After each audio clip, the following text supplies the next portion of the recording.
Hello, everybody. It is the final day of the FISSURE Universe Ep.3. I am very happy to be here with Exotics. My name is Cryptic, and it is going to be a absolute blast of a final day. We've got three amazing teams still remaining. Zach, how you feeling, man? I'm feeling good. I'm ready to start my day with some Falcons versus Tundra. Pretty fun series. I think I see down there the odds are a little bit favoring Falcons, but should be a close one. I can definitely see Tundra being able to take this. It went to 3 games last time these teams played just a little bit ago in this tournament, and now we got a repeat here. Yeah, that's the thing. It's like some of these teams have, had an opportunity to play against each other already. Falcons and Tundra met in the upper bracket first round, right? They both did quite a good job making it through their groups. Tundra at the top, 4-1. Falcons ended 5-3. So pretty close, or 4-3 maybe. I don't know, something like that. But either way, we're going to have ourselves a little bit of a rematch. It's going to be a lot of fun. And then, of course, the winner will advance to play up against Team Spirit in the grand finals, which, my God, Spirit has looked unstoppable so far this event. Yeah, they're getting to some pretty good form. It seems like just a little bit ahead of Falcons and Tundra at the least, where it starts pretty close, but Spirit seemed to run away with that as time went on, at least in the last series we saw with Falcons versus Spirit. So overnight, we'll see what they slept on, what they worked out. First, they got to get through Tundra, and then they could potentially face Team Spirit for the 3rd time. But of course, Tundra does not want that to happen. Pure Thompson, Ramses, 9 class, and Whitemon. They've been coming in with some creative stuff. Sometimes it works out really well. Other times it seems to be not quite connecting. I think still trying to figure out their preferred way to take on the meta. And like they have some strats that work, but obviously not every draft goes that way. And then other strats don't seem quite as strong. But I'm sure still coming all together. And today's the day it's got to happen because this is the final day. It is. Yeah, it really is. Like, this is the make or break, right? You can't, no more mistakes can be made, and only one team walks away as the victor. So I'm excited to see how this is going to play out. I think for the most part, like the games have been extremely close, and that's kind of what I just want for in a final day of Dota, right? Of course. I feel like it's, like we said, I feel like Spirit's operating at a little bit of a higher level, but you will have momentum coming from lower bracket, and that's something that always cannot be underestimated. Like, so whichever team actually makes it through here and that playing Spirit later, they've got themselves the momentum of that first lower bracket win, which can make a massive difference going into the grand finals. And whether or not it's going to be Falcons here, we'll have to see. Skitter, Malrine, Amar, Crit, and Snaking. I feel like this team struggled yesterday, which is not normally what we see, right, out of them. And I'm not entirely sure where things went wrong. It maybe Spirit just had them on the outdraft, because I think both games were kind of heavily favoring them. But they had some moments of brilliance, and I could see like some of the ideas with some of their drafts, like the Bloodseeker as well. You're like, okay, picking it to mostly counter out this Pangolier, but the way that it was addressed by Spirit, I think, was genius. Yeah, and I think this patch is relatively new. Team Spirit has been picking some, relevant stuff in that sense. They've got like the Sand King, the Mirana, things like that. But especially the carry picks, Radon has always been praised as having a very wide pool. And then sometimes it doesn't always make sense. You're like, wait, it's not a Terrorblade patch. Why is he still picking Terrorblade? But he seems to have just such a good understanding of, here's how my lane's going to go, here's how I can deal with it, and here's what I can do in the game. Yesterday we see that Terrorblade play, and it's like, well, what's happening here? But he has such high armor versus the physical damage of his opponents, which he'd seen the lane, the Mars and Tusk in that lane. And they would try to kill him, and he would just barely survive. His team would get turnarounds. And that small extra edge helped them, snowball into a win. Game 2, Juggernaut comes out. Who's picking Juggernaut? I mean, it's not a pub game, right, where he's in every single one. But then it's like, wait, he's still just playing aggressive in terms of farm and spin TPing out. Classic pub trick, working at the pro scene, right? And it's like, oh, well, he should have lost his lane. It's like, well, I would have thought so too, but he's just really good with all these carries, even the ones out of the meta. And, not saying his team didn't also pitch in, right? But I feel like that's the cool part. His carry pool worked with everyone else in a unique way that was still very true to team spirit. It didn't feel like they're lost in the patch, like, oh, I don't know what's good. They're somewhat adapting, but still keeping their own style. So it feels very team spirit. It felt very comfortable for them to play that series. I 100% agree. It's like, I think I said during the draft, it's not often you see like a Juggernaut versus a Bloodseeker lane, right? So I was just like, who wins not out of this, pubs, Yeah, I guess not outside of pubs, right? But it's one of those things, like you look back at the days of Bloodseeker being like this huge lane dominator. He doesn't really work that way anymore. It's kind of different in terms of how that works, but yeah, it was a really, really cool first game. Before we get started here, to everybody, just a quick reminder to go ahead and follow and subscribe to Fissure Studios here on Twitch and on YouTube, as they've put together this whole tournament. It's the final day. Make sure to show them some love. They've done an amazing job. I love the whole theme. I love everything they've done with it. It's super cool. It's fantastic. Yeah, look at our backgrounds. Awesome. So yeah, we actually live here now. I'm in the universe. Yeah. Yeah, guys. It's been really cool, and I'm sure there'll be future ones that will be equally awesome, and you wouldn't want to miss those. So make sure you're following. Yeah. I know we're going to be getting started here in just a few minutes, but I gotta say, expectations for today going into this first lower bracket, Tundra versus Falcons.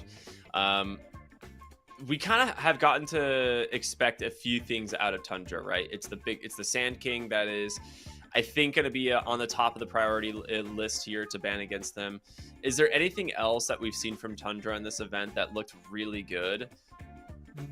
I would say, so they have a lot of creative players on their team. Topson and 9 class in particular come to mind. They like to try all sorts of wacky stuff. For Ramses in the off lane, they've been a lot more consistent with that. I'd say like the Sand King, Doom, Mars come to mind as some of his most played heroes. Absolutely. So it seems like their current approach is a little bit more consistency out of their off lane. Just some relatively standard initiator, right? You know what you're getting out of him. He's going to have a stable lane. He's going to be able to contribute. And then you're like, okay, what are you feeling today, Topson? 9 class, what wacky support do you want?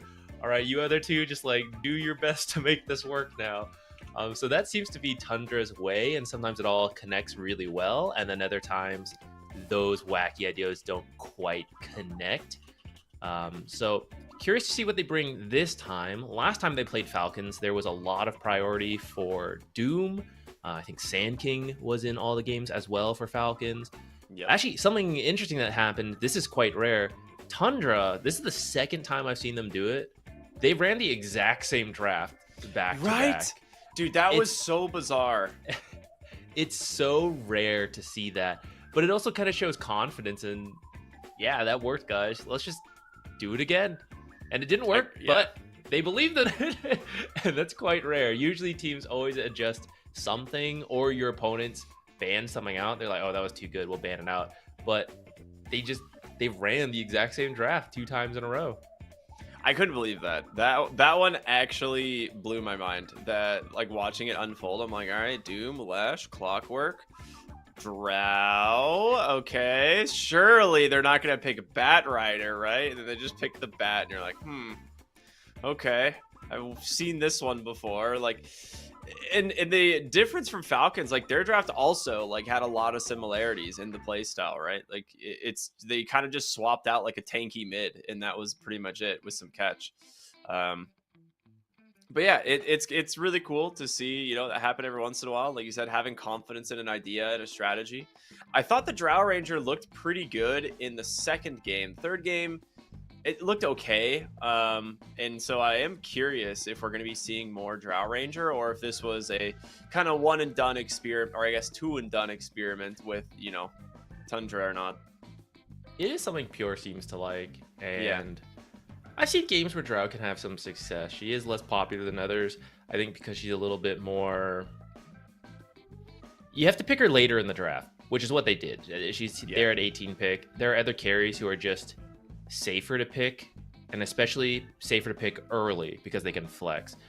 Things we've seen are like the Wind Ranger, for example, right? Could be a support, Could be a core, Mirana, core, support, Lena, carry, mid, if she gets through the banning phase. It's easier to pick those up early. It just opens up the draft, and then because of that, sometimes we see them being pushed into that carry role. Other times, they do move around. But those types of carries have been a little bit more popular. Teams seem to be trying to get the edge through this tricky drafting. You don't know where they're going, and suddenly you have a bad lane matchup because they're pulling something crazy on you. This has made drafting kind of complicated, especially with those facets coming in. And as facets have been getting more and more balanced, more options are opening up to these different heroes. So a lot of work for the coaches, and not just them, right? Usually at least one of the players is also heavily involved in the drafting. It's unique for every team, but whoever is in charge of drafting has a lot of work cut out for them now. Yeah, I agree. It's become so much more of a complex part of Dota. Not to say that it wasn't complex originally, right? Like, it was probably 30 to 40% of Dota really is the draft. Like, you can be the best team in the world, but if you get dumpstered in the draft, your game is going to be really hard no matter what you're doing. So to now be in a state where drafting is even more complex, and you kind of just I would love to be in the room with some of these teams while they're drafting at some point, just to kind of see how they're approaching it, because like you said, a lot of times we get to the last pick in a draft and we still don't know where any of the heroes are going because of the introduction of facets and because of the flexibility of just other heroes. And you're just well, do they actually plan on moving these around? Do they actually plan on flexing them, or is it just the threat of being able to do so, I mean, it goes beyond that. Sometimes they pick the last hero and we're still all right, let's wait to see them walk in, because I still don't know where they're going. That's just that's where it's at nowadays. It is just so crazy. Sniper's one of the more that was the sniper ones. mid yesterday, dude. Scatter shot support or ghillie suit mid, and it's very different. Your mid matchup, if you're thinking yesterday's was sniper or earthshaker, those are very different mid heroes, and who you want to send mid could potentially be very different based on that.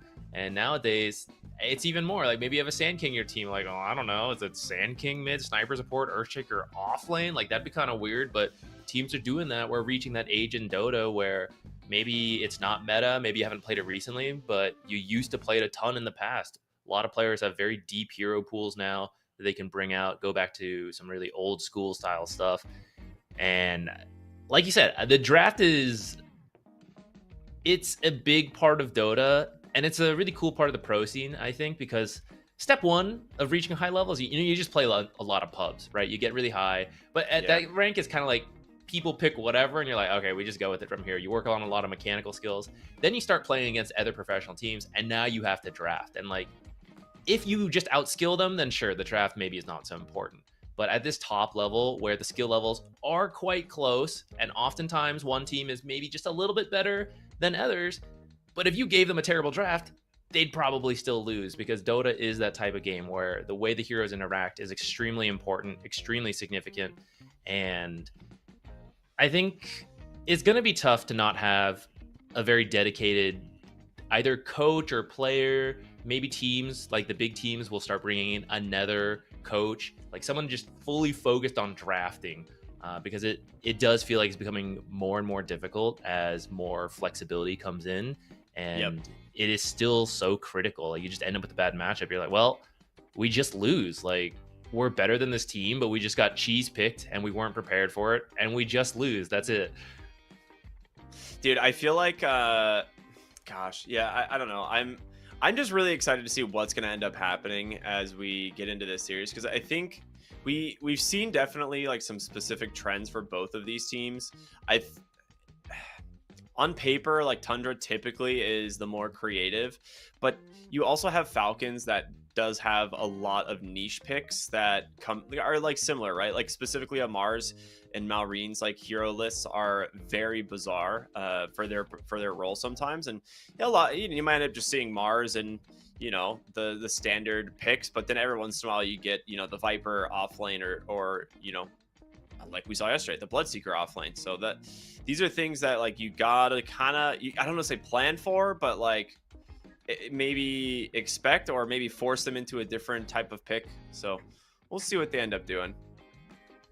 Yeah, I'd say Falcons draft is very high efficiency in small gameplay elements, with their coach AUI suggesting like, oh, make sure you're using the shovel kobold this way, right? Oh, make sure you guys doing these little tricks, right? They have a very high efficiency, and then they also have a very, like you said, specialized hero pool.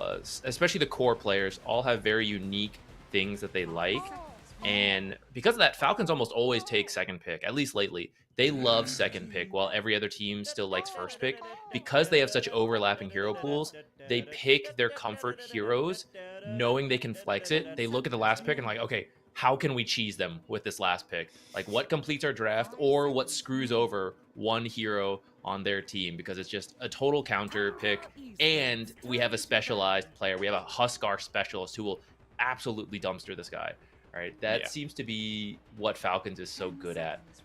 That, and you know, that's simplifying it. There's other stuff they're great at, but that's the scary thing, I would say, going into the draft of Falcons. You're like, oh, how am I dealing with their special picks? Whereas Tundra, you're like, what weird stuff are they grabbing for their players? I don't know where this is going.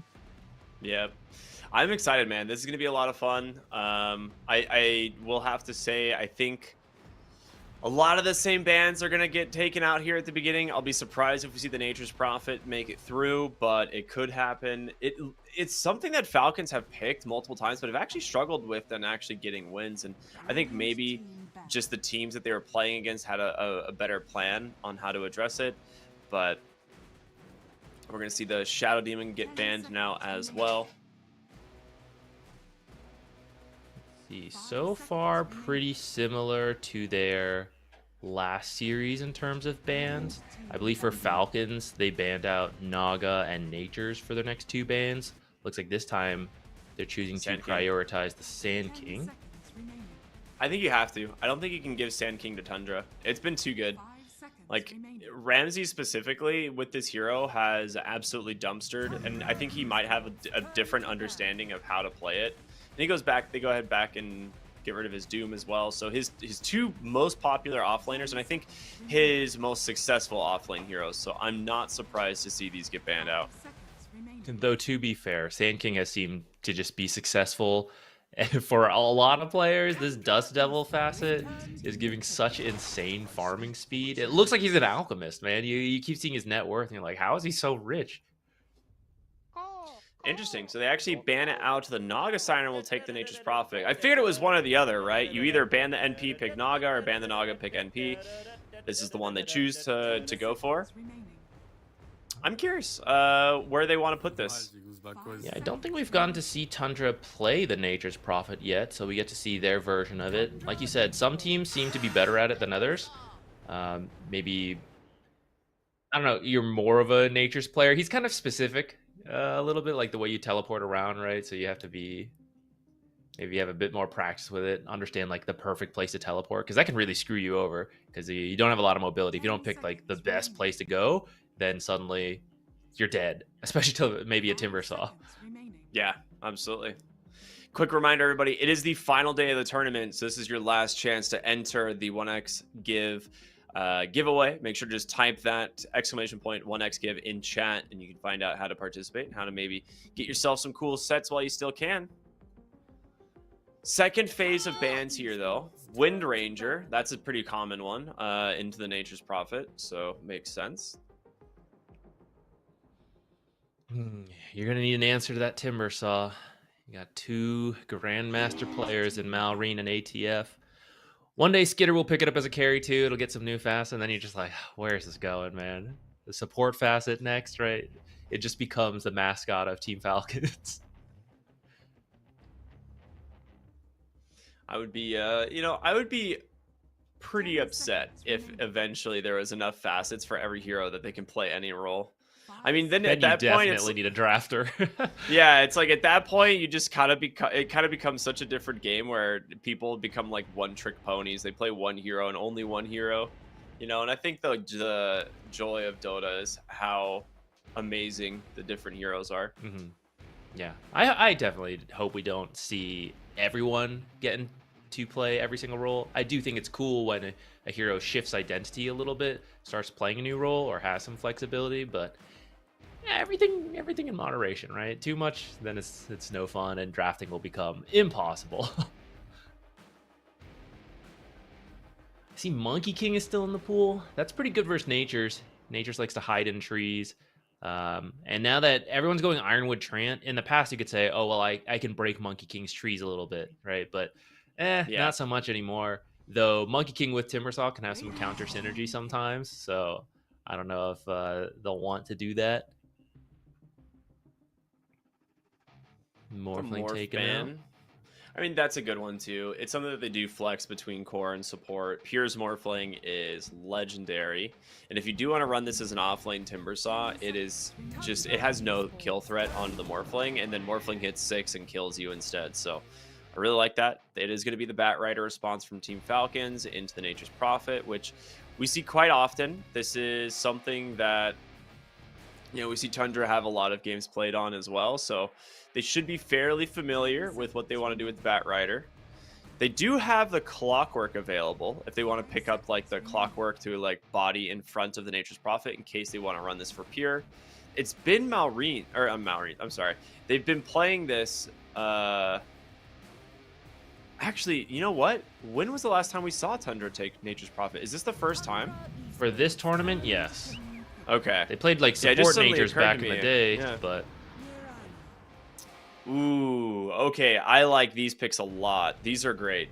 So, Marcy Mirana does still basically mean that the Nature's Prophet or the Mirana are probably going to be your core.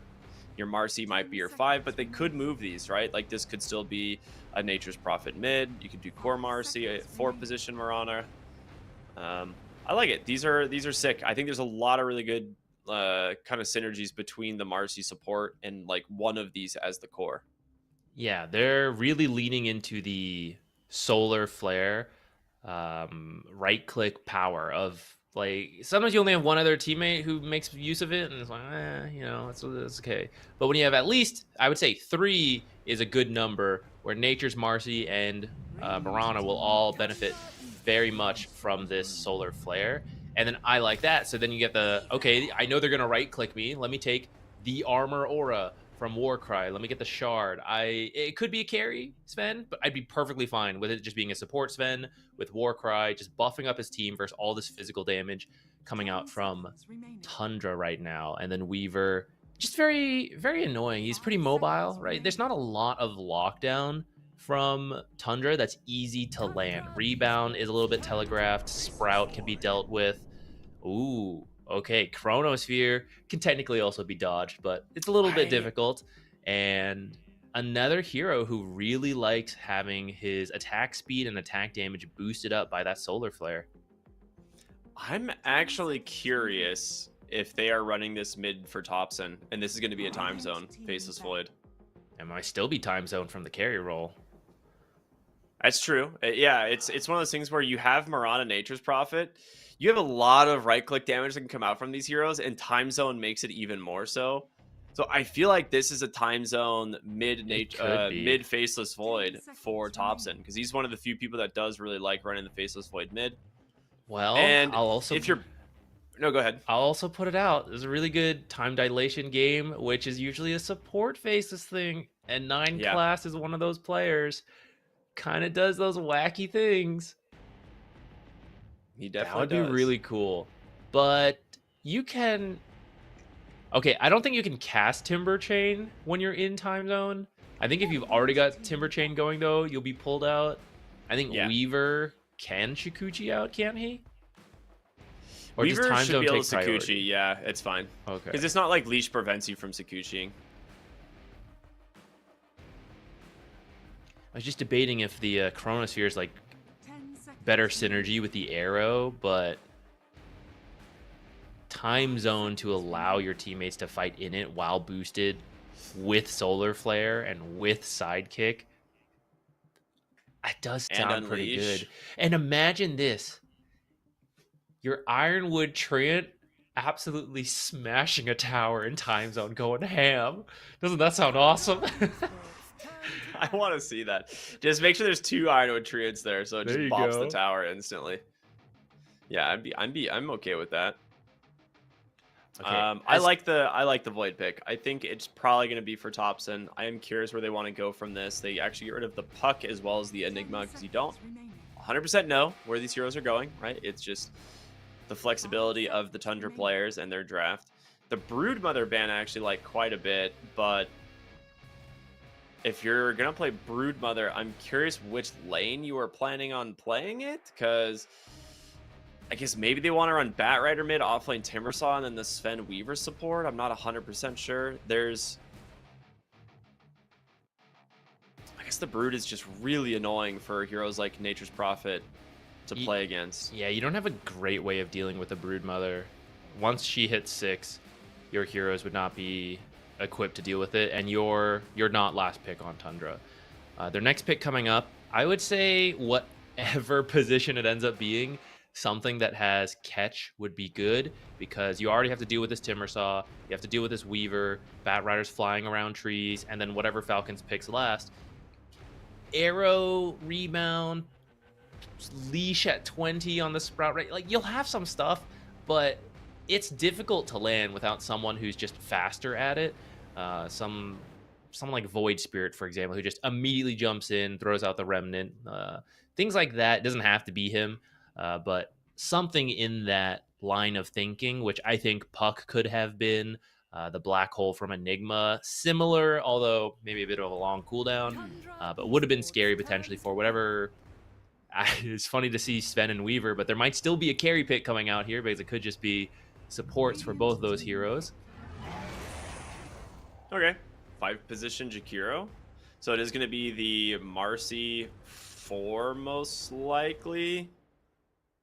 The craziest thing will be when Thompson takes Jakiro mid, builds a Bloodthorn, boosts it up, double attacks. Dude, I mean, I'm sure this is a Jakiro 5, but can you imagine, though? Which hero is it laning with? You know, like, I have no idea. Could actually be any of these. Yeah, so Falcons will have to come up with their final pick here. They have about, 17 more seconds of this reserve time. If I had to guess, I think Ramses is playing the Natures. I haven't really seen him play these other heroes. I could be wrong. Yeah. But I haven't really seen him play these other heroes. I can imagine Nature's offlane, and I feel like that Faceless versus Bat Rider mid potentially could be good. Okay, they're not going to do it. They're going to go carry Void, and actually offlane Marana. Actually, now that I see him pick that, I think I have seen that before, but not recently. This is an interesting one. I think we kind of were maybe questioning or overthinking where they might put the Faceless Void, but with the Jakiro pick, it makes sense that you'd want like a melee hero.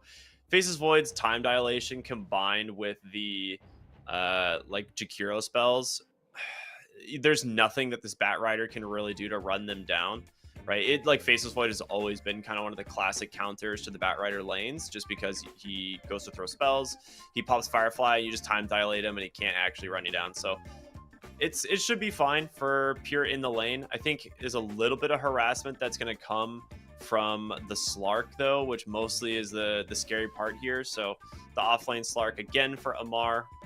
They actually pick this quite often into Faceless Voids, I think. It makes sense a bit, right? The Shadow Pact and the Dark Pact are, sorry, not Dark Pact, Shroud. Very good versus the Chronosphere, which he's got a few more seconds if he still wants to switch over to Time Zone. But it is a really good combo with Macro Pyre, just the regular old Chronosphere, as well as that arrow we were talking about earlier. It's a better chrono game when you're against a core Weaver as well as a Slark, right? It's like the two cores are both very good at being able to get in and out of time zones. So at this point, just get the Chronosphere. It's a little bit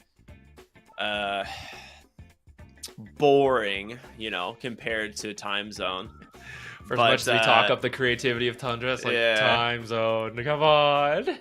Yeah, but like you said, it does have greater synergy with things like the Marana and the Macro Pyre from the Jakiro. I think generally you just need to make sure to have that lockdown for the Weaver and the Slark. So we will see what happens as we get ready for this game. I'm excited, man. Some fun drafts. We're going to see the classic offlane Amar Slark, which is one of those heroes I feel like is semi-feast or famine, like similar to his Bloodseeker that we saw yesterday, right? yeah, this could be very successful, and we all go, see, Slark offlane, it's real, it's not a grief in pubs. Or people are laughing at, look at them picking Slark offlane, right? But it's something Amar has been doing for a while. He believes in it, and it's nice to see the team believe in him going for it. Hopefully for them, it works out, because it is, like you said, I do think it is a bit feast or famine. Yeah, 100%. All right, well, I am excited to see what this ends up what ends up happening here as we jump into game number 1 of Tundra versus Team Falcons. Everybody, again, this is the lower bracket finals. The winner will advance to play Spirit in the grand finals here immediately after. So take a look at these facets. Bodyguard, of course, for the support Marcy seems to be the common one. Solar Flare on the offlane Mirana. Liquid Fire from Jakiro is interesting. Liquid Frost has been the popular pick for quite a while now. The battle begins. I'm trying to think through why he wants that. I suppose you need to attack a lot to get value out of that, which later in this game is going to be difficult. And against this offlane Slark, you know, especially if he removes it, you're not getting a ton of value. Maybe Liquid Fire is a little easier to work with. Yeah, I think mostly it's for the lane. I don't think there's any other explanation that I can think of. Because I think against the Slark, he just needs to be able to spam Liquid Fire and prevent Amar from getting like free Essence Shift stacks.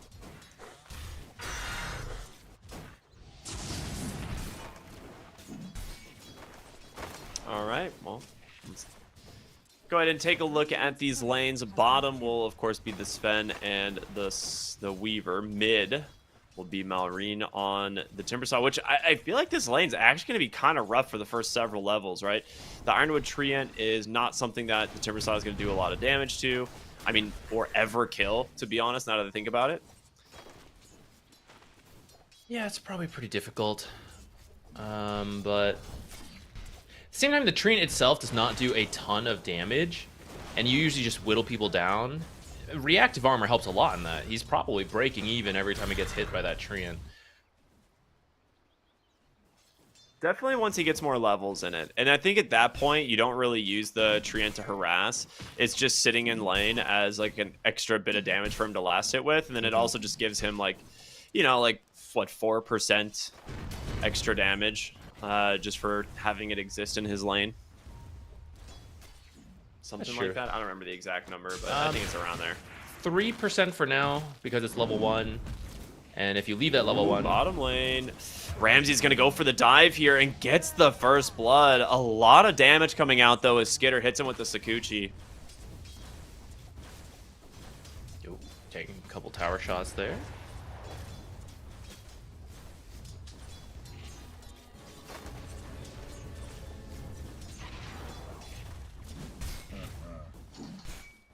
Nice first blood for them, though Skitter is still farming pretty well.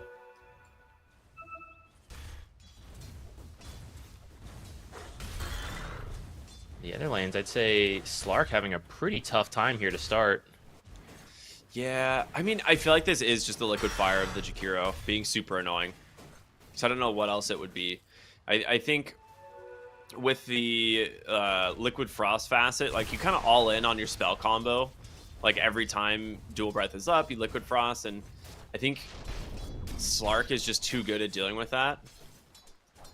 So goes Liquid Fire. Batrider is probably just off this lane entirely stacking, and I think we've already seen, yep, Crit get started on that, knowing that he doesn't really have any kill threat on either of these two heroes. So he's going for some really early stacks in this game to get his team a little bit of recovery, or rather to get himself a Blink Dagger. Yeah, I guess your Slark's not really farming those stacks, huh? Timber, Yeah. maybe, but Batrider is one of their most consistent initiators once he gets...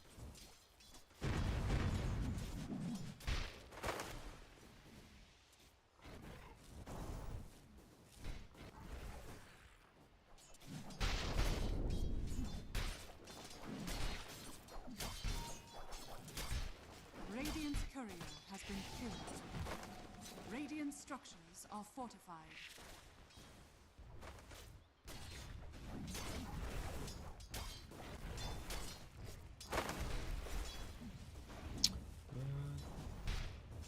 Pure should be pretty chill in the top lane at this point. I think going forward, like, he should be able to just kind of free farm it up. Like, the Slark eventually will just be left alone there, and then from that moment on, like, we can see Crit maybe try to pressure out the mid Nature's Prophet, because you at some point you're gonna have to address that hero. Like, right now he's farming exceptionally well, and Maureen, he's gonna eventually like kind of pick up in CS, but the Bat Rider is probably the best hero you're gonna have at trying to actually find kills or maybe slow down the Nature's Prophet. So we'll see if Crit can actually make his way over there as we get closer to the 6-minute rune. I think for now, though, Thompson very happy. We'll definitely just go ahead and TP back to the base, pick up some items, and come back with full HP and mana. Ooh, Crit getting another big set of stacks as Whitemon scouts it out.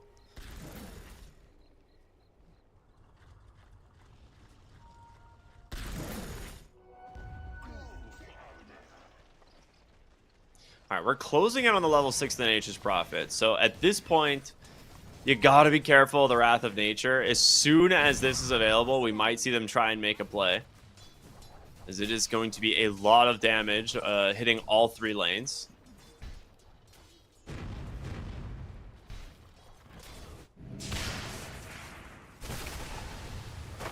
Ooh. They actually didn't hit the Weaver with the Wrath of Nature. That hurts.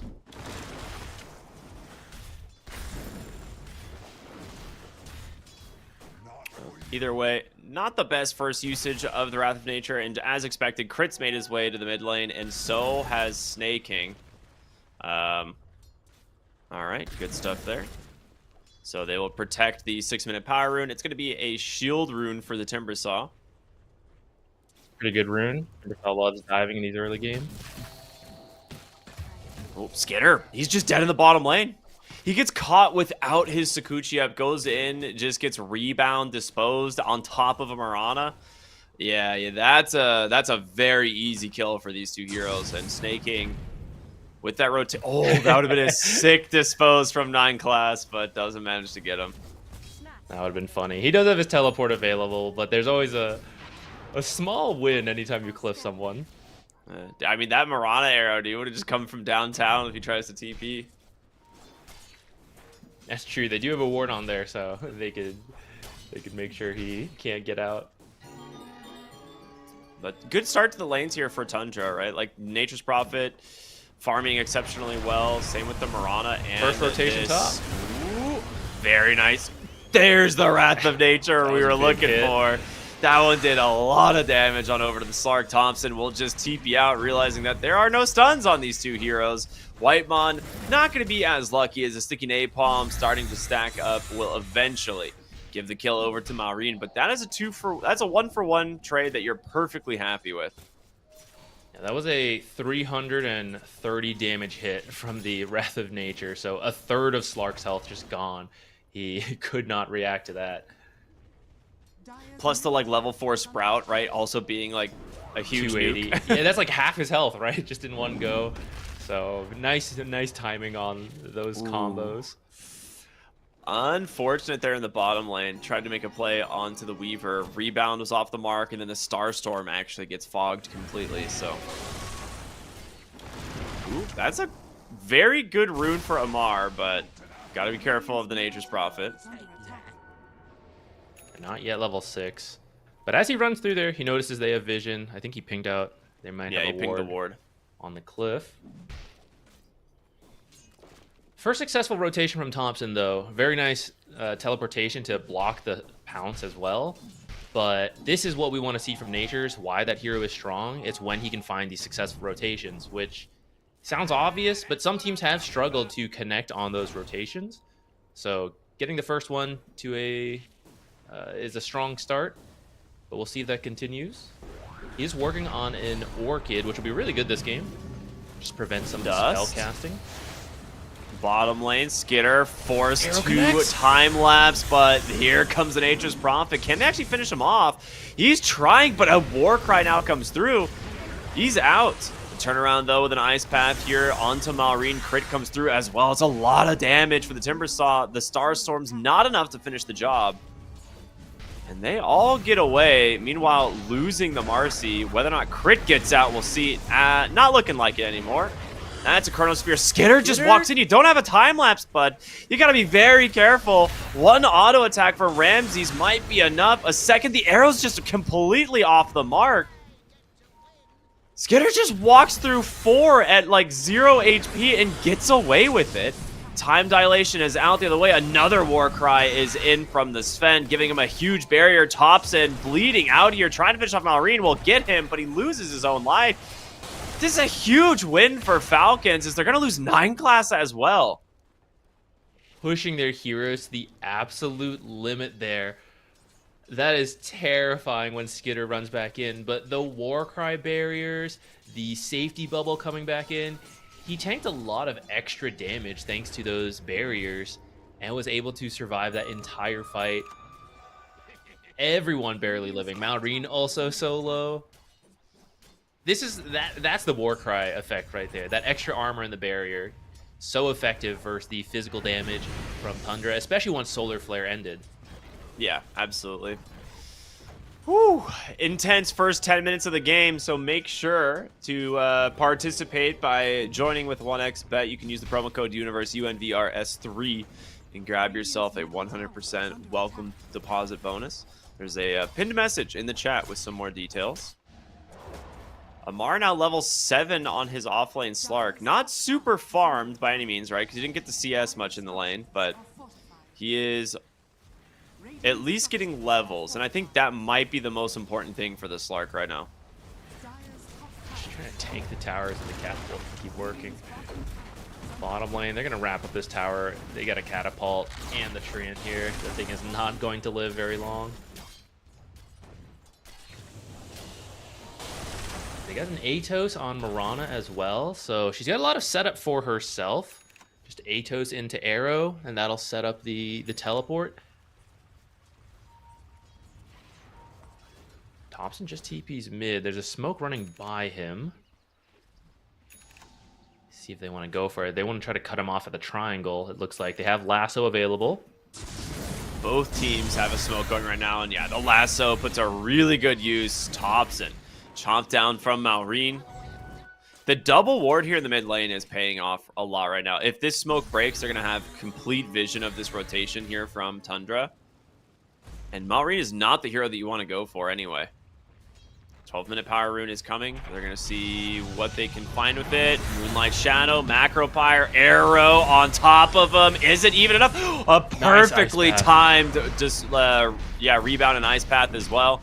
They get the Chronosphere onto the Sven. They're tired of your Warcries snaking, but can they actually finish the job? They will. Starstorm out from Ramses will be enough to do it. And they actually still managed to find the power rune in the bottom lane. It's going to be an invis.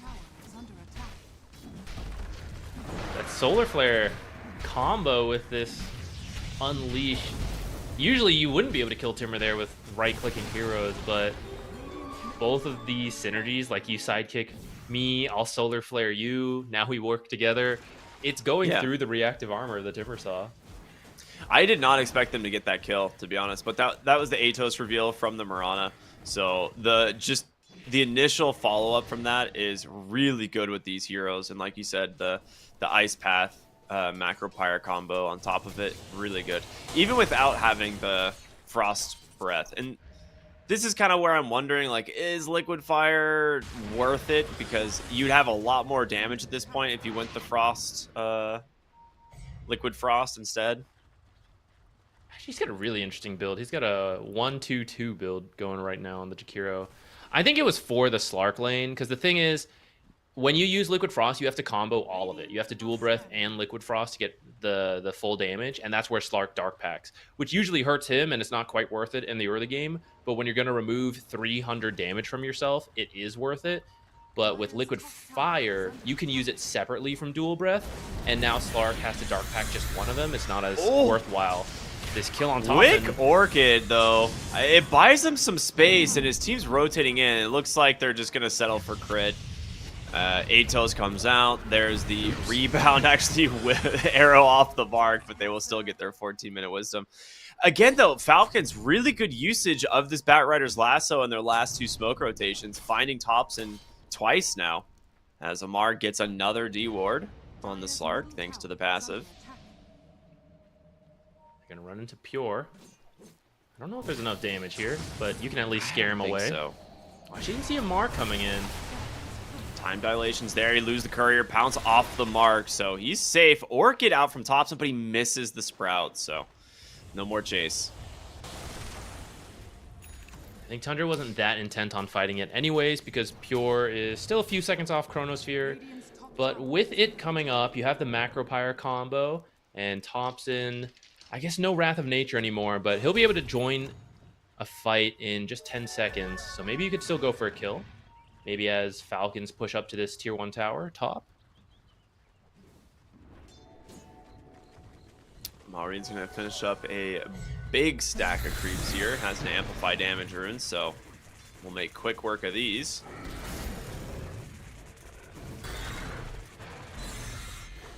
Where's that Batrider blink we were talking about earlier? He's about 400 gold off.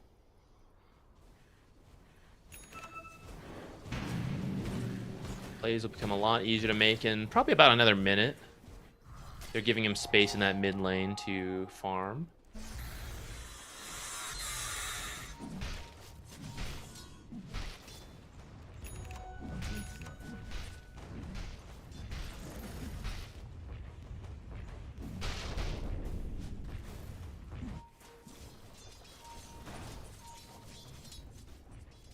All right, it's on the way. Yeah, it was like that Blink Dagger being delivered right now in mid lane with a nice wraparound coming out from the Falcons. They will find 9 class with ease. That's the Slark Diffusal. A lot of damage coming in, though, from this Wrath of Nature. If it hits the right heroes, the Chrono catches, too. The Macropyre's onto the Slark. Snakey runs in, throws the war cry, and is like, I'm helping. Runs away, but gets caught from the arrow. A nice sprout back the other way, but now blocking off the whole side of Tundra from being able to help. A great ice path to trap too. The silence out from the Orchid. He's gonna burn. Crit. Doing what he can, but Maureen rejoining the fight. It's gonna help be able to bring down Thompson. Now Whitemon's gonna be next. A 2 for 4. It looked good potentially as a turnaround from Tundra.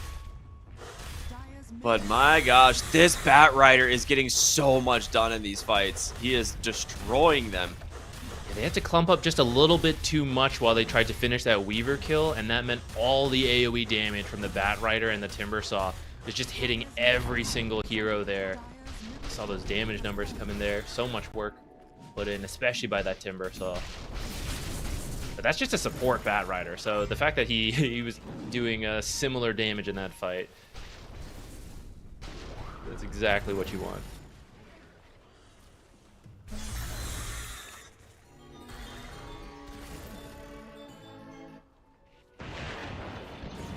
Ooh, Gleipnir, arrow, it will connect. Nice Stormhammer onto 2, Snake King pops the God Strength, but here comes the rest of Falcons. Tundra really struggling to find their targets right now as they are getting a little bit too tanky on the Falcons. Thompson actually going to get caught here on the bottom side. Sprout does come through. Dark Pact is there. He throws the Shadow Dance as well, and oh boy, things are starting to get scary. This Slark, time dilated up, slowed now from the Jakiro. Dark Pact out, has a pounce to the high ground. Oh, gets caught. Does he get bashed, though, is the question. He's just leading him to Maureen. Pure gets deleted. Whitemon's going to be next. That is... He has an Aghanim Scepter on Maureen. Falcons is really hitting their stride with these heroes. Oh, he's got a regen rune, too. All that mana commitment doesn't even matter to the Timbersaw. They're doing a great job of finding the Natures, who actually, he's trying to get back into it. He's got a silence onto this Weaver. Gonna find himself a kill. Nature's global teleport, he wants to show up, right? Any hero that's like this, Dawnbreaker, Io, if you can find those heroes, they don't get help from their teammates, right? They want to be the ones farming off on their own and then showing up to the fights. So Falcons has been doing a great job of scouting those areas, placing deep wards, finding the hero who wants to be on his own and can't get help and killing that hero first, then moving on to the other fights. We kind of see that in the Natures having 5 deaths at this point. Your mid hero, it's pretty rough, but that's why this hero is different, right? A lot of other mid heroes are very mobile and wouldn't die on their own, but Natures, if he's found, he just has no way to get out. He has to like sprout you off and hope it's fine, but that's not going to stop the heroes on Falcons. Yeah, you have like all 3 cores are very good against the Nature's Prophet, and that's the thing that they kind of plan for when you pick this Nature's Prophet overall first, right? So cool idea from Falcons to let the Nature's Prophet through, or kind of like prepare for a Nature's Prophet draft. White Monster being found on the side here by Amar. The Ice Path is out. He's just going to rip the Macro Pyre, hoping for anything. They catch actually an arrow onto the Slark. Very nice from Ramses. That's a kill. Snake King in trouble now as well. He's trying to run away here from Ramses, but the Solar Flare damage too much. It ends up being a double kill for Thompson. Sometimes you just need a little bit of lucky arrows to connect. As one of the strengths of Mirana, right?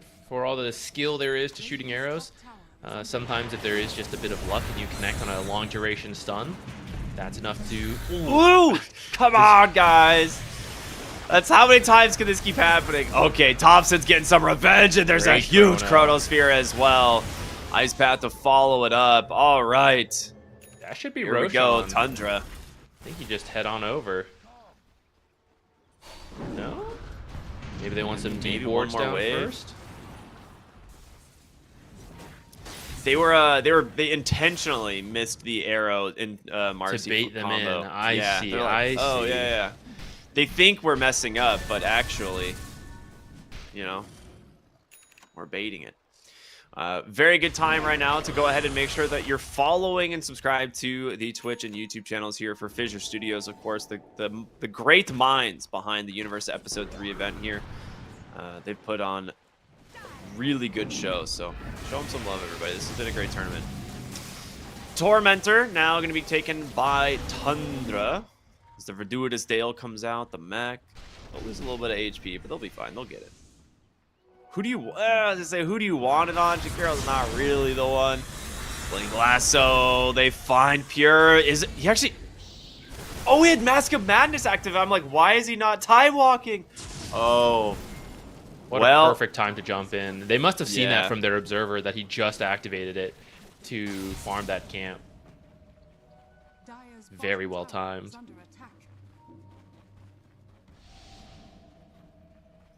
Because of that, Falcons is going to go for Roche first. I'm really surprised Tundra didn't do Roche there. I feel like they should have been able to. I mean, they definitely could have, right? You have the Nature's Prophet, Treant. I think Marcy had already used Unleash, but generally I think you have enough damage on these other heroes. I would have thought so.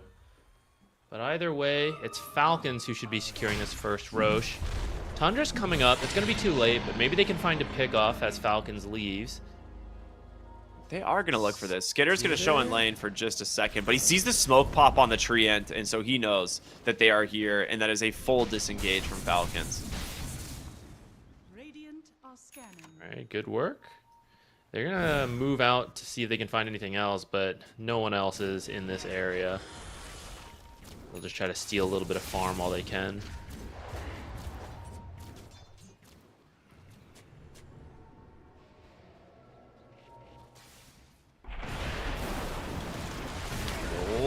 That should be a kill there onto Snake King. Very nice grab. Jump in, though, from the Marcy. Gets the time lapse, but a very quick kill. Yeah, that Solar Flare damage is absurd. Ice Path is out. The damage doing work, but a great save from Amar. Macro Pyre's there. Skitter's still going to go down. The Solar Flare plus Unleashed. That was so much. Those... Okay, I mean, White Mom was there too, but it felt like all of it was the Solar Flare, Unleash, Sidekick, or I guess Bodyguard this game combo. His entire health bar dropped 3 times. Once, time lapse, twice to kill him, 3rd time for the Aegis. That is scary, and it's only going to get stronger. There's still another level of Solar Flare to go. The support, Marcy, has 3 bracers, so actually maybe decently strong right now, but as she finishes real items like BKB and Basher, that's only going to get scarier. Yeah, I actually think the scaling potential on Tundra is really scary. Like, the support Sven is always going to be kind of this Aura Warcry bot, but he never really comes online as like a scaling hero, right? It's just not what he does from the support role. Like, he's got drums, he's going to go Solar Crest, and he runs around Warcrying people with his Aura, right? Which he has the shard already, so that's what this hero does. But 9 class, no. 9 class is going to turn into, like you said, a BKB Basher, maybe even like an Aghanim Scepter eventually, you know, like if the game goes late enough. And Marcy just starts deleting heroes. So maybe if we keep going long enough, Snaking will then wrap back around to be a carry Sven. The 60-minute Midas. Exactly, Sven, I love it. Exactly. I mean, you've already got the offlane Slark, right? You're like, well, I think we're going to have a carry over there. What's another carry in the position 5? Why not? Yeah, the offlane Slark is always going to be the thing that kind of throws a question mark in this game for me. Because if Amar manages to stay as far, like, as high enough on the net worth, like, relative to everyone else's he could easily take over this game. Because it is a very good Slark game. Outside of Chronosphere. Yeah, he's been having a tough time with the silences, but he's almost at a disperser, which will solve that for him. Yeah. I was curious if he was going to go like Manta, BKB, or Disperser, but he already had the Diffusal, so Mage Slayer afterward, Disperser, upgrade, makes the most sense. It gets a lot of effective HP for this hero with just something like a Mage Slayer.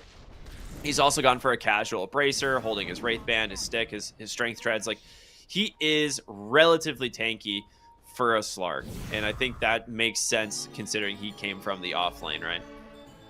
Yeah, and the nice thing about Disperser compared to Manta BKB, as a carry, Manta BKB, sure, right? Help yourself. The Disperser, he's still an offlaner, guys. He's still helping a little bit. I can use this on teammates, guys. Don't worry. I'll take the silence off of you, Skidder. I'm helping. I'm offlaning. I'm not just a second carry.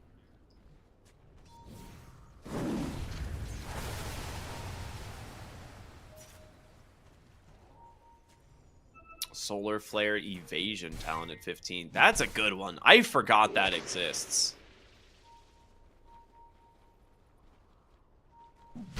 Yeah, that's just more synergy into it, huh? I guess pretty good versus the Weaver and the Slark. Maybe that late game carry Sven we were joking about. But at least your Timber and your Bad Rider will still be doing a lot of damage during Solar Flare. You kind of don't want to fight in Solar Flare if you can help it anyways. Oh, well. Another Blink Lasso onto Thompson from Crit. That is, I think, the 3rd time we've seen him get the Lasso onto the Nature's Prophet. And they might start to understand that there's a pretty deep ward that's been placed there.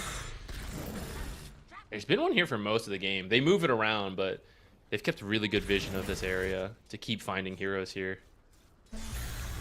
Dude, Maureen's build is actually very problematic. Shiva's with the Kaya now into... Well, I actually lost it for a second. I don't know what he had queued up there. Looks like BKB. Okay, so he is going to go BKB. I don't know how you're going to kill this guy as the game goes on. If you have everyone focusing him, you'll still be able to go through it, but of course that's difficult to get. Usually there's a bigger team fight. Smoke at night against a Slark. Let's see how they're looking for the back line. Ooh, they get Maureen. Do they have the damage? Pure on the backside looking for a chrono target, but is he going to get an opportunity to? Amar's right on top of him. This is not the fight that you want, and Maureen just surviving it all. Thompson tried to do some work. They will finally turn their attention back to the Timber Saw as he is just completely isolated. And Falcons will back away to start split pushing these lanes. Bit unlucky for Falcons the way they pad. The Slark just walked past them, so you didn't get to take advantage of that nighttime vision that usually makes smokes against him pretty bad. Crit's just hiding here. Dude, there are 3 Falcons heroes just like around that triangle, but deciding not to go in for this. I see Thompson. Ramses will find the Bat Rider this time. Crit, you're not getting away.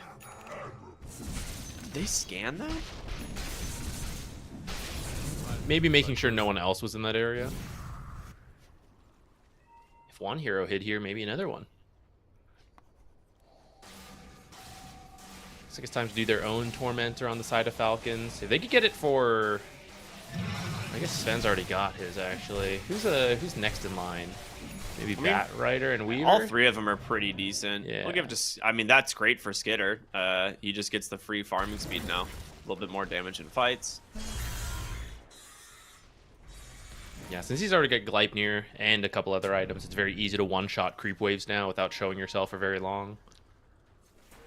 Marcy's BKB is indeed done.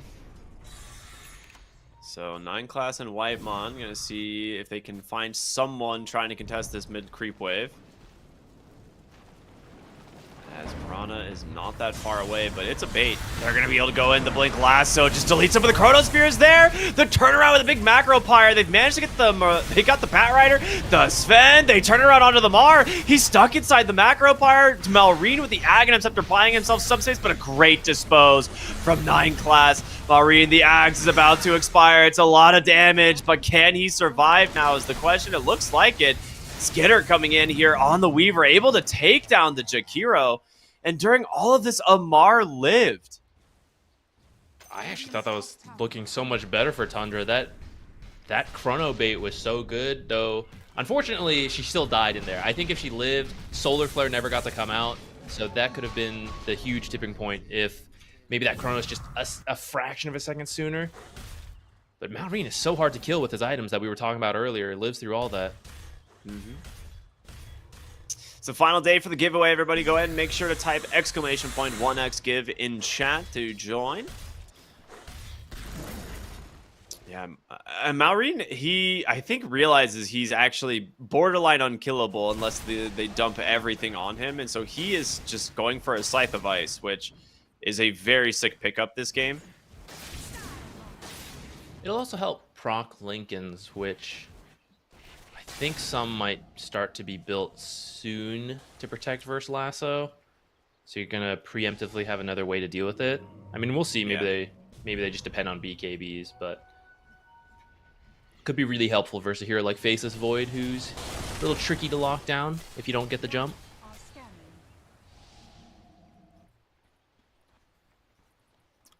The Revenant's Brooch for the Nature's Prophet is definitely interesting. It's not something we see all that often, but it is a pretty significant damage boost for this item, or for this hero once he picks it up. I just wonder if it makes him not tanky enough. We'll see, though. Maybe you need the mixture of damage since you're all right-click, but they're just itemizing for armor. They find a good opening, but they don't manage to connect on it right away. The Gleipnir is out onto the Weaver, gets the 4-staff save. He's going to be okay. And with Solar Flare being popped, you just walk away, kite this one out, wait for the next fight. Yeah, and actually you might just hope Roche is spawning soon, which, unlucky, they've got another 40 seconds to go. But there won't be a Solar Flare to fight over it, even then. So you can just chill, try to take Roche on for yourself.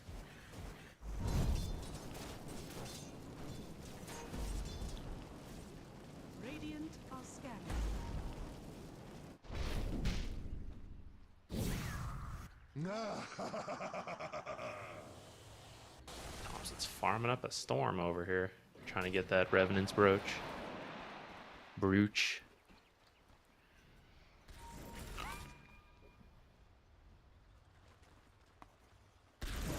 A lot of these fights have come down to crits initiation, and like that one specifically, right? He blinks up onto the high ground there. Doesn't quite connect, right? He's just barely off the mark, and Falcons kind of make the smart decision to just pull away, right? Like, okay, we didn't get the opening we wanted, just back. And they actually force a little bit of a reaction out from Tundra at the same time. And, ooh, bottom lane, though, Roshan, it started. The Roar is out. A little bit of a bait play here. They're not fully committing to this, and they've got 2 really good wards set up here to try and find the fight. Amar will pop the smoke here. Jakiro catches him at the moment. The arrow hits a creep. The blink, the lasso. Malrine, they've managed to get on top of 9 class, but the VKB is out from him. But Thompson's just getting ripped apart by Skidder and Amar.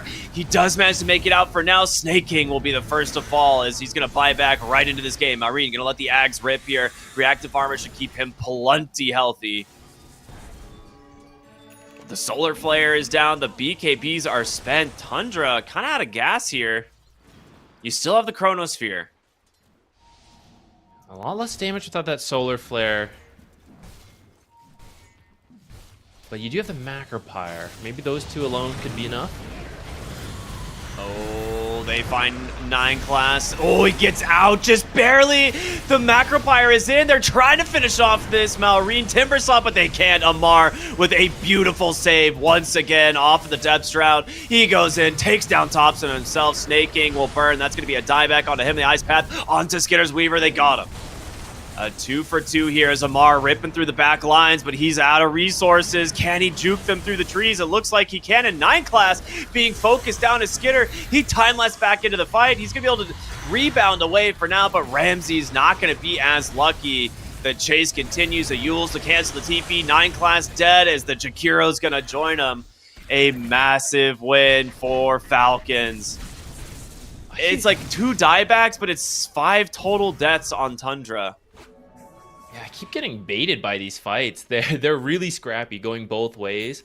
And I think for Falcons, the big thing there is that Slark gets out. He steals like 22 stacks or something I saw, and then lives, heals up because of his passive, and is able to rejoin with all of those stacks. And at that point, you can't fight anymore. So if you don't kill Falcons fast enough with your combo, your Solar Flare, your Chronosphere, it just feels like you run out of damage. Whereas Falcons is just ramping up throughout the fight. The napalm stacks, the bugs, reducing your armor, Timbersaw, as long as he has mana, he's throwing out damage, the Slark stacks. You have to win these fights quickly versus Falcons. And unfortunately, I think I saw Pure not BKB when he chronoed, and crit instantly ulted him, so wasted tons of that no, I didn't see that time, not getting much damage in. I think part of this too is just the way Falcons play this offlane Slark, which is really cool. He's making sure that he is never near the other cores, right? Like Skidder and Malrine get caught in the Chronosphere, and he's like, boom, I'm gonna pounce over, Depth Shroud both of them. And because of that, like, your like offlane Slark's value is insanely high. And then he's like you said, still surviving in these fights, getting tons of Essence Shift stacks. He's becoming a massive issue. He has an Aghanim Scepter now, and he's queued up an Aeon Disc. Whether or not he finishes it, we'll see. But already getting everything they could want out of the offlane Slark. I mean, I like the idea of this Aeon Disc because on your team, you sort of want Slark to be on the front because he has the best vision and good survivability, but he also needs to be the save for the Chronosphere. So if you do both, it's difficult. Like if you're on the front, you can't save yourself with the Chronosphere if they jump you. But now with the Aeon Disc, that's how. Now you don't want to Chronosphere the Slark, but you don't want to Chronosphere if you don't get the Slark. Now your game is so difficult on Pure. Like how do you choose what to do if he finishes that Aeon? Which he has switched over to queue up a Hurricane Pike. I don't know what's going on. What is this? More mobility, I guess. I think it's for the Sprout Leash is why. I guess so. We'll see. Nice jump into the mid lane. They've got Skitters. The damage there to finish him off. The Macropyre. Chronosphere on the backside. They get crit and they get Amar. But can they finish him in time? He's going to survive. The Shadow Dance is out. Pure's forced to BKB. Malrine stuck inside the Sprout once again. And the damage from the Solar Flare. Oh my god. They got him. Skitter and Amar. The last hopes here. Snake King's going to die on the backside. But it seems like these two might be too strong. They're going to buy back on the Mirana to get the gem. Oh boy, the Slark. It is getting a little scary here. And let's not forget ATF's brief time as a carry player. He's definitely going to... Yeah, he's got 33 stacks. He's looking to fight. This is a little scary. 1v3 at the enemy tier 3. I was like, he has Shadow Dance, he's fine. He can just go in. He's out of mana on Pure. 56 He will get stacks. the stick off, gets away. 9 class just getting ripped through, and Amar's not done. Will finally back away as he has no ult left in the tank. But yeah, I mean, just gets a kill onto 9 class. She's on a dieback timer now. Is under attack. He's going to look for more. 60 stacks is insane. He has 430 base damage right now. This is absurd. 625 attack speed? Yeah, he's not leaving. He's looking around. I was like, you think they're going to leave their base? I'm going to kill him.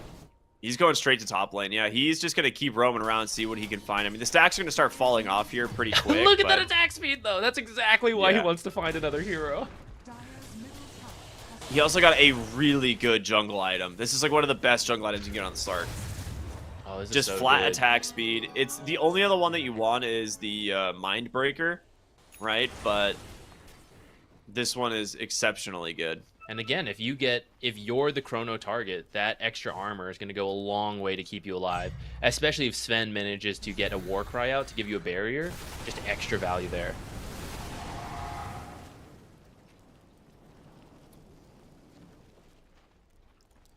Moore's level 24 because he's living through all of these fights. But yeah. He's actually now the new carry. It's really not Skitter anymore. It's now Amar. I mean, Skitter is still crazy farmed as well. They have a Wind Waker on the Bat Rider now, so if you are not catching the Bat Rider in the Chronosphere, he's actually getting out of this one. Or saving heroes as well as the Slark now. Maybe that's why he didn't go Aeon Disc. He's, you know, Crit's like, don't worry, homie, I got you. You get chronoed, I save you. That is a good Radiant are scanning. way to continue to make Pure's life difficult.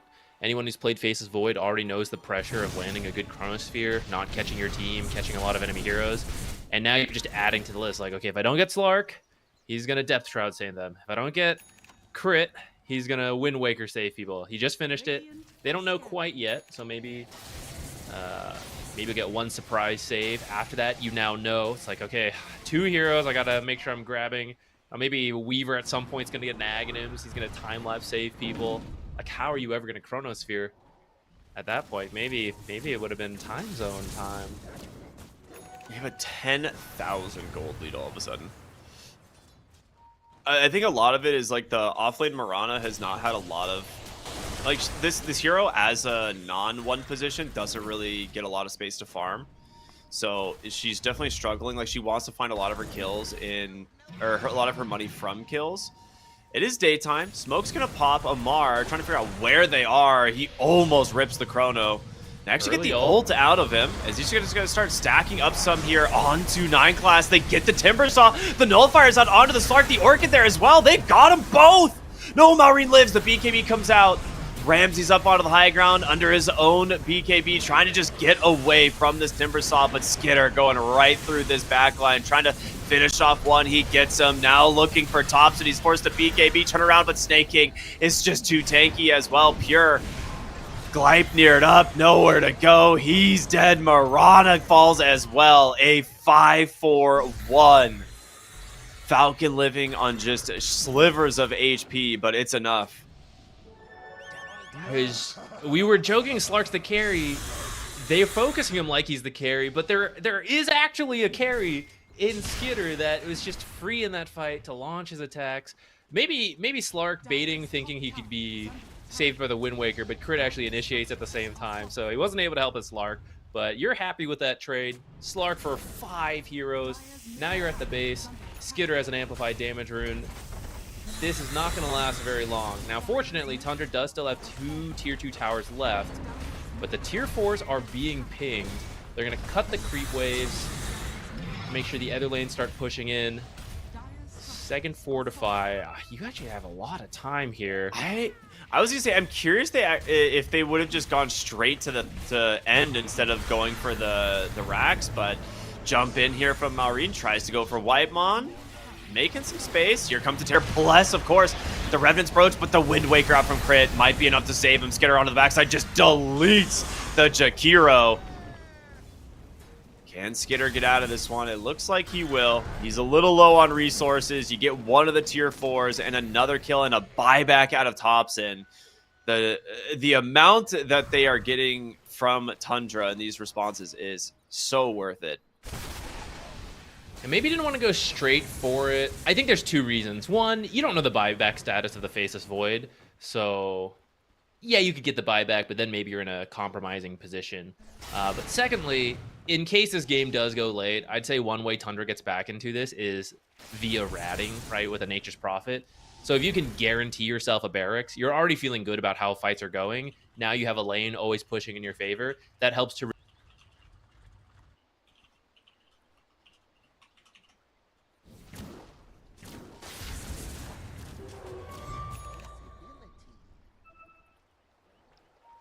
a pike there for Ramses. This one's actually quite nice. For people that don't know, like Force Staff can't get you out of Pounce, but Hurricane Pike can. It's the only item I think that really can get you out of the Pounce outside of a Wind Waker. So this will help quite a bit. You can't use it like a Force Staff, right? You have to use Correct. it. Yeah, you have to use it on the Slark or like on an enemy unit because the way it works is it applies as a debuff to enemies rather than. Oh, Blink Lasso on the Thompson. He's just dead. No buyback. I mean, that might be That's just game. That like a smile from Marine. They know the game just ended. They are not able to even get back to the base in time. I think this throne might just fall pure. He's looking for a Chronosphere. But what do? You got to pick and choose who you go on. They're trying to take down Snaking first. The BKB is out here from Skitter. He's just focusing the throne. Has a time lapse, but a Wind Waker comes out. He's going to fall down. The Chronosphere is there, actually. Okay. They get him. He can buy back into this fight as soon as the Chrono's gone. He's going to do that. He's down to low HP, though. Skitter, be careful. The throne isn't even going to fall. It's going to be Malrine turning his attention with the help of Crit to finish it off, and they will do it. Falcons will take game number 1. That was a little scary when Skitter bought back and then died pretty quickly. Time-lapsed in, gets like half HP immediately. You're like, "Urgh." Yeah, but fortunately, Crit, focused gamer. He's not diving Fountain. He's taking down those buildings. Wow, really well done from Falcons. I'd say never really letting the Natures do what he wanted to. You constantly found the pickoffs and just slowed down Tundra enough that as you started to get into the proper team fights, it was really close. Like, even though it ended kind of in a very quick fashion towards the end, there were so many fights where it really looked like Tundra was about to win the fight, but Slark is living just barely, and Malrine is getting away with like 100 health and then comes back in to do like 800 damage at once, right? Because you didn't kill him. So that's where those ganks on the Nature's Prophet make the difference. You slow down his timings just a little bit. Otherwise, maybe he's doing that extra 100 damage to finish the kills, and Tundra's running away with this with the Treant Solar Flare destroying your base. A very close game here for just game number 1. Yeah, that's the thing that's kind of wild is this was very close to potentially swinging back for Tundra, right? Because we're seeing Thompson start to get a lot of damage out in these late game fights, but I think it was that mid game, like you said, of the Slark surviving too many times. Crit being as farmed as he is with like the Blink, the Wind Waker, the Force Staff. I mean, he's as farmed as Ramses at the end of this game on the offlane Mirana, and I think that is kind of the secret to Falcon's success here is his early rotations. The first 2 Blink reveals both used to get Thompson, and he gets a third one like later on as well. So it's slowing down that Nature's Prophet, but getting himself a lot of XP and gold, which just pays off, so heavily by the end of this game because of that Wind Waker. Yeah, and your initiations are a lot easier, right? You just Blink Lasso whoever you want. That's kind of it. You are a little worried maybe of the response chrono, but you just make sure ATF is like, hey, I'm Blink Lassoing this guy, I'm going to pull him back, but you don't come in as well, because otherwise we're both being chronoed, and then that's that, right? But you mentioned earlier, Amar was doing a great job of either taking point for his team, providing the vision for the fight, the smoke break, he's very survivable. If he ults in time, he can't be chronoed, right?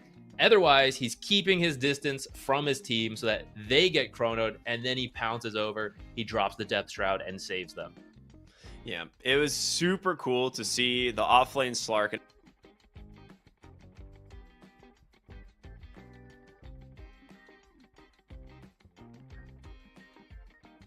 baiting the attention a lot of the times, right? Him and Malrine are pulling a lot of kind of the aggro from Tundra, so that it makes it a little bit easier for a Crit and a Mar to set up these types of saves.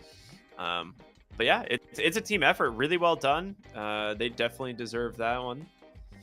I'm trying to look at the stats here. Like, that's the thing is there's not like any like, oh my gosh, this score line. I think Malrine is probably the most impressive on the mid Timbersaw, which shouldn't be surprising. It's one of his absolute best heroes, but almost the highest damage in the game, just second to Thompson, but 16, 4, and 19. That's pretty good. I think you're pretty happy about that on a mid Timber. Yeah, there's only so much info we can show on this one screen, but looking at the in-game stats, another interesting statistic is the damage received by Team Falcons and how much they reduced. Because once they saw that opening, I believe it was the Natures, Marcy, Mirana, and we're saying like, okay, they're looking to make really good use of Solar Flare. That means right-click physical damage. And so Falcons immediately grabs the Sven, and you already have the Timbersaw building the armor, the last pick Slark. So they reduced a lot of damage, like 10 to 20% more than Tundra did. And that's why these fights are so close, because they knew we just itemized for armor, guys. We have the evasion from the butterfly, right? We have the depth shroud save. So they did a really good job of addressing the core idea of Tundra's draft, which is right-click burst damage, essentially. Like, hey, we're going to land the chrono, we're going to pop the solar flare, we're going to try to kill everyone in that time. And I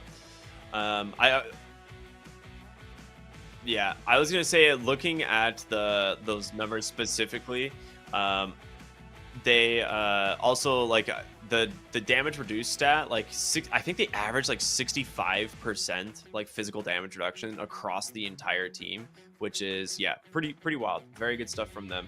So yeah, excited to see game one. This was a lot of fun. We'll see what happens as we get ready to jump into game number 2.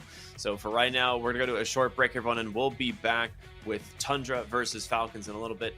We'll see you soon. Oh, wait, never mind. Hold on. We're apparently not going to a break yet. My apologies. We've got some other stuff we gotta do first. that's fine. I have more I want to say about Nature's Prophet, because this hero, I think.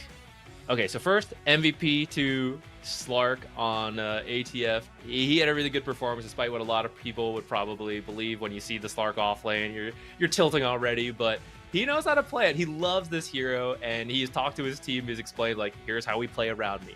I go first, and all the smoke ganks. He knew exactly how to make that hero work, which is fantastic. And a big part of that was hunting down the Natures a lot of times, and he was able to do it solo as well. Which is a big part of just stopping what Tundra wanted to do. Yeah, I mean, the solo kills on the Nature's Prophet from the Slark were pretty massive. All right, we are now getting ready to go to a break, but before we do, everybody, make sure to enter the giveaway. Go ahead and type !1x give in chat. You can take advantage of that, and then we'll be back with game number 2. We'll see you in a bit.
everyone should know about the esports in your pocket.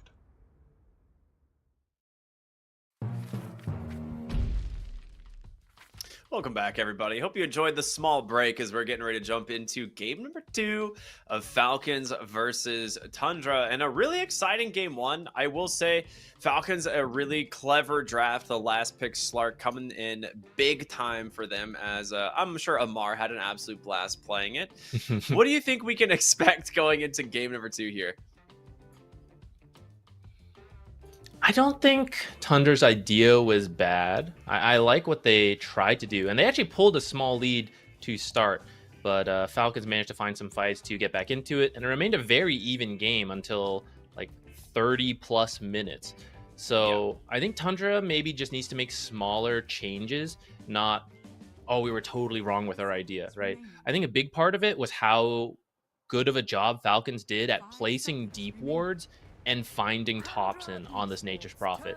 This hero is meant to get your team ahead through farm efficiency, because he's farming the parts of your map that your team doesn't want to be in, and yet he is still showing up to the aggressive plays because of teleportation. But when you have a Slark hunting him down, when you have the Blink Lasso grabbing him and then being killed off by a Timbersaw, suddenly you're losing a huge element of that hero.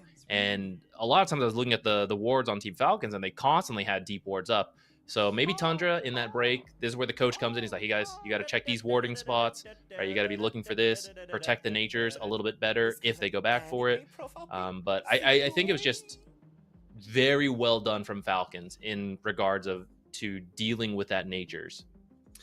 100%. And I think right now, with the draft being a little bit different this time around, it's going to be first pick for Falcons. We'll see the Doom actually getting banned by Tundra, the Tinker as well. There's still the Omni Knight, which you have to consider, but they actually get rid of the Morphling and the Nature's Prophet on Falcons. I'm not that surprised at this point. They have not looked like a team that has had a lot of success playing the Nature's Prophet. It's not like a player issue. I think it's more of, it just hasn't fit their style as much. And so I like just I like the idea of just banning it here, picking something and going back to like the drafts that they find more success on. They get the Naga Siren ban here, not wanting to give that one over, of course. And notably, Tundra has stolen away that last pick that we said Falcons likes to go for. 5 seconds remaining. So that means some of your cheesing potential, right? Like that last pick Slark, that's now out of the window. And they're going to open up by stealing the Omni, something that Tundra has liked a lot, but actually a lot of teams like, because Omni got a variety of changes that have brought him back into being a pretty good support. And I want to throw out, he's particularly good when you have someone who can stand behind and just boost up. Someone like a Huskar that Falcons loves to play. Well, we'll bring some attention to this Lina in just a moment. That is a sick pick, but for right now, if you guys are trying to get all of the information in these match, the stats, the odds, the promotions, it's all going to be inside of the 1xBet app. Make sure to check the link below, like in chat, as well as in the banner down below. I will say the Lina pick is something we haven't seen a ton, but it is squeaked through a few drafts. I think yesterday, the upper bracket finals, it wasn't even touched at all, right? Actually, it might have gotten banned in one, like in game 2, but it was like the very last phase, maybe. I'm not 100% sure, but it finally comes out here. I don't think you and I have covered a Lina game this whole event, have we? That might be true. It's at 97% contested rate, and it's only got 7 picks because it's almost always banned out. Like you said, Spirit versus Falcons, it went mostly ignored, but Tundra is not a team that has been ignoring it, and it's usually just banned in their series, but they see it and they want it, and I think it makes sense. It's just such a strong hero right now, a lot of good matchups, or at least neutral matchups that you don't really lose, especially in that mid lane. You just, okay, you're trying to counter me, I'll just shove out the waves and I'll go jungle, right? And I'll scale up. It's just been a really powerful hero. The combustion change to her innate ability just gives her so much extra farming speed and damage. I'm excited to see it because we just never get to, because it's always banned. I will say at least Omni Repel is going to be quite good if you can if you know what hero she's trying to focus, and you can put that repel down first, but you also have a lot of burst heal to try to counter her burst damage, as well as the classic Guardian Angel to prevent some auto attack damage from Lina, who is just sitting in the back, rapid fire, launching attacks in these fights. I wonder.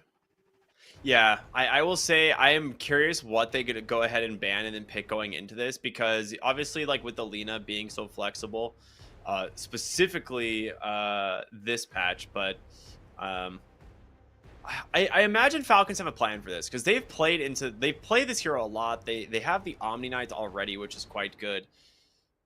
I just don't know, like, if it's worth playing Lina anywhere outside of the carry role, because like she's so good as a carry that it's almost like kind of a grief to not just run her as the one position. They just go straight for the Ramses Mars. This is a little bit of a deny pick though, because it's so good against the Lina. Like, this is like one of the worst heroes for the Lina matchup. She does not like to build an early BKB. She wants to be greedy, go things like Gleipnir, Boots of Travel. And Mars just can eliminate her from the fight with the arena. I like this a lot. This is a really cool, a little bit of an interesting, like, 2-hero opener, right? You don't really see a Lina Mars right away, but it makes sense, you know, being able to protect the Lina. I think so, though. I will say the Omni Knight, at least in the lane, you can always push him away, so like that's fine. But the fact that he has repel does mean it's kind of a get out of arena for free ability. It's got a long cooldown, so got to be careful how you use it, but that does make the Mars just a little bit more annoying to play. However, It has been something that Ramses has been playing, and we already see his Doom and his Sand King taken out. Even Kunkka, we saw him play an offlane Kunkka. So one of the few heroes left that he seems to have been focusing on lately, and it'll do what it needs to, even for everything I just said, right? It's Mars. He will arena someone, he'll spear someone, and that seems to be what they want out of Ramses. Just very consistent initiation. Ooh. Okay. I like the Slardar a lot. This is a hero that can absolutely gap close and get on top of the Lina. She just gets constantly bashed, which is really sick. I like it. That's a cool adjustment. Yeah, she's not a, if you do run her carry, like you mentioned, you might be interested in doing. She's an intelligence hero, so her armor is not that great. She will get wrecked by the negative armor from Slardar and a little bit from the Snapfire as well. And now they bring the Sven into the mix, so Warcry is quite good. If I'm Falcons here, I think you actually double down on minus armor in this game. I know we haven't seen a lot of Shadow Fiend or Templar Assassin, but when you have a game like this, I think you can do it. Or just like a very high physical damage carry. So you could go for the Mirana, sit it with the Omni Knight, and then, you know, you're pretty happy about that. She kind of suffers from the same problems as the Lina against heroes like Mars. But I would say get yourself a high physical damage carry that benefits really well with the Slardar. The Mirana's gotta be the #1, in my opinion. It's so much burst damage. You can maybe try to steal it away if you wanted to. Ooh, they're gonna go for the Leshrac. So flex value entering here. There could be a mid Leshrac, but we've seen support Leshrac as well with the Misanthropy facet, just doing so much damage in the side lanes. And you have a melee Omni Knight, right? He's kind of fast, but so is Leshrac. Leshrac can keep up with him, and just by having to be so close to heroes to harass as the Omni Knight, it opens you up to just being run down with Diabolic Edict. So he's going to be really careful, assuming this ends up being potentially a position 4 Leshrac. We've actually also seen position 5 Leshrac, so could have a harder time for Snapfire, but if this ends up being the Slardar offlane, Timber offlane, they're melee heroes that you could potentially run down with the Edict. Yeah, absolutely. I like the Timbersaw again. I'm guessing this is going to be Malreen's hero, looking at the heroes already, right? So just the Timbersaw mid. Now the real question is, do you want to put the Lina there and maybe run a Lina mid with the 4 Lesh and then pick yourself like a new carry, or do you just pick like a new mid laner that might be able to deal with the Timbersaw, right? So they ban out the puck. Is there another Thompson hero here that I'm missing? I mean, surely yes, because he has so many. But Yeah, I know, right? 10 seconds remaining. what are you worried about as a Timbersaw? Monkey King, maybe? 5 seconds remaining. The lane is tough, but after that, I think you're okay because you have Timber Chain to get out of the Wukongs and you can break trees. I'm not sure if you It's want just to do that. synergizes really well with their team is the only thing, right? Like Mars Arena, Lash. But there's also Omni, Guardian Angel being AoE, I think Yeah, makes it a little difficult. I forgot about that change. Yeah, that's a good one, I think, for a big reason why Omni is getting popular again. Wind Ranger ban, that one's good. I still think you kind of got to consider something like the Mirana for the carry. Remaining. I think so. It doesn't have the best setups, but 5 seconds remaining. She just kills It's still whatever scary. target Slardar puts corrosive haze yeah, on. that solar You're right. flare with that jump would be really good. Less synergy than other drafts, though. Like we saw in that last game, they tried to pick a lot of right-clicking heroes. This time you have mainly the Slardar. The others don't care that much.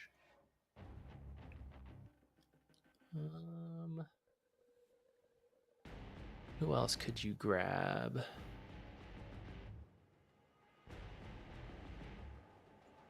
Radiant team ban. Gyro could have been cool. He would also be a hero that Omni just stands behind and boosts up. Just generally puts in damage as well outside of Arena, right? Call down's quite good. He's great movement speed. He can just chase in. 5 seconds remaining. I'm trying to see like where you can go with this. They have no answer to this Omni, and it's kind of an interesting idea from Tundra. It seems like their game plan is kind of just ignore the Omni Knight because I really don't know what their answer is going to be at the moment to this hero. Like you have a little bit of pure damage from Lesh's Diabolic Edict, but there's not like an easy nullifier builder. Like Lina is not a hero that can really play around nullifier because she's super long range. Okay, they just go back for the Weaver. Okay, similar to what I was saying, Negative like a minus armor. armor hero works well with them, and it's a lot of high physical damage. I think we might see him go for an early Daedalus here. It's gonna do so much work in these fights if he can get it. Yeah, though the risk of that is getting burst by Lina. So if he wants to push it off for like one or two defensive items, I would think that would make sense. Okay, he does decide to go for that Monkey King like you called. It will do well in the lane, which is pretty important to do versus Malrine. We've seen him win his lanes and then just destroy the game. So maybe addressing him earlier is something you need to look for. I think just generally it is good enough in the lane, but it's also one of those things where when Wukong's command is available and you have Arena, like there's no escaping the Arena Wukong's combinations. Like that's pretty good. And he might be able to scout snaking. I think that's going to be the biggest thing in this game to look out for is whether or not Thompson can actually find snaking on this Omni Knight. Jumping through the trees, get like the boundless strike initiations. That'll be huge. So we'll see what happens. It's going to be Ramses on the offlane Mars, of course. Whitemon taking the Sven. Leshrac for the 4 position of 9 class. We'll go the Misanthropy, Diabolic Edict, which we've seen quite a bit, right? It's just kind of become the go-to facet for the 4 position. Yeah, I think you don't do enough farming for the other one to really pay off. You're looking for the very aggressive plays with Misanthropy. I'm not sure which draft I like more. You have Sven, which is pretty much the best support you could pick versus the physical damage, minus armor type lineups. So you've got that going for you on Tundra. You have the Lina, who many would consider extremely broken right now. But you have a lot of comfort picks for Falcons. That's the thing that like kind of worries me is like it's a lot of comfort picks for Falcons. Mm-hmm. I still think the Lina carry is strong enough to win this game. The big question is going to be whether or not Amar and Malrine can just take her out of the fights. because there's not really a save on Tundra if the offlane Slardar gets on top of her, especially with the Timbersaw. They can kill it. So we'll see what happens. We're jumping into game number 2 here, everybody, of Falcons versus Tundra. This is the lower bracket finals. One team will advance to the grand finals to play up against Team Spirit. The other one will be out in 3rd place. See any last second changes? Doesn't look like it. He's got an anime profile pic. Sugoi. Snapfire with the full bore. A little more common nowadays than after Little Shredder got all its nerfs. I think it'll also be quite nice with the Slardar, because you can full bore slow from far, cookie him in, and that could be your way to play aggressive on this Lina in the laning stage. And then run her down from there, like you mentioned. She can't really get away outside of landing an LSA. But Yeah. Slardar will have, after a couple levels, he'll have Guardian Sprint, and it might be a little tricky to land the ability on him. Lane positioning is going to be key in that Mhm. one. Like think if so. the lane is not near the Dire Tower, this Lina is not allowed to play in the lane. Snake King about to take 400 pure damage to the face. Yeah, that should just be first blood. Dude, Misanthropy is crazy.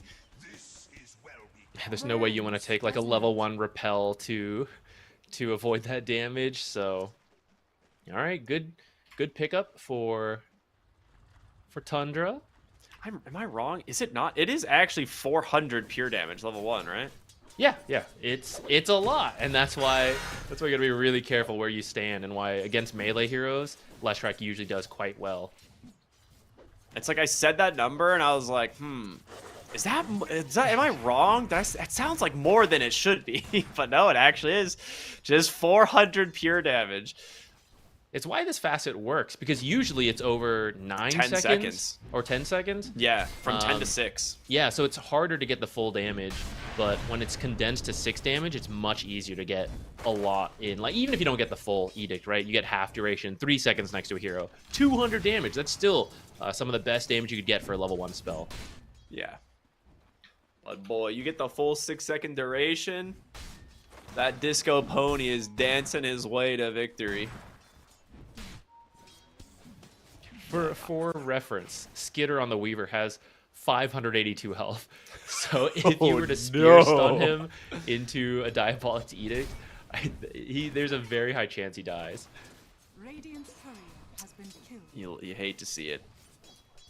Not Marine if actually you're a losing Falcon. his courier. That's surprising for a mid lane. Looks like it was maybe walking through the river. Monkey King with his long range grabs it easily. Didn't see the mischief, I'm sure, running around. Oh, Snake King. Uh-oh, not again. The spear catches him. Skitter's going to try and soak some of the damage, and it works, but the Lightning Storm comes out anyway. Really good positioning from 9 class on the last year. And that's exactly the combo we were talking about, right? The spear stun away from creeps to make sure you're landing Edict on just the hero. All that damage comes in that even a tanky hero like Omni Knight with heals cannot deal with. Yeah. And good step back as well, because Omni did take Healing Hammer, so he'll get some extra healing if he hits you with that Purification. Maybe that keeps him alive. Thompson doing okay in the mid lane. I kind of expected it to be a little bit better, but Malrine actually has a lot of CS here. And I would have expected Monkey King to have a little bit more denies, right? Especially now that Timbersaw is not universal. Like, he doesn't have the damage gain that he used to have. So, surprising. And just a really good performance from Malrine again on this Timbersaw. It's true, but Whirling Death is also just very good versus Monkey King, so it does help you get through it. But he is starting to run out of mana, which might start tipping it into Thompson's favor to pick up those denies you were talking about. Can't really contest the the Lotuses. Oh, actually, I was gonna say that. I think he got the Lotus on Skitter. Did he?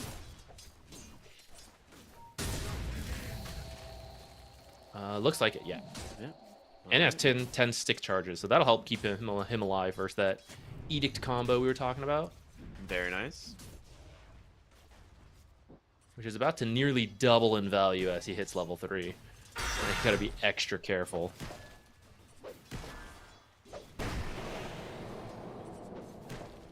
Maureen manages to get himself the water rune. He's gonna head over to the, I was gonna say over to the bounty room, but he's gonna find the Monkey King Courier. Oh, it gets delivered just in time.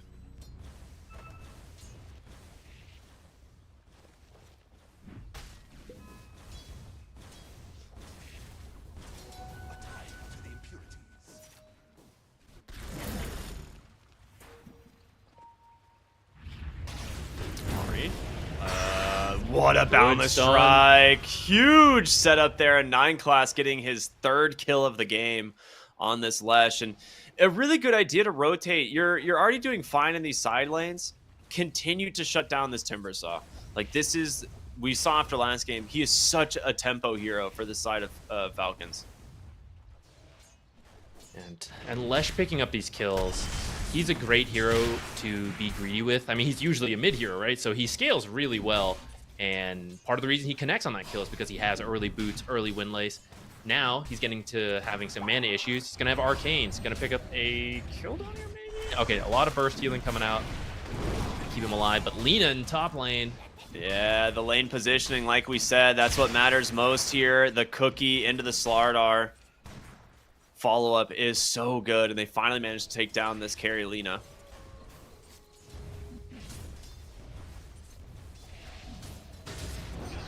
Nine class? Nice. God's Rebuke there from Ramses.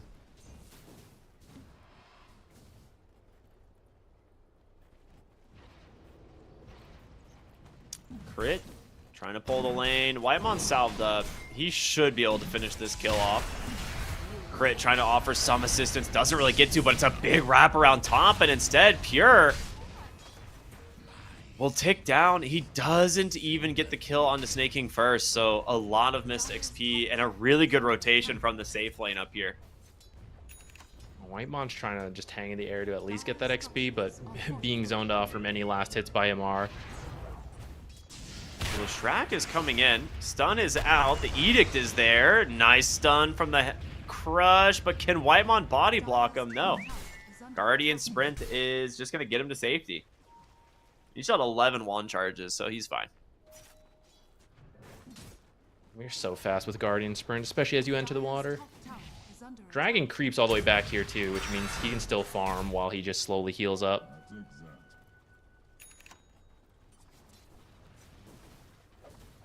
And we haven't seen Monkey King make a move yet. Simeon Stride is usually why this hero is so popular. You have a decent, usually have at least a decent time in the laning stage, if not crush it, and then rotate around. Maybe the action's coming to him. Dude, this is just so easy for them to do. Like, they just have like a Sven stun and then one other, like, and then Edict might be enough to just kill the heroes, or Monkey King rotates and they just have a Boundless Strike as well. Trying to rotate in heroes for this Wisdom rune, just not fast enough. The stun from Mar gonna keep them away. Mallory and Invis here. They're going to do a lot of damage back the other way. The Edict split between two, but Thompson does manage to get the Jingu stacks rolling. And I don't know if you want to fight this anymore on Falcons. Maybe if that stun connects, maybe you can finish off the Leshrac. Nice juke bottom here from Ramses. We'll get the spear. It does manage to get right on top of Snake King. Boundless Strike in from Thompson. Whitemon coming in as well. We'll secure the kill, of course, with the Stormhammer. Hunter's really upping the pace this game. Last game is the one with the Natures where I thought we'd see more of these rotations. Oh, they see Skitter with that ward. Yeah, very good place. Whitemon just dropped him here, and yeah, Ward Center comes out, instant arena. He's trying to be safe. I think he was waiting to like stack that small camp or something. They're gonna get the instant D ward at least. And now look at Malrine, but I think he should be okay as he Timber Chains up here.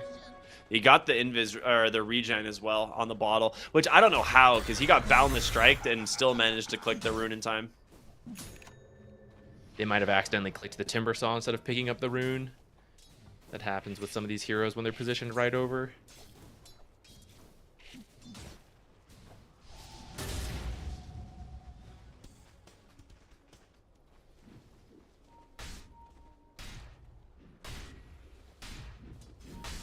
Looking for Amar in the top lane. Very nice grab. Amar, though, does a lot of damage if he can get some help from his team. Not going to get that, though. There's just too many here. They'll just let it go. So they managed to find themselves another kill onto Slardar. Crit trying to double stack the triangle here, which it looks like it will be successful. Lightmon's going to scout these out. Drop a sentry. A ward onto the high ground. Is like, oh, hello there. 9 class, in some trouble. Bound the Strike Stormhammer again, ran down by the Edict. Rinse and repeat. How many times have we seen this? You gotta be a little bit careful. Malrine is quite strong, but Thompson actually just burning through him. 9 class gets the deny off to the neutral camp. As Thompson will get another set of Jingu stacks here, trying to run away as a teleport scroll, and they just did not see him. They completely lost track of the Monkey King, and now they get the Slardar as well. Dude, that Mischief just completely mind flayed them. Into being double killed as well. Thompson having much more impact to start off this game with that Monkey King pick. A little bit slow in the lane, but now fully online, showing up to these fights. Whitemon's just gonna deny. Yeah, I think he just wanted a free trip back to base, right? Yeah, I mean he already lived longer than he thought versus that Slardar. Dude, Thompson got like the literal best Mischief.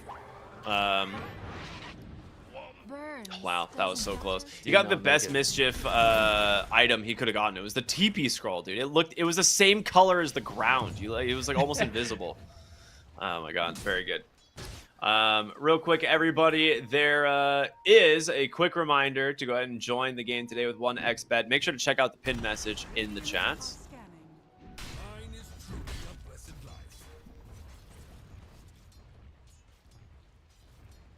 Finding kills on Crit and then stealing the stacks as well that Crit made has been really good for them. He's still not level 6, and his ultimate is a big source of damage to help them pick up some early kills to get back into this. They're still waiting on it, though, and they might find him again. They see him farming that small camp. But a stun from Amar, who is working on a blink. Right, this is the way they can start grabbing a few kills to get back into this game. They're not there yet. They saw Malrine. He went up onto the trees, was about to boundless strike. It was like, nope, there's Timbersaw there, guys. Never mind. Back out. We're being baited. Yeah, this is the part of the matchup that's good for Timber. Anytime you're near trees, you're rethinking your choices on the Monkey King. I mean, they're still comfortable just standing here looking for an opening, and they're gonna look for Amar, bound the strike, plus now the Stormhammer. In comes 9 class. They actually don't manage to chase any further. It's a little bit afraid. I'm surprised though, because they actually see some heroes on the other side of the map. Spear out from Ramsey. He's trying to get away from this Weaver. Easier said than done, though, as Mortimer Kisses are committed to try and secure this one, and it should be enough. Malrine ends up dying in mid. Wow, okay. That ward pays off then. Never mind.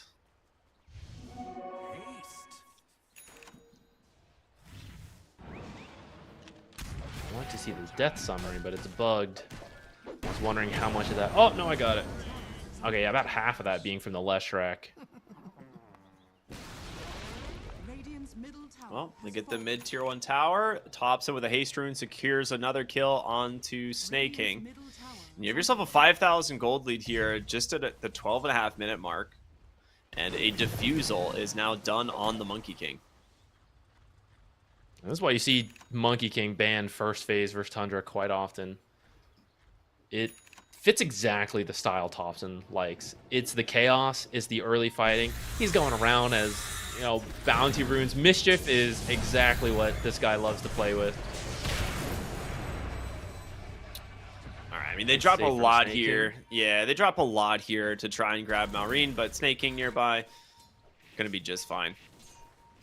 The supports from Falcons having a rough time to start, but you do see a little bit of the value there, right? How Repel is going to be very useful later on, Guardian Angel as well against the Monkey King, but they're still very much on the back foot right now.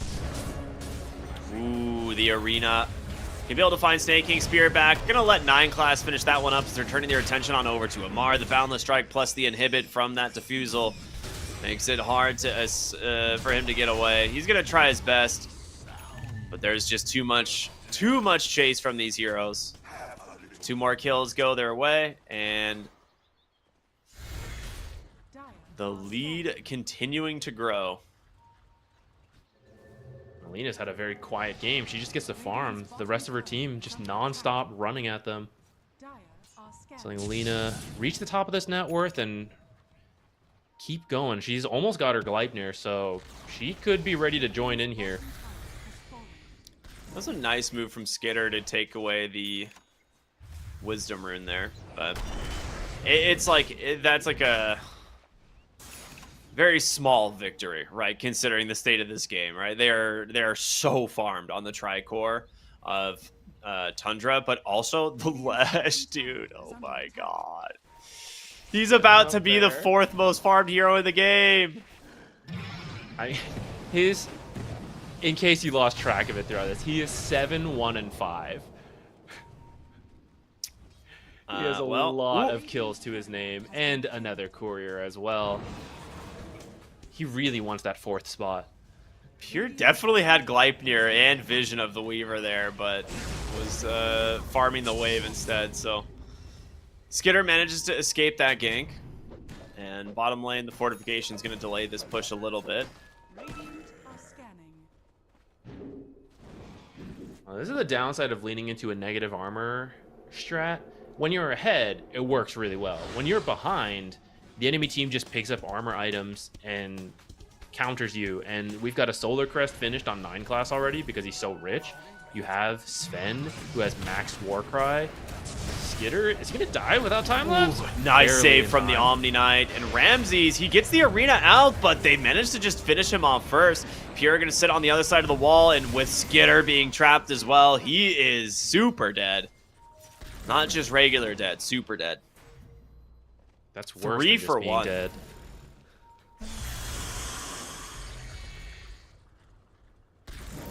Is there a window where this gets easier? They're currently running you at your tier 3. No, they don't have to stop. They can just keep chasing. Maureen, I don't think you can survive this either. He has to just back away. Timber Chain doing some work. Thompson going to sit close enough to crit to try and minimize the damage from the Mortimer Kisses, but Maureen will finish the job, and Ammar's coming. He gets the Lesh. This is a massive gold bounty. 828 gold for Ammar. Very much needed. Yeah, 2 kills worth 2,050 gold. That is very nice. They got the tier 2 though, but yeah, that's a little overconfidence, I'd imagine, right? Yeah, a little too far on that. Diving in Omni Knight. I mean, they did kill that Omni Knight, but yeah, take a little longer because of what that hero is, and it baits them in a little bit. Still got a 7k lead, so you're feeling comfortable. For Falcons, let's see, what can you spend this money on, right? That was so much money. You've got the blink on Slardar. It looks like he does just want to go for BKB. But maybe with that blink, oh, Snake King getting picked off again. At this point, I don't know how big of a deal that is anymore. The blink on Slardar, wait for the cooldown on Mortimer's Kisses. Maybe you can find some more kills. You kind of have to. It's not like a maybe. You need to start finding more pickoffs to get back into this. You're 9k behind. Maybe off of a good kill. Roche is pretty easy for you as well. That could be a nice little chain combo of events.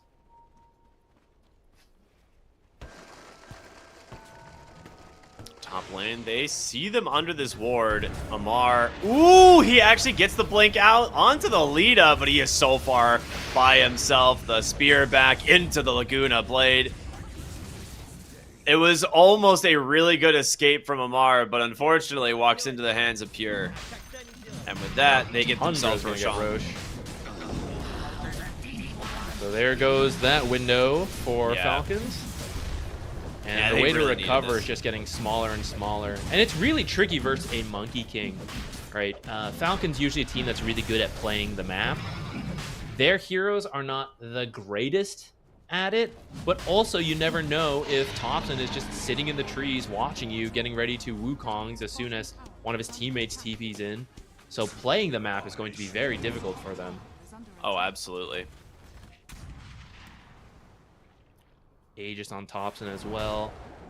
Kind of suggesting to me that they're still going to just embrace this chaos, not interested in trying to take all these towers and hit the high ground, because otherwise I think you give it to Lina to let her just hit the towers from afar, and if they jump her, she has the second life. Yeah. She might still just be like, I'm just going to keep farming my items, guys, so how about you guys go fight with the Aegis? I'm not really interested in that. Thompson's like, yes, I love fighting. Give it to me. Yeah, I actually agree. I don't think they want to pressure the high ground with first Aegis. I think it's a little bit scary still. There's like the high ground from Falcons is rough, right? If you get blink crushed into, you know, like Mortimer kisses, there's a good chance you're gonna die unless you like can commit your BKB and get away. But Radiant's middle tower is under attack. they do have a pretty substantial lead, 9,000 gold here. The majority of this is just the Lina now being like 4,000 gold above the next, or above like her opponents, and then of course the Leshrac with a pretty sizable lead on the support side. This is pre-Tormentor too, which they might be able to just steal these. We'll see. I mean, it looks like this tier 2 tower's falling, so you're not going to have that help you defend. They're trying to steal the Tormentor, actually, because they know they can't go get their own. Yeah, they are. 9 class hits them with the dust. They're actually here on only 2 heroes. They don't quite know that. Maybe, otherwise they'd feel confident going for 9 class on this Leshrac, which they are going to go for it. The Blink the Crush does a lot of damage. The Wukongs comes out. They get on top of the Weaver. Save for the moment. Can he get the ult? He doesn't. Oh my goodness. The damage from the Monkey King is overwhelming, and the double arena on the other side is caught Amara. It's caught snaking. They're just going to TP out on them. No, Boundless Strike is there. Even the Laguna and Gleipnir comes through, and it ends up being a disaster. They lose 4 heroes trying to make this play. Great read from Tundra, recognizing, you know what Falcons would think we're doing after taking this tier 2 as Tormentor spawns? Taking their Tormentor. They're going to try to take our Tormentor, so let's go stop them, and then rush it back over to their Tormentor so we can still take it. They're all the way over here. I really don't think you can fight this on the Falcons, even though you know what they're up to. They're just not giving them any breathing room, right? Like all. Falcons are trying to make good recovery plays here, but Tundra is reading it absolutely perfect. They know exactly what they are up to. And it's going to be a smoke at the moment. Snaking forced to try and clean up the wave mid. So they have to know. There's no way Falcons is not smoked right now. Top lane, they will clean up the Tormentor. Goes to really 9 good shard class on the Lesh, so even better. The wraparound though. Amar's got to find a big target. If you can find Pure, that's the best target. Would be great, but Pure, yeah, would absolutely be best. There's the blink. The crush comes out. The BKB immediately in response. As the Cookie trying to get Amar to safety. The Spear not going to actually stun him up, but he's alone. You took this fight mostly without your team here. Skitter was not available. 9 class finally gets picked up. They buy back on Amar as he's going to try and rejoin the fight. They find Snaking. Boundless Strike doing some serious work. Crit with the Mortimer Kisses, but it's canceled by the Lesh. Irene wants to get back into this one. Who do they find? Back onto 9 class. The Crush comes out. Corrosive Haze is there. 9 class.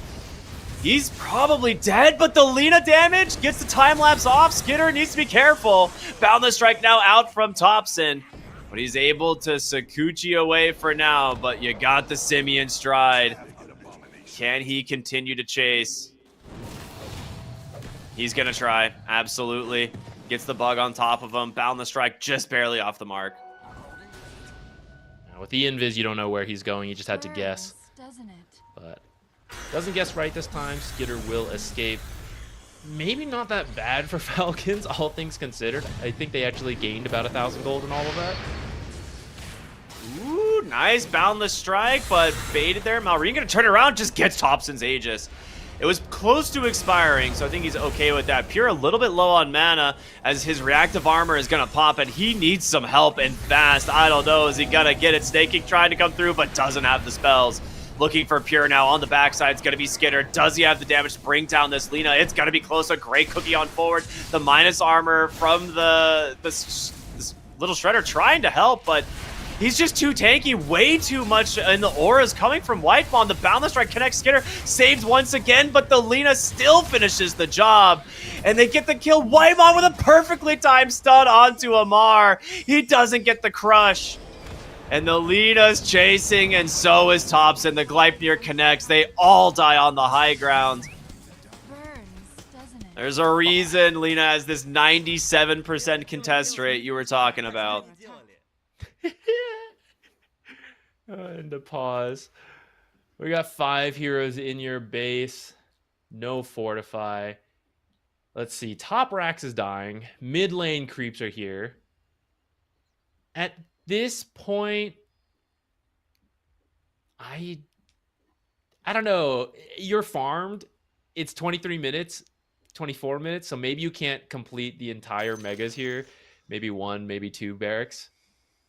But you've cemented yourself in such a good spot here. Falcons with some good fighting spirit. I'm sure they'll still play this one out, despite the banter going on here. This is always quite funny. I feel like these are two teams that love to get involved in the all chat. That's true. Now, if you GG'd out here, I would understand that. It's looking real bad. All right, here we go. Back into the game as the top lane of barracks goes down, or the top tier 3 goes down. The lane of barracks to follow. So that will refresh the fortifications here. I mean, they got really close to bringing down the Lina. It's one of those things, though, we were wondering, will they have enough physical damage to just deal with her? It seems Whitemon having the Shard, having the Warcry, and the Solar Crest, like, it's so much damage mitigation. And it's just enough to keep her in these fights. Yeah, she also took Vampire Fangs, and she's one of the better carries for it.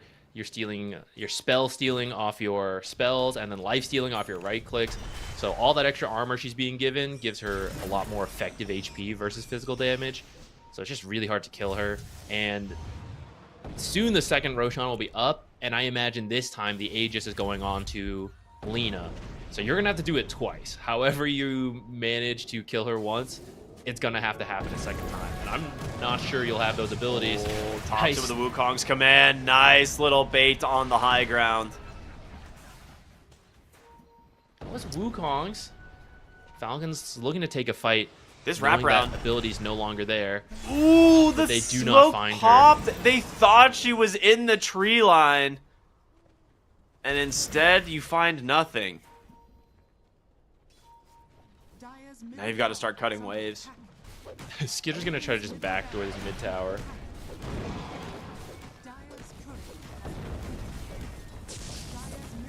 Well, you're going to lose another lane of barracks here in the mid, as they still have a catapult at a full creep wave, so they might just go straight for the mega creeps. There is still 1 fortification left from Falcons. I think you have to save it for your Aegis, or your Ancient. But yeah, at this point, probably. Oh my goodness, the burst damage from Maureen. Thompson's gonna survive through it though. The Mortar Kiss has finally managed to finish the job. Amar helps take down this Sven as well. Another pause. Ooh, I'm sure there's totally lag going on right now. Yeah. We're going to see a very, very impactful Light Strike array about to connect in a moment. Pure is about to clean up these supports. I'm going to be real, guys. I don't think you need 9 class, even if he's having lag. I think you've got this one in the bag. But, I mean, coming up here with this LSA landing and when 9 class reconnects, he'll throw out the Split Earth, continue the double stun. This is the Megas finished. Even if you didn't win here, you would then go over to the Roshan pit, grab that, and then you'd be finishing the game. Oh, I guess there's still a mid-rax. The creeps are going to kill it. Yeah, I mean, this is the Megas. This is dangerous from Tundra, though. They're engaging in the all-chat banter. That is a buff to Falcons. They become stronger when you do this. And now, this game, it's probably in the bag, but game 3, I don't know. You might be making your opponent stronger with this. All right, the LSA connects. Goodbye, Omni Knight. The cookie actually got him out for the second, but now it's just Skitter versus the world, and yeah, he's dead. So all 5 fall. The GG comes out immediately after. Very well done by Tundra. This is the style they wanted with the Nature's Prophet, but I think the Monkey King is something they're more comfortable with, and they also had the Lino as a, really good hero to have for this kind of stuff. I think much more aggressive potential, stronger lane than the Faceless Void. But either way, however you want to say it was, they played very aggressively. They were all over the map. They got first blood, which helped out a lot, helped them get the second blood and the third blood, at the fourth, at the fifth, at the sixth, because they went. This Leshrac popped off. He was going everywhere, helping his team with that Diabolic Edict damage. Monkey King running everywhere, transforming into everything, playing chaotic Dota all across the map, and Falcons just could not keep up with it. Snake King didn't seem like super comfortable on the Omni Knight in this game compared to like some of the other heroes we've seen. And 9 class like definitely punished him for it, starting in the bottom lane, right? Just from the first blood, but then also just positioning really well. And anytime he finds Snake King out of position, it's just the spear from Ramses to get him that second kill. And like you said, it kind of just snowballs from there. The big shout out to the support duo in general on Tundra. These guys were playing side by side for like the entire mid game. Like, and Thompson's able to just rotate in with Simeon Stride into a Boundless Strike. Like just the Stormhammer and the Boundless Strike was enough with Diabolic Edict to kill any hero on the map. And they did it so often. Yeah, and this is exactly what Lina wants. Combustion gave her a lot of fighting power, but also farming speed. And she just free farmed for, I'd say, like the first 15 minutes because her team was just drawing so much attention. And actually, a quieter game from Ramses. Usually we see him get active pretty early, but this time the mid and the supports were doing it. So he's like, oh, I can just farm up a little bit and I'll join later, right? And that's, eventually he did come in and it was 4 heroes running around while Lina finished up her items. But I agree that we didn't quite feel that Omni Knight impact, but I also think some of it is the draft. I feel that Omni Knight loves when a hero is just there, like Lina, right? And you just stand behind Lina and you're like, yes, jump the Lina, and then I can throw all my spells. I'm not a mobile hero. I like to just sit with these heroes that are also not mobile, and I just make them stronger. But you have a Timbersaw who's running around in these fights. Skitter on the Weaver is zooming around everywhere. Slardar's a fast hero who's blink initiating. So it becomes very difficult for the Omni Knight to get to those heroes and use his spells. So I feel like that was a little bit of a mismatch in the Omni Knight with the cores. I think it's much easier when you take a Huskar, for example, because Huskar just sits there and attacks. The Lina sits there and attacks. Sniper, Drow, those types of heroes. Or maybe like melee heroes work too, but you don't want the kinds that are zooming around in these fights. Yeah, I think that's actually a really good point. The Weaver Omni Knight synergy is definitely lacking, and I'm not sure if that is like, it's not like the thing that broke their draft, but that certainly doesn't help them in a game like this where Tundra's already ahead. 9 class getting MVP here with his Leshrac. And it's not that surprising, right? Like they did a lot to enable his hero in this game, and he ran with it, right? Gets a really early Solar Crest, gets a Yule Scepter, which is not something we see all that often, but it is, it's great to keep him alive, just maybe bait in some fights, but also it dispels Timbersaw's Aghanim Scepter, which he ended up just using it exclusively as like a blink initiate burst damage tool to try and kill some heroes, and almost managed to make it work. Yeah, also works versus that Guardian Angel. So just really cool pickup this game. Guys, that was just game 2. We're going to go to game 3. In that break, make sure you go sign up at 1xBet. Get up to a 100% bonus in your deposit. And then we will be back with game number 3. Who's going to win? If you think you know, go sign up. Go put it in there. All right, we'll see you soon.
everyone should know about the esports in your pocket.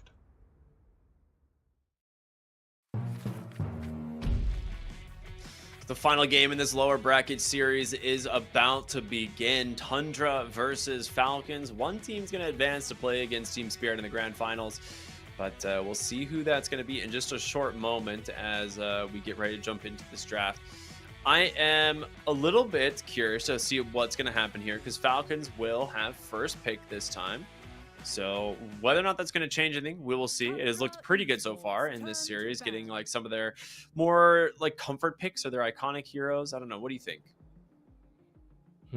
I missed who actually won the coin toss, but I'm guessing it was Tundra and that they picked second pick because I do think stealing it away from Falcons is quite nice because it's much harder to get cheesed by any of their picks.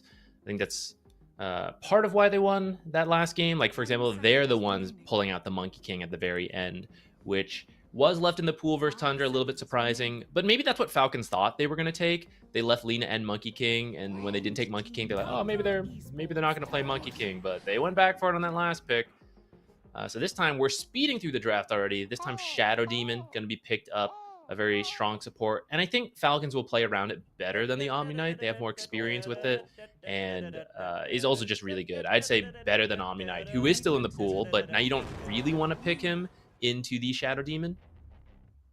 I think that's the big thing is this hero kind of blocks the Omni Knight pick a little bit. They get rid of the Clockwork, which they have had a lot of success on, and they do just go back for the opener of the Lina. They're like, okay, it worked well enough last game.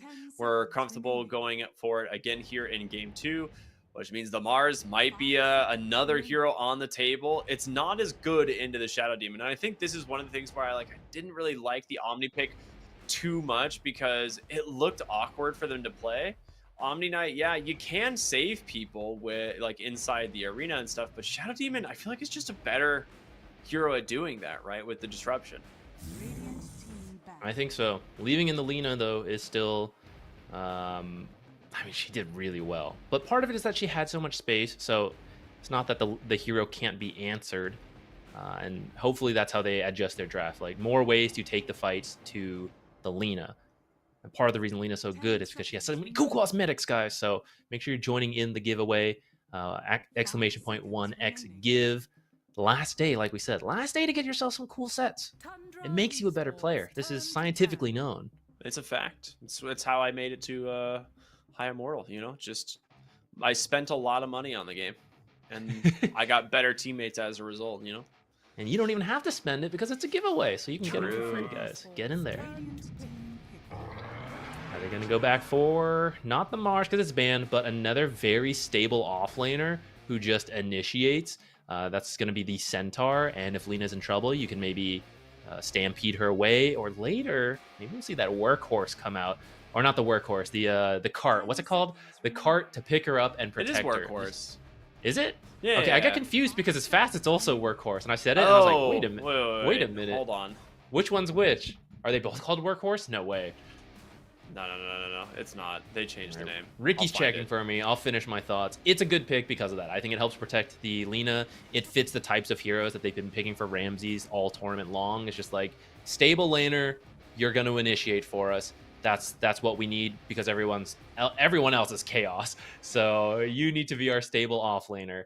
And it's also a nice steal from Falcons because it is a good combo with the Shadow Demon. Not that we see them play Centaur a ton, but if they wanted it, it would have been a good pick with that Shadow Demon. We've seen that lane combo be very successful many times. It is workhorse, by the way.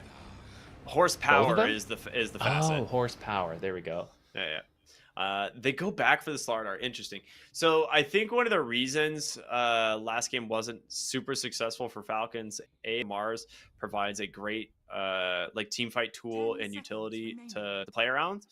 And we could see like in several of the fights, like they try to go on the Lina, you just get arena'd. Centaur is very similar in the fact that Stampede just gives her the ability to run away from these types of initiations. It's not as good, which is maybe why they feel like the Slardar is a decent matchup here. That being said, this could just go mid on the Lina. Like this doesn't have to be Pure's hero. So we'll see what they end up doing. If they feel like this is like an even worse game for the carry Lina.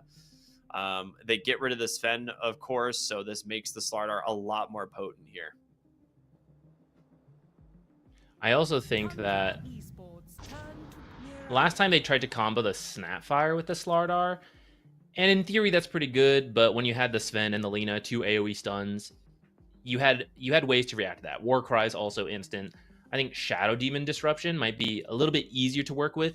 If Lina steps up a little too far, you disrupt her. That just lets you walk in, and if it's not that lane, it's maybe like the Mirana arrow following the stun, but it might be a bit easier with these heroes to play aggressively onto that Lina if it is a carry Lina. I mean, it's one of those things now. You have Shadow Demon Mirana probably as the support duo, since this is, snaking. He is like probably the #1 support Mirana player. I can't remember anyone who's played more games on this hero recently than he has. They go back for the Leshrac, probably for 9 class here once again. It looks very good after the last game. You don't have as much synergy with it at the moment as you did then. Right, the Tusk not as great of a stun as, say, like the Stormhammer from the Sven, but you can still kind of work with shards and the Snowball. They do manage to get the Wind Ranger as well, a hero that was banned out in the last phase. So I think overall Falcons have adjusted their draft quite a bit here to the Lina pick, and I like it a lot. I think the big thing was the Sven and the MOUZ. Those have been removed. They get themselves much higher single target heroes to try and help bring her down. I also think there's more flexibility this time for Falcons, which they don't have the final pick, but it's still useful going into the banning stage where the enemy is maybe not fully sure what you want. Last time it was a bit more telegraphed with things like Omni-Knight, Snapfire picked up. You knew those were going to be the support duo. I mean, Snapfire, of course, technically still possible, but it's really dropped off ever since the little Shredder nerfs. So this is still keeping it quite open. Maybe makes it a bit harder for Tundra in their own last pick when they don't know what matchup they're going to get. They've still got some flex in theirs as well. Tusk going to be a support. Leshrac could be a support again for 9 class. He did amazing with it, but you could end up throwing it mid, do a carry Lina, grab a new 4 support, or maybe 5 support, because it could be 9 class Tusk. Grab a different hard support for Whitemon. They've got their own options here. Yeah, I like the flexibility quite a bit. I'm curious where they want to go with these last set of bans, like what they think Falcons want to pick up, because I feel like it's probably going to be Skitter's Wind Ranger, because he's the one who's been playing it most often for them. And he actually really likes the Whirlwind build, and I think against a Centaur, that's okay. We'll see, though. Yeah, they actually ban out the Primal Beast. That's a Malrine classic. We haven't seen it too much, but pretty good against the Lina in terms of staying on top of her. Also, Pulverize being a BKB, Piercing Disable, which is always useful in the late game. Not physical damage, though, which is something like when you have a Slardar, you kind of want to lean more into your physical damage dealers. Yeah. You also have that Solar Flare could be an option. It could be support who might then go Moonlight Shadows, but if you do run Solar Flare, which would be quite good with the Slardar and the Wind Ranger, your last hero maybe also wants to benefit from it. Maybe doesn't need to because you already have 3 heroes doing it. But the option for that core Mirana is still there. Monkey King is still in the pool, but with the possibility of having to play into a mid Wind Ranger, I think less worrisome. I think we might want to keep our eyes out for a sniper here. For Falcons? Yeah. I mean, I don't know if Malrine like really play. I mean, there's thing is like, what cool. doesn't he play? But because I'm sure he could do it. Yeah, because of the Mars ban, it actually seems kind of decent. Like, yeah, you have Centaur Stampede, but it's really not that big of a deal for the sniper to play around. You can always get Concussive Grenade for the Tusk Shards. He's a natural pike builder. I feel like it's actually a pretty solid pick, depending on, what Tundra go with. And I'm trying to think, like, if you pick sniper, what mid laner would they be really worried about them going with? Okay, the Pango ban, actually really good. That's a full physical damage hero. I'm not open to the sniper. I think for your final pick, you would just pick someone who tries to gap close to get to the sniper, and maybe don't win the lane, but you play the game that way later on. You find the sniper, you find the Shadow Demon for your team. 5 seconds remaining. I don't know exactly who that would be, but I think that's what I would aim for.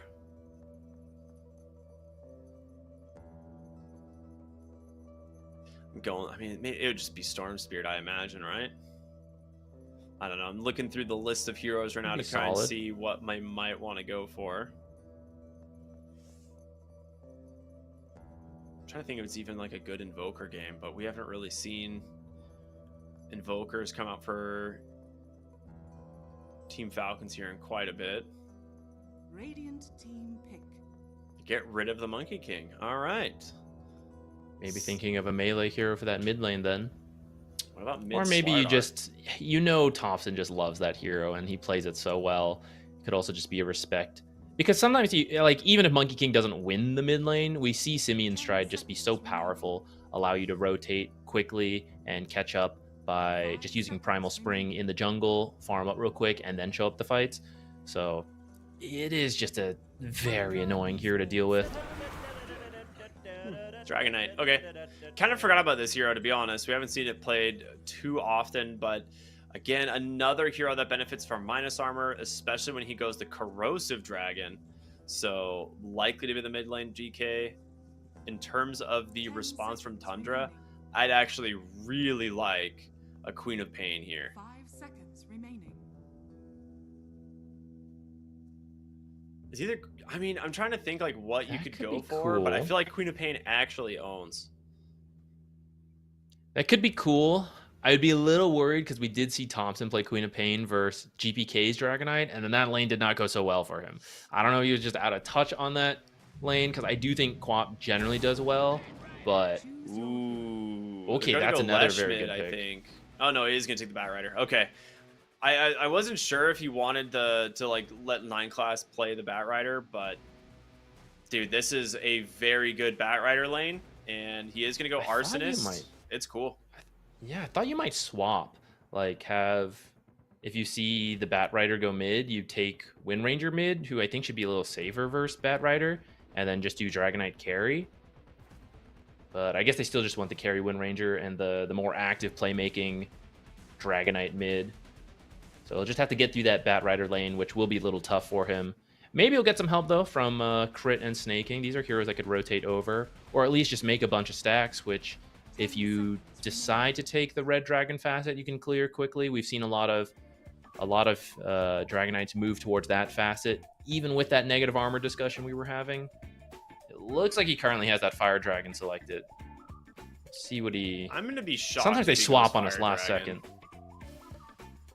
It just seems like so good to go Corrosive Dragon. Like, but if you get shut down, right? We've seen this from some Dragonites where it's like, if you know your lane's bad, you know you're going to have to recover. Fire Dragon's the way. And yes, the Corrosive Dragon could be cool, but if you're getting smashed, then it's like, oh, I can't go in. I can't even apply the negative armor to begin with. Yeah, that's a good point. We actually talked about this the last time we saw the Dragon Knight, where they were having a really rough Dragon Knight lane, and they were stacking instead. And you have the Shadow Demon who can stack, and that'll give Malrine some recovery here with the Fire Dragon Cleave. So that might be the way to go. I think Thompson should go for a Witchblade this game. Like, I don't know how early, but it's one of those things that, like, eventually the Witchblade damage, if he takes advantage of, like, the Shard, it's really good against some of these heroes. But I think for now, it's going to probably just be the standard, like, Blink Force Staff stuff. But I'd be down for, like, a Witchblade Shard eventually. It makes the Dragonites game impossible. That could be cool. It's also a lot of armor versus some of the negative armor. Like, even if he didn't end up taking Corrosive Dragon, there's still the Slardar, right? So yeah, some extra armor will go a long ways. This is going to be a fun one. This is the final game in this lower bracket finals, everybody. The winner, again, advancing to play Team Spirit just later here in the evening. But whether or not it's going to be Team Falcons or Tundra, we are about to find out as the teams make their ways out into the maps. Take a look at these facets. It is going to be the Solar Flare for the side of Falcons, which we kind of expected, right? You're running Whirlwind. The attack speed is pretty much good on all of these heroes. Yeah, Mar ends up going Leg Day. He was spamming between the two. Maybe couldn't fully decide or just having a little bit of fun while he's waiting. 30 seconds to battle. But I kind of like the idea. Helps him get on top of that Lina a little bit faster. I think leg day is just really good for the lane. And like Brine Guard is really solid if you're playing against like multiple heroes that are going to be, excuse me, in melee range, because then you can get like Blink Crush onto multiple with the shard, and then you're looking at like, you know, 10, 15 extra armor on the starter when you do that. But The battle begins. I think in this game that's going to be very difficult to do. So, well, Amar, not a good spot for him right now. They're going to try and get first blood on over to the Bat Rider. The Whitemon takes it with the blood grenade, though. That's a little awkward. Not the hero. I mean, getting it to either Pure or the mid lane Bat Rider would be massive. It's still a kill, though. Yeah, I'm surprised he went for that. I feel like it's usually not worth it to risk that kind of move when you don't have the team with you, but either way, first blood over to like you said, Whitemon. Tusk is not a bad hero to get early levels and gold on. Yeah, not at all.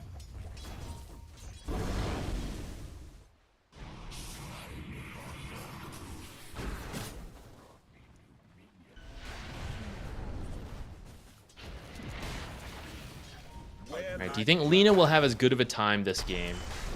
Probably not. Whitemon just gonna go down. They're gonna taste his own medicine, dying to a blood grenade. I mean, Crit had like 10 stacks of his passive on him.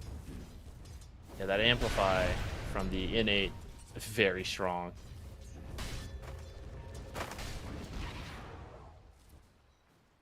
I think overall they've addressed the Lina much better in this game than they did in the last game.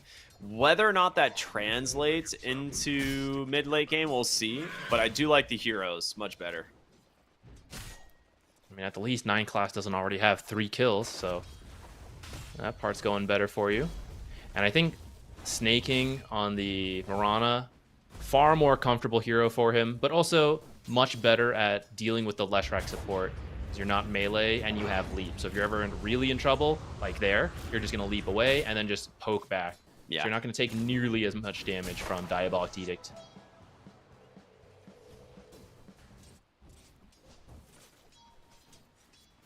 And Centaur won't be able to isolate you as well. Last game you had the MOUZ, God's Rebuke, and Spear can push you away from creeps to set up that Diabolic Edict.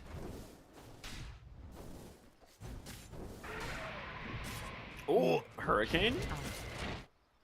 That's always fun. Love to see that. Diving Malrine. Yeah, that's looking like a pretty dead Dragonite. Oh, wait, Dragon Tailed a creep? Oopsie. Wonder, maybe intentional to try to get it killed off so the tower starts hitting. Actually true. But it might have still been better to stun the hero first. I mean, he had 7 stacks of napalm on him. He might, like, the whole thing is Lestrac's just trying to, like, force him into the Bat Rider, right? He can't run away and take a whole edict on his own. So 9 class, again, with his rotations around the map on his Lestrac, already paying off. One of the benefits of this hero, just so fast. Got a Windlace as well, so just sitting at 345 movement speed, these early rotations don't take nearly as much time as someone like Crystal Maiden walking over, or actually even the Mirana. She's at 285 move speed. Sagan's getting old, so just not as fast as he used to be. Yeah, the anime took a lot out of him, I think. He did so much work there. You know, no spoilers, but... Sorry, you're not missing much anyway. God, that show sucked. I liked it. I enjoyed it. Dragonite getting run down again. He's got 3 napalm stacks on him. Should be okay with this rotation coming in. Top That's a lot of damage going in. He gets some TPs out as well, which is big, right? Crit no longer having a TP for the mid lane. And Thompson can continue to just play aggressive, stacking up here against Malrine. And playing for the Power Rune here in a moment. The early boots pickup is really nice, and Malrine's forced to go like a boots rush himself, so it's slowing down his ability to get to like his double bracers and extra regen. Yeah, I thought Thompson hit level 5 there. I thought he might consider a point in Flame Break to knock Malrine back to finish up the kill, but well, maybe decide it's not worth adjusting his build like that. No, he's already winning, so... He's like, I'm not falling for this Lesh rotation a second time. It's a good read. But Leshrakt's actually just wrapping around even deeper because of that, and it might still work. Dude, do you think is that creep these wave gonna creeps are going to spot him? scout him now, so... All right, a little smiley face from Malrine. I mean, the thing is when you're playing a hero like Centaur in this bottom lane, he's totally capable of sitting in this 2v1. Like, we saw this a lot when Monkey King 4 first started showing up and he was just courier sniping. Like, Centaur was like the go-to off laner with horsepower, just running around with multiple bracers, and he's chilling. Snake King in the mid lane. He's going to go ahead and take a little bit of Edict damage here, but does get the blink away.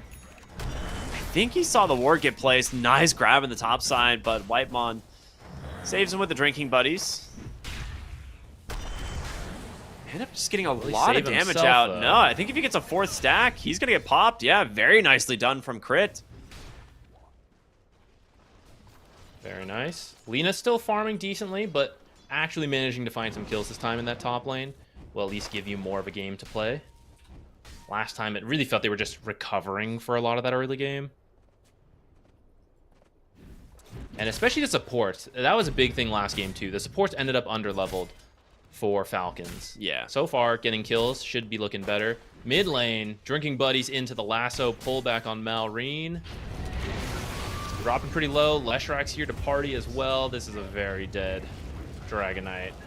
Shadow Demon does take the power rune away, which is nice, but Radiant's middle tower is yeah, this is kind of expected, right? You last pick this Bat Rider into a really advantaged lane, and they're punishing it so heavily. It is giving some space to the side lanes, though. Like, we said Centaur can be left alone. You can, but you're still not farming as well as if you had heroes with you. Oh, trying to fix that now. Rotating top, getting a kill on Shadow Demon. Amar should be okay. Thompson, does he No care, flame though? break. tower is under He has a crush, which he's going to have to use. Shards in 5. Yeah, it's Yeah. a little too long. It's a lot of In slow. the meantime, they're going to punish us, get the kill on the Centaur, which is pretty necessary because it looks like your Wisdom Rune's going to get stolen. Well, is it? Snowball? Yeah, he does get it. Really well done from Whitemon. Dire's middle tower is under Thompson thinking about sticking around, but deciding, nah, he's just going to let it go. That's 5 stacks onto the Tusk. He's going to come out, get taken down by Amar. Snaking tried to steal the Wisdom Rune on the other side of the map off the Centaur kill, but that's what the others had already TP'd out to deal with. And it was close. It ended up being a click war for it, but Tundra comes out ahead again. 2 Wisdom Runes, which it won't be as bad this time because you are finding some kills on Falcons more than last game. But you are going to have that level advantage coming in here. You're going to have these ultimates just a little bit sooner, maybe a minute or two, in which you can try to find even more fights to start building a lead. It's a much closer game this time. Absolutely. It's completely different, right? Like, in terms of the strength for some of these heroes. Dragonite's gotten a little bit of recovery space here. Top lane, they are going to see Crit come in. Whitemon is here as well, trying to just push them away from that power rune. And with drinking buddies, oh boy, is that a fast kill. Stampede comes through as well. They can amplify damage on Pure. That's just going to be a lasso pulled right into the hands of the Lina. 3 kills around the map as they also take down the Wind Ranger on the bottom side. That is Really well absolutely done. They're even huge. looking for Snaking. They get a Snaking Snaking. gets a return kill. Oh, no. Okay, Snaking gets a return kill. All right, that's nice. They're going to get Well, him, I should though. say, he gets the kill first. Now Ramses is technically getting the return kill. Or is he? He's actually, no boots. He might not be fast enough. Oh, Shaq saves his life. that's rough. That's a punish for sure, not having a point in double edge. But understandable why he didn't because of how they've been playing. Leshrakt's been leaving him alone, and Retaliate is the build to do if you just have to survive on your own. Ooh, really nice Dragon Tail out. Split Earth, not available. 9 class, just going to run down Malrine. No way. He's going to get saved for the moment by Crit. As the Blood Grenade comes back out the other way, I hear a Whirlwind somewhere. It's onto the Tusk, and Whitemon has a Walrus Punch and a Shards in 1 second. Might be able to make himself some space. He's actually out. Very sick. Oh! Oh! Skitter What gets a him on the read. power shot. Very well played. Tusk tried to juke back, thinking the power shot was going to come down the the obvious path, but Skitter predicted it. Very nice. We do see the struggle of Whirlwind early, which is it's not nearly as good at getting early kills. We see how long he has to chase that Tusk. But later, when you pick up items, it will be really good for team fights because you can hit more heroes. For now, it's mostly a farming tool. This game is very close now.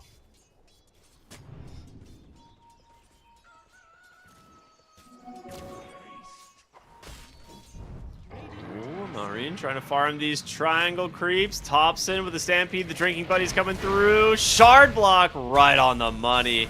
That is very nice. Marine will end up going down to this. Snowball's available, and they're going to look for crit here. Absolutely stunning him up. The lasso even committed to secure that one.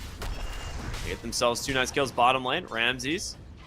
Looks like he's going to be okay. As Thompson comes through. Ooh, flame break. Not going to be able to help secure the... Or not able to chase Snake King too far here. Remember, everyone, that today you have the opportunity still to join 1xBet with the promo code UNVRS3 and grab yourself a 100% deposit bonus. There's a pinned message in chat with all the information there. Snake King, roam through the jungle. They see each other. Doesn't quite know about 9 class, though. And they will sandwich him. Waits for the disruption, and here comes 9 class. Gonna run him down with the Edict. Able to close the gap pretty dang easily. Snake King needs to be careful, but Amar comes in. A lot of damage from this Slardar. Marine as well. Thompson gonna try and offer some assistance, but the minus armor from this Slardar is just too much. They get themselves a couple kills. Great punish there from Falcons. Yeah, quick response. It does mean Lina is being left alone again. We saw what happened last time. When they gave space to Pure, but with the game going better and finding return kills like this, the blinks are coming online a lot faster than last game. Amar needs about 200 gold. I believe Dragon Knights is being delivered right now. So you now have tools to try to smoke and find the Lina, whereas last game it was just way too hard to ever get on top of her.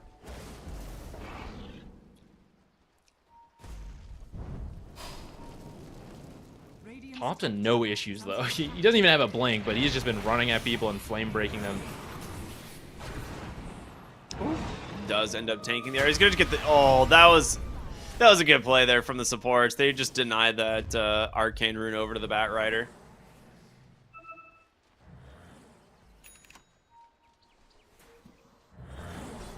Thompson's a blink on the way too, so we'll see who can get more done with their blinks first. Well, first one's put to good use as they take down 9 class. Now looking for Ramses. Does have a Blade Mail and Stampede. He's going to pop the Blade Mail for now. Turn around with a nice stomp. Snaking needs to be careful. The Laguna comes out from Pure. They've got him. And Snaking taking a lot of damage there, but Amar gets on top of Pure, finishes the job, and Ramses will go down as well. A 3-for-2 bloodbath in this bottom lane, and now... You gotta consider Roshan as an objective here fairly soon with this Slardar.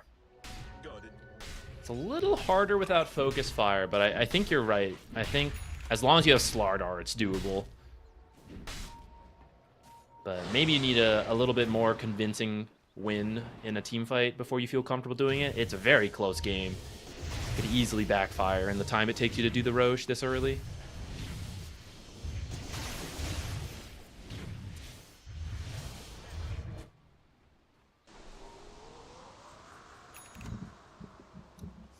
And 13 to 14 at just the as we approach the 14-minute mark. Very high kill game already.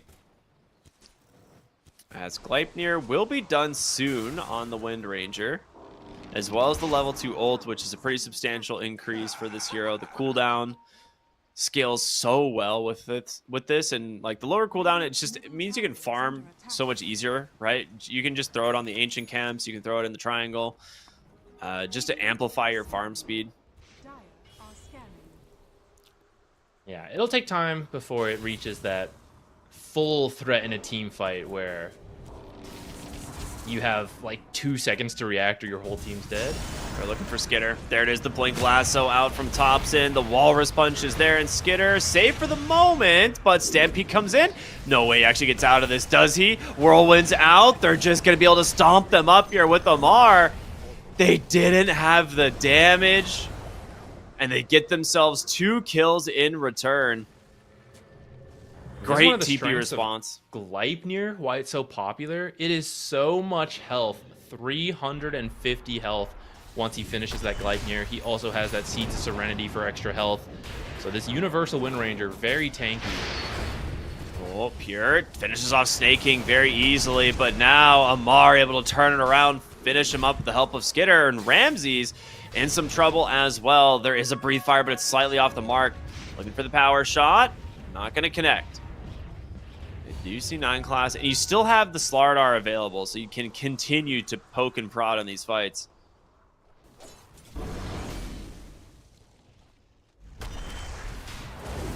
Oh, mid lane. Thompson in the river. Oh, he's dead. He's so dead. Nice stun from Amar into the shackle shot. See, this is the danger of all chatting Falcons in the last game. They're hitting their stride now. They're feeling the all chat. It's a power up for Falcons. I mean, it's such a night and day performance for the Slardar, right? Like last game, it was a little bit awkward for him trying to get into these fights, but now Amar is super farmed, and he is just any hero he sees, he's able to just like set up a kill on Ramses bottom lane, gets the stomp off, gonna try and make it through the gate. That is not happening.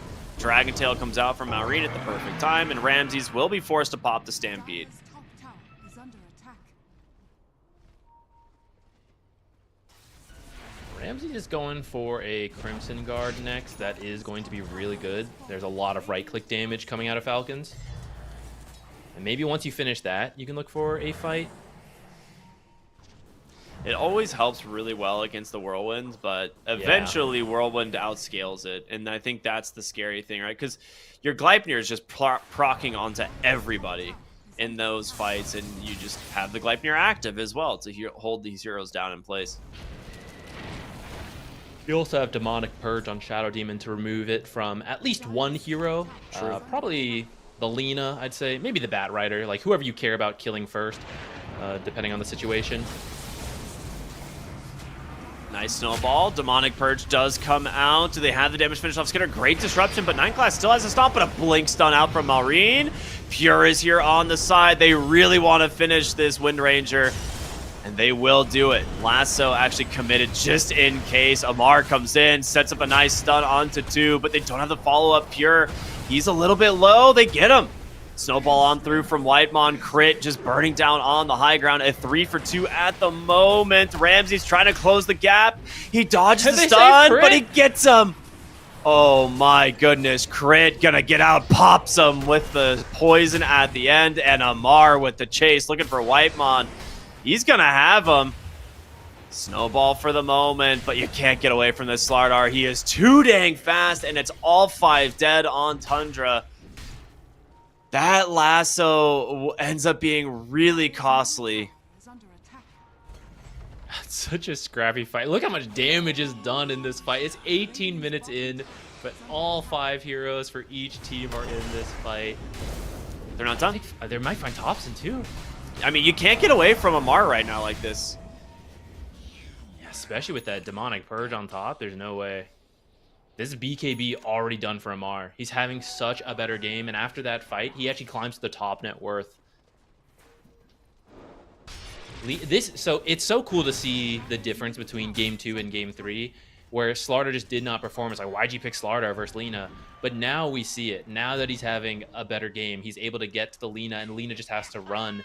Otherwise, the negative armor is destroying her. The bashes are controlling her up. She only has 12 armor, so Corrosive Haze is removing everything, putting her into the negative, and we see her getting chunked down in these fights. That very awkward double sentry drop there, that hurts. I think the other thing too is like there's no Sven here, right? The Solar Crest and the War Cry was giving people so much mobility and armor to kite this Slardar around, and it's just not happening in this fight. Like, you cannot get away from this guy. So they're gonna look for the Roshan, and we knew this was coming eventually with the Slardar. Like, you kind of thought last game they might be the ones that could stall it out, get themselves Roche, but ended up losing a fight. Tundra took it. Not this time. Yeah, it's last game with that Sven, and he took the shard. It's an extra 18 armor plus a physical barrier plus movement speed to run away. It's very different in these early fights because he'd have that max at this point. He would have level 8 war cry. So losing 18 armor is a very big difference when fighting a Slardar. Ooh, again, the ward, this time scouting. Whitemon. And I do like that Amar's just going for the AC next. I don't know if he has a shard yet. I don't think so, but he might be picking that one up somewhat soon. Real quick, everybody, make sure that you are following or subscribed to Fissure Studios here on YouTube and Twitch, as we appreciate them putting this tournament together. Ramsey's not going to be super stoked on that one. Tries to TP out. There just happens to be crit. Wrapping around with a deep ward placement, and they get a free kill there. That's into the Tormentor steal. This is actually a sick move. Tormentor steal and Dragonite's already TP'd bottom for Batrider. If he can find it, his team can now connect. Okay, quick escape from Batrider though. Otherwise, that would have been really cool because you're going to see the Tormentor break and you're going to think, oh, I need to get away now. But Dragonite's already going to be on top of you, and that's when the team's going to be TPing it. So nice try from Falcons. Didn't quite get it. Good read from Thompson. But they do get the shard, and who did that go to? Crit. That's a nice one to have. What can I say? Nature loves me. With that, you're much safer from the Batrider. You can remove a lot of the building napalm stacks. And, oops. A sacrifice must be made. He's going to get the shard for himself, though. An extra pounce. Maybe not the best as a support, but at least you still stole Tundra's shard, so in a sense, it's a second shard your team wasn't really supposed to have, so it's not a huge deal if it's not the best. At least you're not having to deal with Split Earth or like the upgraded ice shards.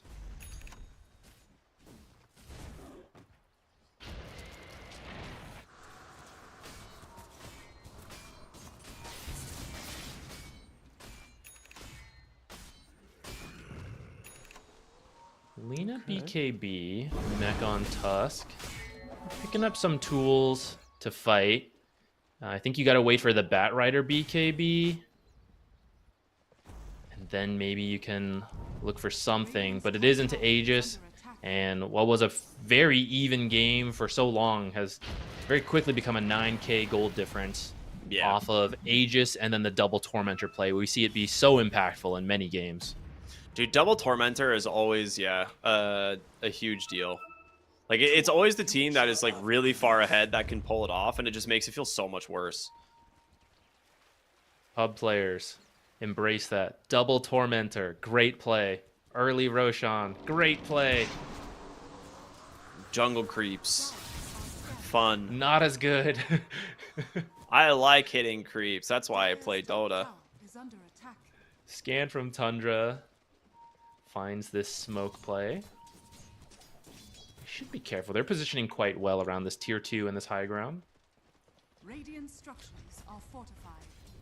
Yeah, I mean, they know something's up, right? They're going to wrap around, look for someone on the top side. Again, a nice movement there from Shadow Demon.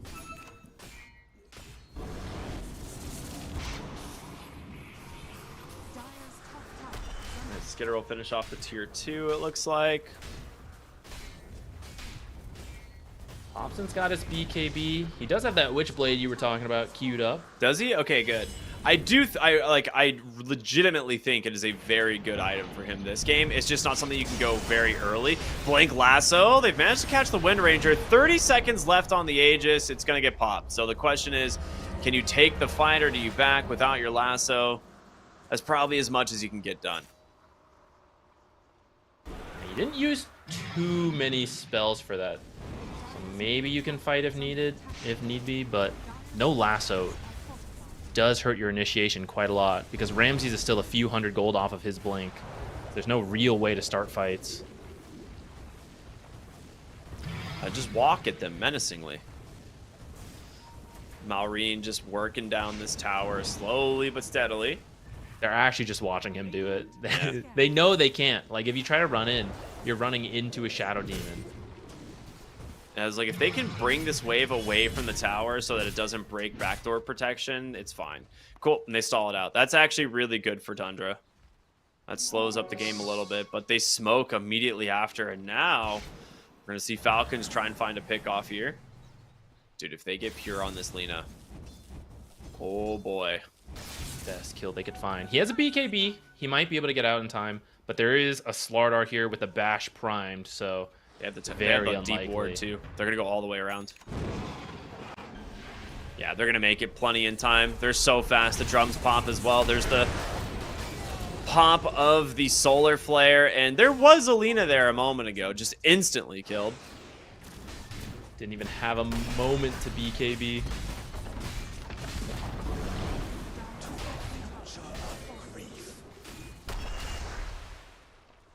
Yeah, Amar is a huge problem for them now. I mean, he's been a huge problem, but he is level 17, the Blink, the Echo, the BKB. He's just very difficult to kill in the first place, but he is a massive threat onto these heroes as well. Radiant's courier. It's going to be the tier 2 tower for Falcons. Doesn't look like Tundra has any interest in contesting it. I think they actually had just smoked as that Lina was getting killed. I think they were hoping to connect on that Lina and try to make a play. So in the end, they just used their smoke to go push out other lanes, which does not feel good. That's all the tier 2s. Almost cleaned up the mid tower, less than half, so they can pick that up pretty easily. Ooh, Fast blink from Crit. Yeah, they're going to Stampede as well. The Laguna committed to take down the Miranda. They're trying to find a better lasso target, so Thompson holds off at the moment. But let's see if they can find one now. Skitter would be the absolute best case find. They do have a high ground ward. It's going to give him some time to go up on in, and he's going to get vision for the moment. He gets the lasso, the blink, the stomp out from Amar, but the crush comes through as well. They're trying to finish off this this Slardar, but here comes the whirlwind from Skitter, and the damage is just so overwhelming. The blade mail, you will respect it for the moment, but in comes Malrine. The shackle is out, and they will have plenty of damage to finish off that Centaur. Looking at Whitemon. I don't think they know Lina's Careful. here. Maybe he didn't see Whitemon? It is nighttime. Thought he was close enough. He did see him for a glimmer of a second. Snaking's gonna find him now, it looks like. Ooh. Arrow's gotta connect. Yeah, there's no way to dodge that one. Crit's found Pure in the back, though. He's gonna have to BKB this, but Slardar's gonna be able to just run him down, I think. Yeah, look at the damage, dude. This is why we were talking about the Slardar into the Lina and how different the draft, or how like just a few heroes changes in the draft, and it's a completely different performance. This tower's falling so quickly. Yeah. Solar Flare, right? Oh no, they didn't pop it. But still, They're just farmed at this point. yeah, they just have a lot of damage. Mid tower's being hit by creep, so you can head over there too. Lina's still dead for 40 seconds. She has buyback. You really don't want to have to use it at this point. You need as much gold as possible on your carry, because you see they have damage issues. They jump the Wind Ranger, Slardar pops BKB and goes to counter initiate, and with BKB and a puddle, he was taking almost no damage versus 4 heroes. Yeah. So if you have to buy back on this Lina, I mean, you're just even poorer. You're lacking. I don't know, what's she even trying to go? She's going for a Link, and she feels she needs it, but you're still gonna have damage issues then. Does that tower burn to the? I thought it might burn down to the jungle item there. Thompson top lane running away from Amar here. Gonna go for the TP. Gleipnir's out. Oh, he did not know about that one. Shackle comes through and a quick double tap. Fast. Yeah, I mean, this is the difference, right? You don't have a way to cancel the minus armor this game. In mid lane, they find Pure once again. This game has fallen apart. Ramses comes in. He's going to try and maybe clean up the wave, but Dragon Tail is out. The Mirana there to do plenty of damage. Nice drinking buddies to save him for the moment. Disruption, though. Pulls him right back down. Arrow actually off the mark, but the Dragon Tail is not. And finally, crit will pop him. Yeah, I mean, I think that's it. I don't know what you can do in this game.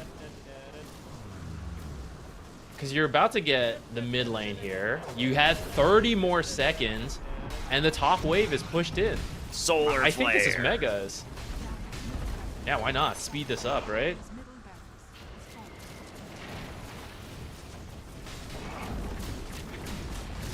Maybe in scripts. Dude, okay, the all chat has been so good in this series. Oh my goodness. All right. I'm telling you, it's dangerous to all chat Falcons. You're engaging in their game.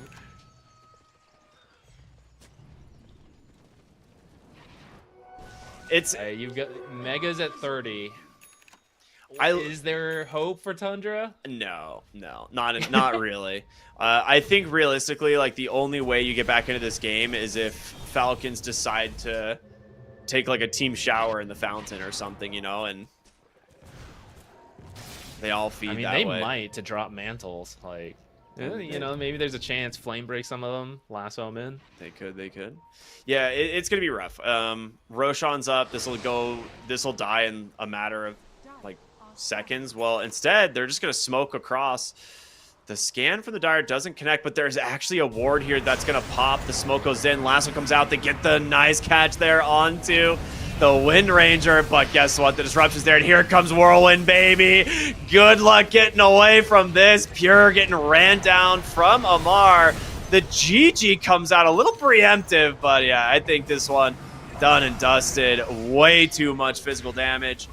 And this is what I was talking about in the draft last game. Get yourself a dataless scaling hero to pair with this Slardar. Like, it's how it works. Like, it's just overwhelming, and it works out wonders this time for Falcons. Yeah, the Whirlwind especially, because if you get the shard on Slardar, you're now applying it to everyone. And usually the carrier's like, I got to pick my target. Whirlwind's like, hit them all. Why not, right? It did a lot. She actually doesn't always pick up the kill because Whirlwind has like a cooldown on how often it can hit different heroes and how fast it's firing. But I mean, you're weakening everyone for your team, and they'll clean it up. You even have the Dragonite with the cleave. You have strong supports who can grab some kills. So it is such a good synergy there, and kind of what they went for last game, but just did not come out of the lanes. The support struggles. It really felt like Falcons did not get to play that game. And Tundra was just running around causing chaos, but totally different here in game number 3 off of some adjustments to the draft, right? This is why we were saying the draft is so important. I think removing the Sven in particular, Yeah. very big difference from game 2 to game 3. I think that one might have just been an oversight in the draft from game 1, because I think they look back at it and they're just like, oh yeah, that was the issue. So like what got us. This is what caught them off guard in Tundra. Really good stuff there. And to go back for a similar opener, like you pick the Lina, they respond, they have faith in this Slardar pick. They're like, we have Slardar, we're gonna have the bans for it this time. It's not gonna happen. And it looks so good from Falcons this time around. They also are just more on their comfort heroes. Like Skitter's Wind Ranger, he's been playing a ton. Snaking on the Mirana as opposed to the Omni Knight is just way more of a snaking type hero. He can set up and play around his team with the arrow setups. It's so good. Everything from this looks like just a classic Falcons game. Yeah, I'm just taking a look through here. Any fun stats? I mean, towards the end, Tundra just did not have the damage. Last game, we were talking about how much damage Diabolic Edict was doing, but part of that was because they were ahead, so BKBs weren't really coming out. They didn't have the items, but this time, BKBs nice and early off of a stronger laning stage, and suddenly that Leshrax damage is completely removed from the equation. Pure, they managed to successfully jump him a couple times. The Slardar being one of the heroes who did such. MVP for ATF. Pretty impressive performance from him across that Slark game 1 into Slardar game 2. And, you know, again, the Slardar, but very different performance here in this third game. And kind of goes to show that it's not always, it's easy to point at a hero as like, oh, that Slardar pick was bad. It didn't work. But this time we see it's like, it's really about the supporting cast and who you're playing against on how good that hero will look. So it's not really just the player and how good they are at the hero. It's really like what is enabling them. Absolutely. Yeah, that's a really good way to put it. And yeah, well-deserved victory here from Falcons, and they are going to get their rematch once again against Team Spirit. Third time's the charm. So third time's the charm. We'll see whether or not that's going to pay off. But for now, we are going to be going to a short break before we come back with that grand finals, Falcons versus Spirit. You will be joined by another set of casters. So for myself and Zach here, we just want to say thank you all so much for tuning. I hope you guys have enjoyed watching us. But we'll see you guys here shortly. Stay tuned after the break.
everyone should know about the esports in your pocket.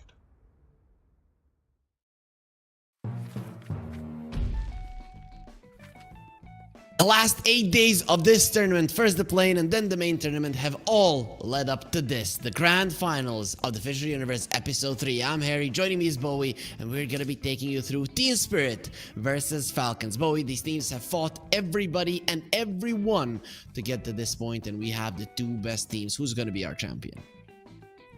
Well, I don't think there's an easy answer, but if we look at the stats, Team Spirit did beat Falcons twice in a row. One series arguably could have been 2-0 for Falcons, right? There was a very iconic moment there where they pretty much threw the game. But the newest series, the one that happened just yesterday, it was a very convincing 2-0 by Team Spirit. Here we have Falcons with Skitter, Maureen, ATF, Crit, and Snaking. They've dominated this whole year. You could pretty much argue their results have been better than Spirit this year, but now when we're getting to this FISSURE tournament, it seems like maybe Falcons isn't at the same level. Yeah, I don't know, man. I think they just, in that one series that they lost, that they now started maybe being afraid of Spirit, just for the time being. You know, not literally, oh no, we're playing Spirit, but you have a feel that you cannot beat them. You did everything right, and then one mistake and you lose, right? That can really put you down, but I think with the way that they played in the lower bracket now, just an hour ago, I think they've got a shot. Well, you're saying that Amar is afraid of someone. Well, be ready. I think you just signed our death threats here on the Twitch chat, but sure, let's assume they got afraid, that they now feel like they have to be extra careful. It gets in your head.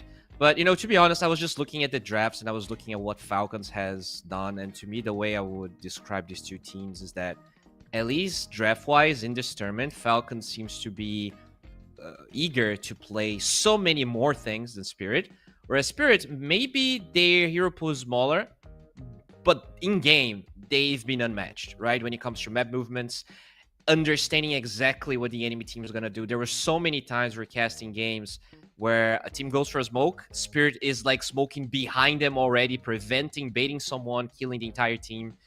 They, at least in game, they look like a better team against everyone else. I'd maybe phrase it a bit differently. I think Spirit might even have a wider hero pool, but they are at the moment willing to play one style of Dota, whereas Falcons are willing to go for different styles, right? To get something unconventional and then draft around it. While Spirit, they're like, oh, you banned one of our heroes. Okay, we are gonna take another that is similar to it and just continue doing the same thing. Also, guys, you saw the votes in the chat. Exclamation mark S for Spirit and, of course, F for Team Falcons. We'll see how the chat feels, of course.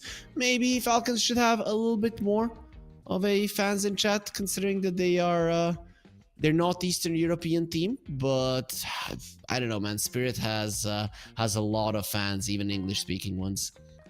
I love how you're simping from Spirit. No, it's not like they don't have a bigger hero pool. They're just not picking them. They're just not really doing it right now. But they can. Like, they can. I'm sure they can. Okay, Bowie, so our chatters, they are very, very smart, right? And they understood what I meant, right? You either are acting like you don't understand, or I don't want to go into the other option right now, but it really doesn't matter all that much, as we will be getting into the game fairly soon. So you think Spirit are not going to be changing anything up? It is a best of 5 series. In those, we do see teams kind of switch up on what we are used to, right? If one of your heroes, if one of your lineups gets beat, you have time and a chance to try out something completely different. Do you think Spirit might go for something like that? I think game one, we're going to see both teams pretty much trying their bread and butter, and usually, you know, it starts evolving from that. The team that loses has to find a way to figure out what happened, change things up. From what I've seen, though, it does feel like Dragon Knight is going to be one of the most contested heroes of the whole tournament. The other series against Falcons, Spirit got Dragon Knight first pick every single game. And against other teams, it's also a hero that Falcons really favors. So the way the hero pools of these teams overlap, I think is going to allow some interesting heroes to sneak through. Some of the heroes we have not pretty much cast, right? The Tinkers, the Linas, the Omnis. As you evolve into these BO5s, heroes that are pretty much forbidden to be picked end up slipping through. Yep, I think the Dragon Knight shouldn't be let through. Obviously, Team Spirit value him more than even the heroes that we would say are OP at the moment. And if they value him more, it means that they want to play him, that they know how to draft around him. Just don't let them do it. Also, on another note, an interesting thing, I don't know if you saw that news on the eSports World Cup. Malrine got an award of the Breakthrough Player of the Year in esports, right? And I think it's in Dota 100% true. And I would be very surprised if in any other game anybody even came close, right? Because a year ago, only the hardcore, year and a half, the hardcore Eastern European fans knew who this guy was. Of course, everybody in high MMR pubs knew about Malrine, and they knew how dangerous he was. But until he joined Falcons and they started showing results, he wasn't really on everybody's radar. And look at him now. Yeah, that's crazy. I remember actually talking with you about Marine. You know, we've been casting for more than a year now. And I'm like, dude, this Marine guy is so good. And you're like, yeah, I know. He's like, I know him. I've talked to him. And out of nowhere, he joins Falcons. There's so many players like this in Dota, right? Players that are pub stars that could potentially be the best in their world. But if you don't really get picked up by a team, sometimes you would never know. And I think obviously Marine is a great player, but he was a good fit for Falcons. And Falcons were at the moment and still today one of the best teams in the world, and it's really nice to see a player going from zero to a hero. Not that he was a zero, but competitively he was definitely not that known. Yep, definitely not. I still remember there were some of the interviews I had. Him and Kiritich were back in Namiga, and then they would usually come to the interview together. Their English is pretty decent on both of them, and they were so happy with their performances, getting into Division 1, right? Then falling back down again, then getting in there once more, and just not being able to play versus tier 1 teams. Fast forward a year, fast forward 2 years, he's winning big lands. He is here in the FISSURE Universe Episode 3 at the very top. Only Team Spirit is the team that is standing between them and the trophy, and I'm very glad that I see this kind of an approach. But because I still remember the passion that both of them had. Kiritich then had a solid amount of success in Virtus Pro, but Malrine even more success now with Falcons. And this is such a cool series to have, because looking at the results of Falcons, I don't remember the last time these two teams actually played in a finals, right? I think they played a lot of tournaments. They faced each other a couple of times, but a BO5 finals between Falcons and Spirit might not even have happened this whole year. I'm looking at the extended results here, and I don't see a single final. Falcons played a lot of Liquid, a lot of GG, but Spirit, they played for third place in one tournament, but no finals. Yep. So this is going to be the first final of the year between these two teams, and we're seeing first pick for Falcons. Spirit are going to be staying on the Radiant side. So do you still think in this tournament I've seen a lot of second picks win? Do you still think that first pick is all that much superior? I mean, it's hard to say. In general, I would say so. Maybe some teams could argue that the way some of these heroes, because let's say like Shadow Demon and Wind Ranger, for instance, these are two heroes that have the highest pick rates and win rates right now. I think Shadow Demon has 24 picks, 70% win rate. Wind Ranger has 1868, so they're both like the highest, and they counter each other, right? So you could argue that if you give someone first pick, but you only give one of them, then the first pick looks awesome because the counter is not going to be on the other side. But you can also bet in a way where you give one of these OP heroes, and then there's no answer, and then you kind of shot yourself in the foot. So it's complicated, but I would say in general, first pick should still be stronger.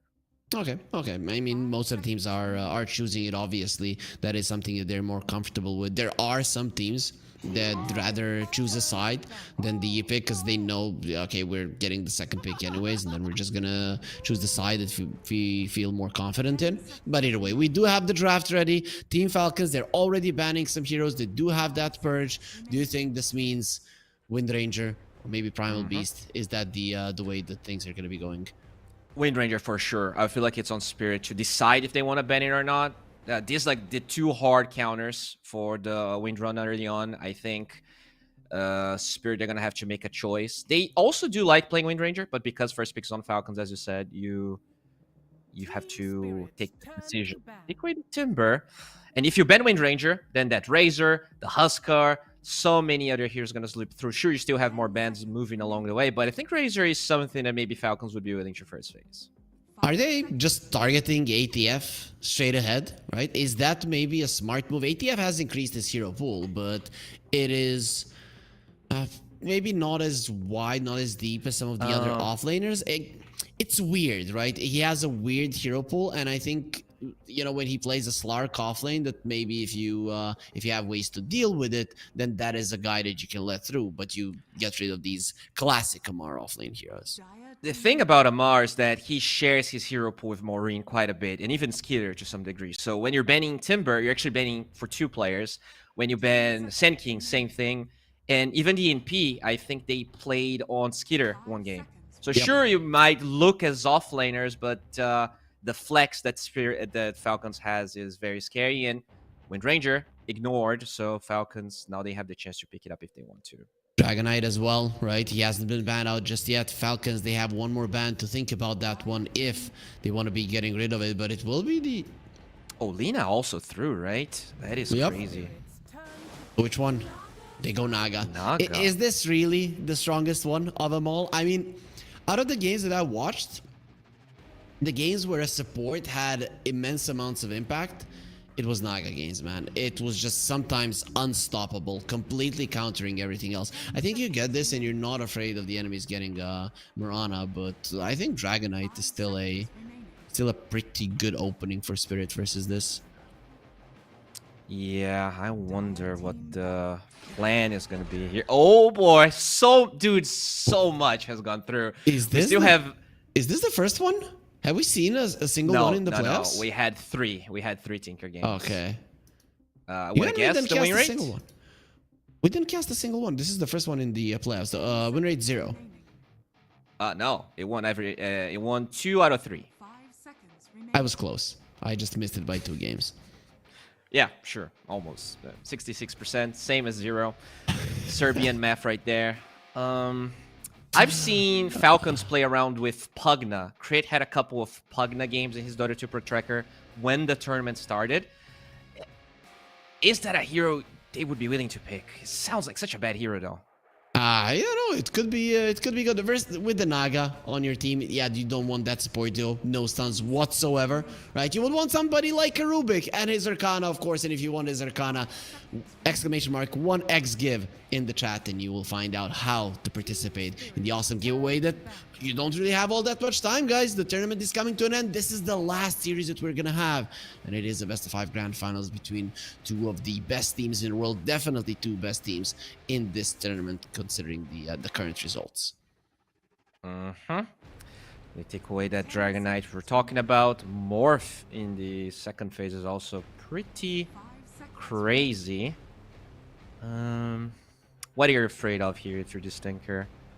Maybe, you know what? Something that is very scary against this Tinker is Brood, because Brood has the necrotic webs that we've seen Falcons use against drafts that were heavy on healing, and I can think of a better way to do a Tinker than the AoE healing reduction. I still think you deal with this Tinker the way that you kill him. Just go and kill him. Get a Void Spirit, Storm Spirit, something, and take him out. That's... Everybody has been trying to counter the heal. Everybody has been trying to find some very cute, awesome way to deal with the Tinker. Just deal with the Tinker the same way that everybody else dealt in the past, by murdering him. He's still squishy, even when he uses the defense matrix. The second that one is down, he gets taken out.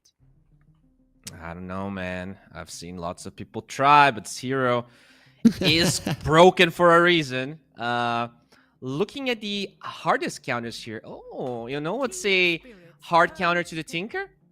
A hero What? the Team Spirit loves to play, Elder Titan, is still available. So I have not seen Falcons play this hero, and Could be Spirit an could even pick ATF. it if they want to. Could be an ATF type hero, right? He is the type of guy that could pick that one up in the off lane. I still believe that this is a Miposhka Tinker, right? I'm gonna assume that's the case. And they go for the Pango. Pango would be a decent one for a Tinker. Get into the backlines, find him, kill him.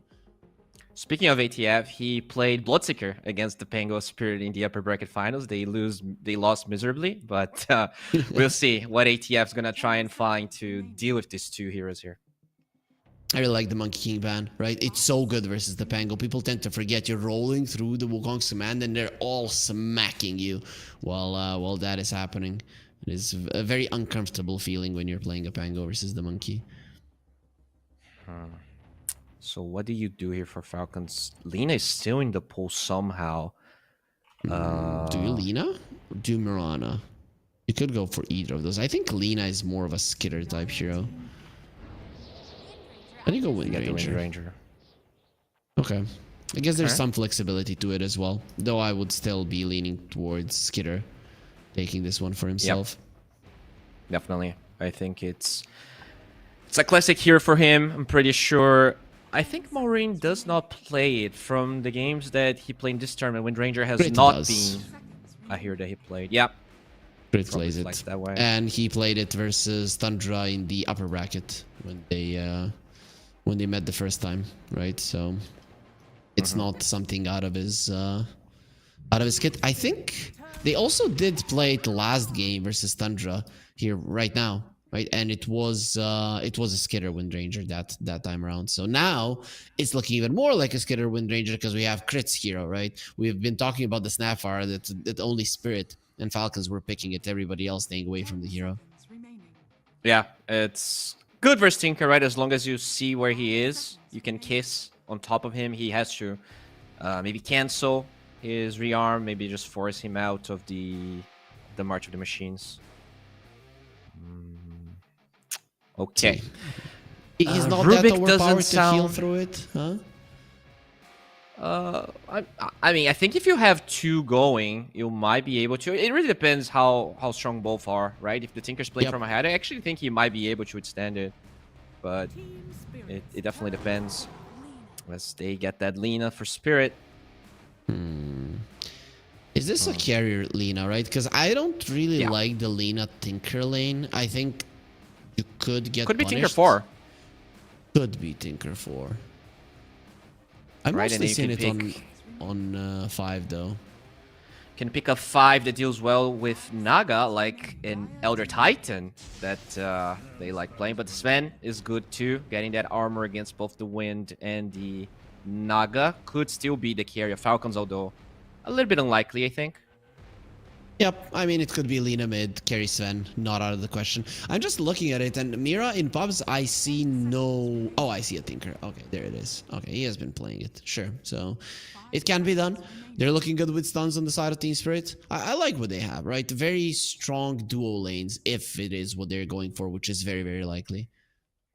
I mean, their fight is crazy. If this Pango has auras and you have Warcry and the Tinker healings on top of it, how the hell are you ever killing this Lina? You need to You focus her delay the down. fight. You need to poke. I don't think you can, man. With the healings of Tinker, Warcry, and Pango aura, it is very hard. Especially because Falcons love to play the Whirlwind Wind Ranger. So even the single target damage that they have is not going to be that high. You need some single target, by the way. For a second, I thought about the puck, but that's not going to be There you happening. go. There's the Broodmother that you mentioned, Bowie. Talked about it. This is a good one, right? Because it does tend to separate teams quite a lot, and Team Spirit with their lineup, they want to be together. There's no doubt about that. Maybe now you have to be thinking about a mid laner or an off laner who can stand his ground versus the Brood. You know what comes to mind? Something that we haven't really seen in this tournament? A Dawnbreaker. It would be so cool. Versus a Brood, you send them there, you play with these 4. There's absolutely no chance you lose a team fight. Ganking the Dawnbreaker is not easy. Man, I'd love to see that here, really. I could even see a world where... Okay, is there a world you play mid-Tinker here? or support tinker's too good? Because what if you play mid tinker on Laro? He's been one of the best tinkers around, and you get like an ET or something less big for Team Spirit. I know they have 24. I know it's very unconventional, but I still feel like ET could be huge this game. Doesn't reset your items any longer. How do you play a mid tinker? Is it even doable? Aura tinker? Just I don't know. I think I'm just trying to force things here.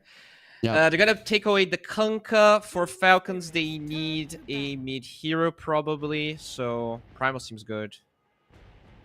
Yep, well, it's out. Primal is just such a good ban because of the Pango. And any early BKB builder in the mid lane for Falcons does look very good. Let's go through Malreen's heroes.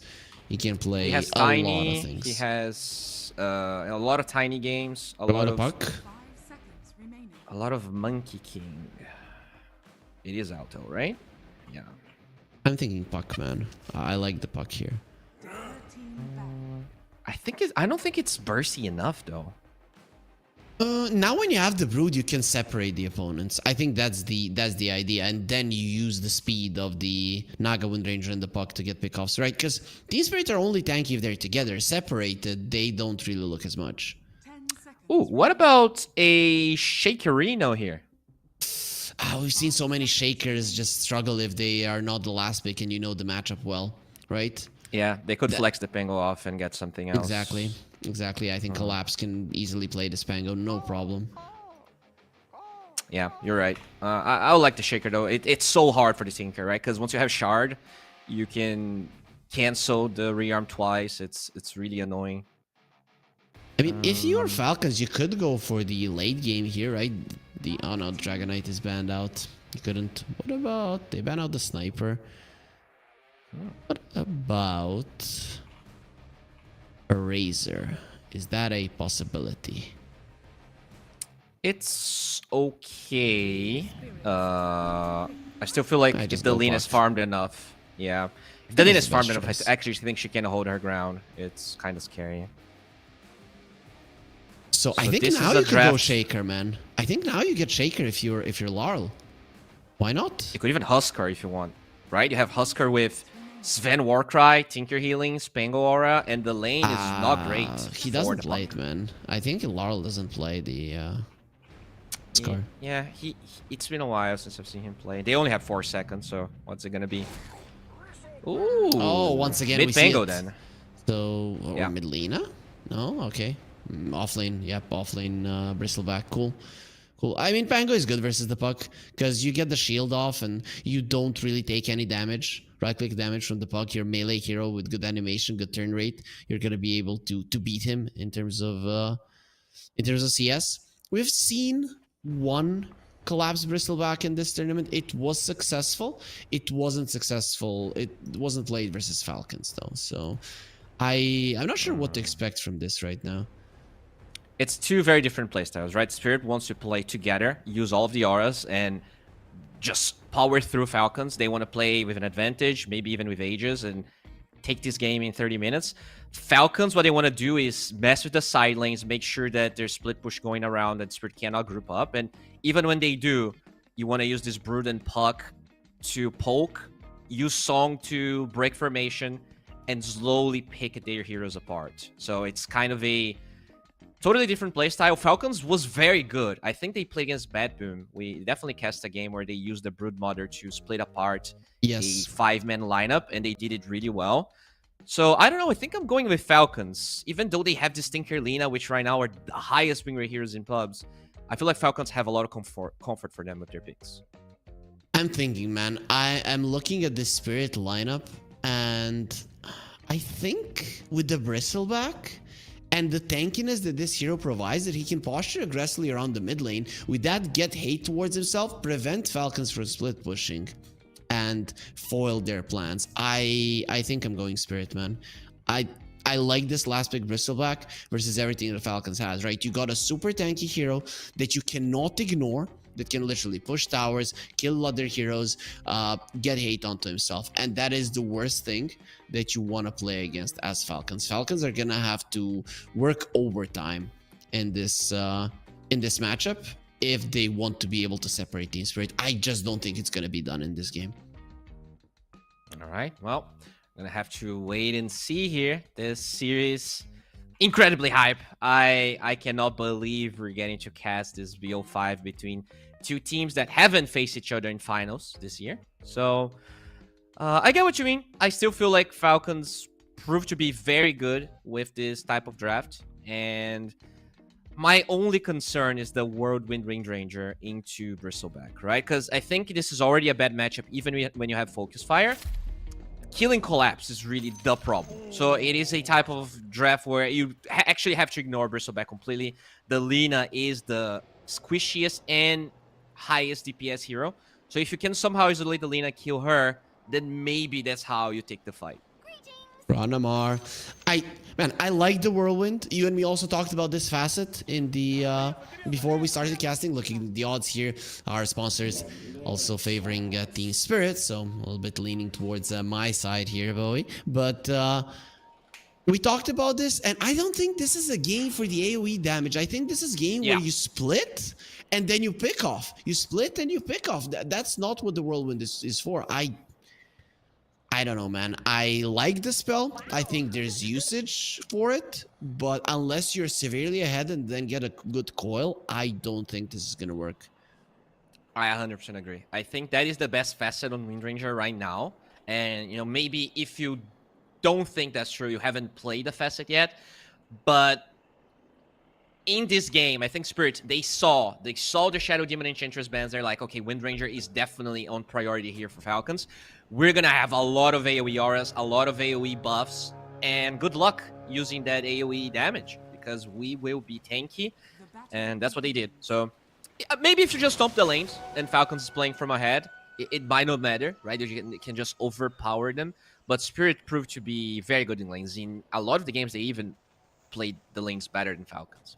We haven't talked about the lanes though, right? Mid lane, we touched a little bit upon it. Should be solid for the Pango. But what about the side lanes, right? Who's better there? Who's going to be coming out ahead? I mean, kind of hard to go with Sven Lina, right? I don't think Falcons has the damage to isolate Miposhka. In a lot of these Lina lanes, sometimes you can kill the 5. But I don't think that's the case. So that's probably a solid Spirit lane on the bottom side. For top, I think playing around the March of the Machines cooldown is really how Falcons can take that one. But, you know, Naga, not that strong of a hero. I guess the Luge plus Blood Grenade is pretty solid, though. So if you get a level 3 timing, you might be able to kill Snake King if he misplays. Look at how slow Mira is. Look at him. He just doesn't move. Of course, now will be able to run himself away.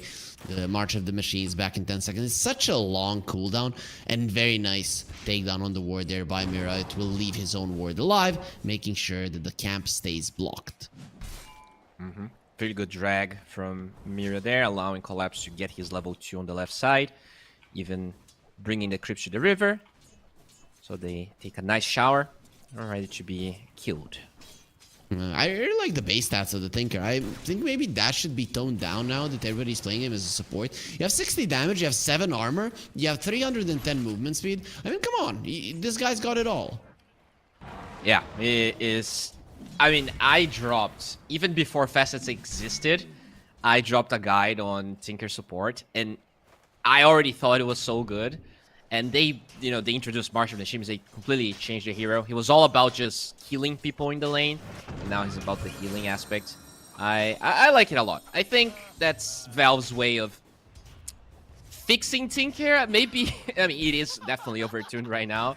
But, you know, at least for the normal player that didn't play a lot of Dota, it's probably easier to understand this Tinker than the one that just jumps from fog in 100 to 0-0. Is this Puck winning versus the Pango? I mean, this much. It's just not normal, right? Yeah, definitely not normal. Maureen is... Yeah, you're not supposed to. Melee heroes, early levels should always be a bit better. But yeah, Maureen talked about how much this guy has grown the past couple of years. He is doing really well. Yep, doing amazing. I still remember him playing only Timbersaw and the Tusk in the mid lane. Now every single hero that I see picked for Malrine, he is crushing it. Larl, a TI winner, is losing to to Malrine at the moment. And he's losing, I don't want to say heavily, but a decent amount. No, this is definitely a matchup where the melee hero should be slightly ahead. Is Snaking dead? But, you know, That looks very dead. Blood Grenade missed. He's gonna have a healing Lotus and he will be surviving. If that Blood Grenade had connected, I think you get him. yeah, really fast hero. Hard to really find a Naga. 330 move speed. One of the, probably the fastest level 1 hero. Her and the Pugna. I think those are the two fastest. Nobody comes close. Radan getting gone on Miposhka, waiting behind the trees. They thought he was pulling the Blood Grenade. Will connect. There's the extra armor, the shield, the movement speed. Radan, he doesn't feel so fast at all. The capacity by Damar. He's taking a lot of damage and will be taken down. Radan gets him.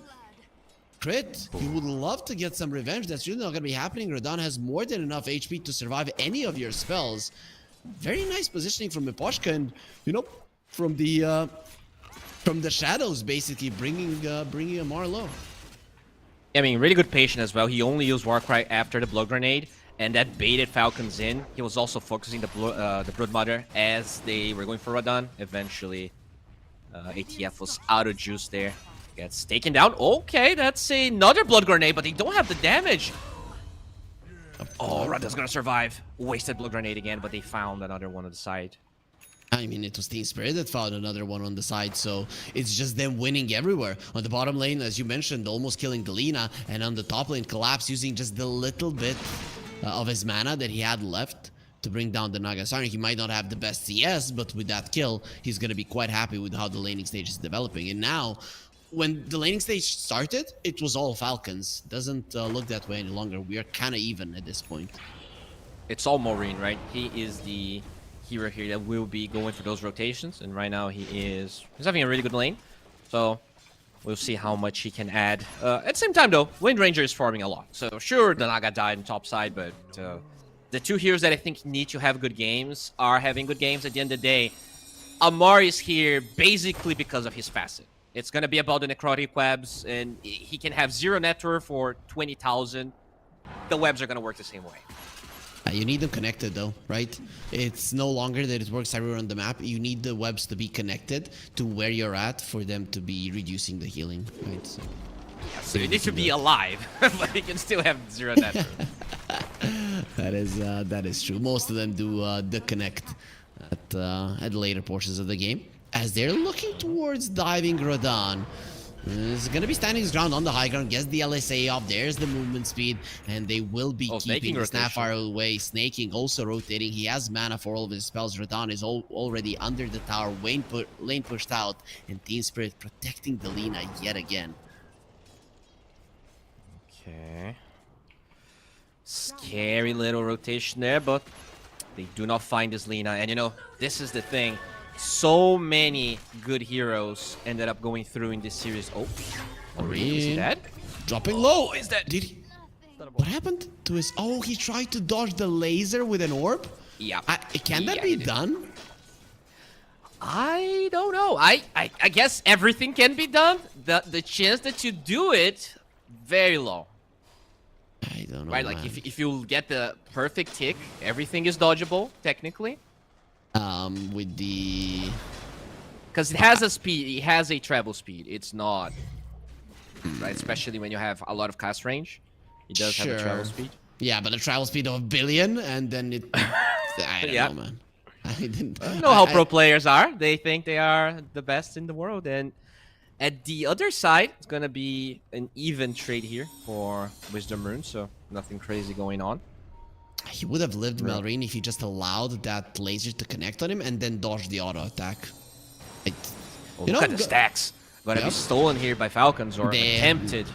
They can't do it. Laurel just going forward, going for snaking, rolling thunder. Gonna be stopped in a second with the silence and the net. They overlap both of their spells. Marine running away, and here comes Collapse. They will be using the coil and crit. Coming over and power shot Skitter from afar. He really wasn't expecting that one.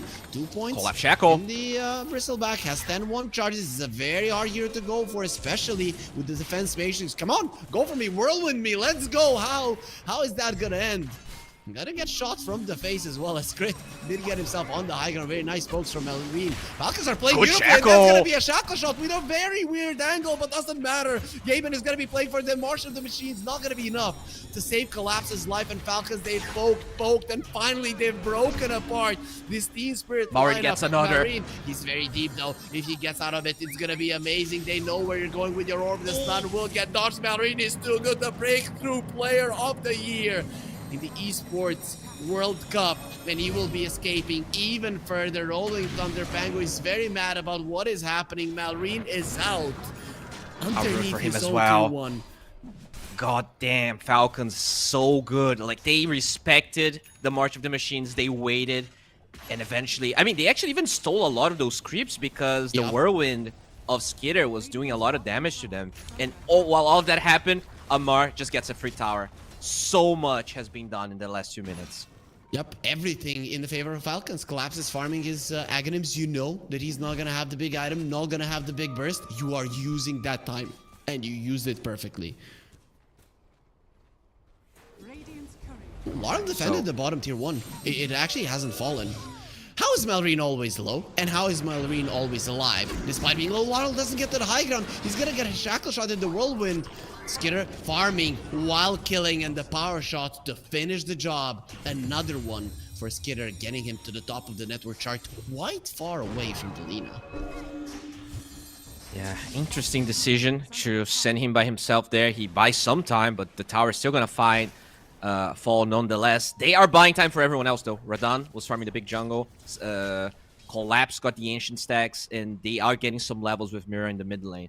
So I think the plan for Mira and Spirit is, okay, delay this bottom push. It is inevitable, but delay it. And we need our timings to fight, which are going to be eggs on Collapse, as well as level 6 on the Tinker.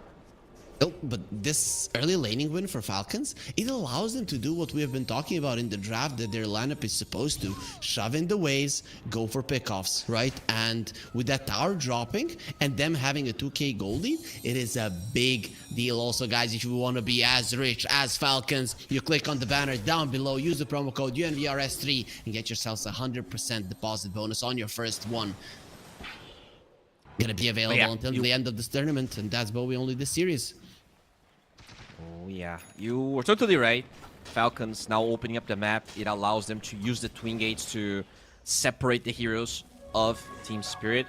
Radan will finish his Maelstrom very soon, so that's going to give him a lot of farming speed. That's really what Lina does best, and pretty much any other carrying dispatch. And I think for now, Team Spirit's plan is, yeah, we can maybe fight, but it has to be on our towers. This Lina doesn't want to join fights that are open up around the map, because if they isolate Radan, he's dead. He doesn't have a BKB. He doesn't really have a way to deal with all the pressure Falcon is applying. Speaking of the pressure, the supports, in terms of levels, Crit has his. Coil is ready, so you want to make something happen. That's quite a lot of damage. Unfortunately for Falcons, Collapse will already farm that stack, so you won't really be able to steal much. Still good if you get the kill, the Lady Eggs, but they don't actually get that fine. Skitter, though, gets some vision. They want Radan. That's a juicy one. He's trying to escape to the right side. Well, it's not going to be happening. And again, it's Skitter with these snipes. Insanely done. Defense Matrix on the Bristleback from the side. Lara will be coming in. Collapse literally not taking any DPS from the Whirlwind, while Skitter is continuing to shoot out those arrows. So the animation persists even when there's nobody around, right? Wait, what do you mean? Of the Whirlwind. I just saw him shooting and there was nothing to shoot. Oh, yeah. You do... That's how the animation works. Okay. It just keeps flying out. I don't think... They're not actual attacks, but yeah, it's I get just it. to... You know that it's turned on, basically. Okay. That's gonna be a Sven caught. Pushka taking some damage. He does have a Warcry, and they don't even go through the shield, then the Defense Matrix comes out. Imagine that later on. Warcry, Defense Matrix. Kill a hero. Kill Collapse somehow. It is gonna be very, very hard. Find Radan in the middle lane. Dodges the Laguna. Well, maybe you cannot dodge a laser, but the Laguna Blade is something Marine can do. We didn't see Wasted Laguna it. Blade. It wasn't on the screen, right? Only It you was saw done. Bowie. I know. It was I know. done. I saw there is no Laguna. Malrine didn't take no damage. Nobody did. Do you get overcharged as Alina if they dodge your Laguna Blade?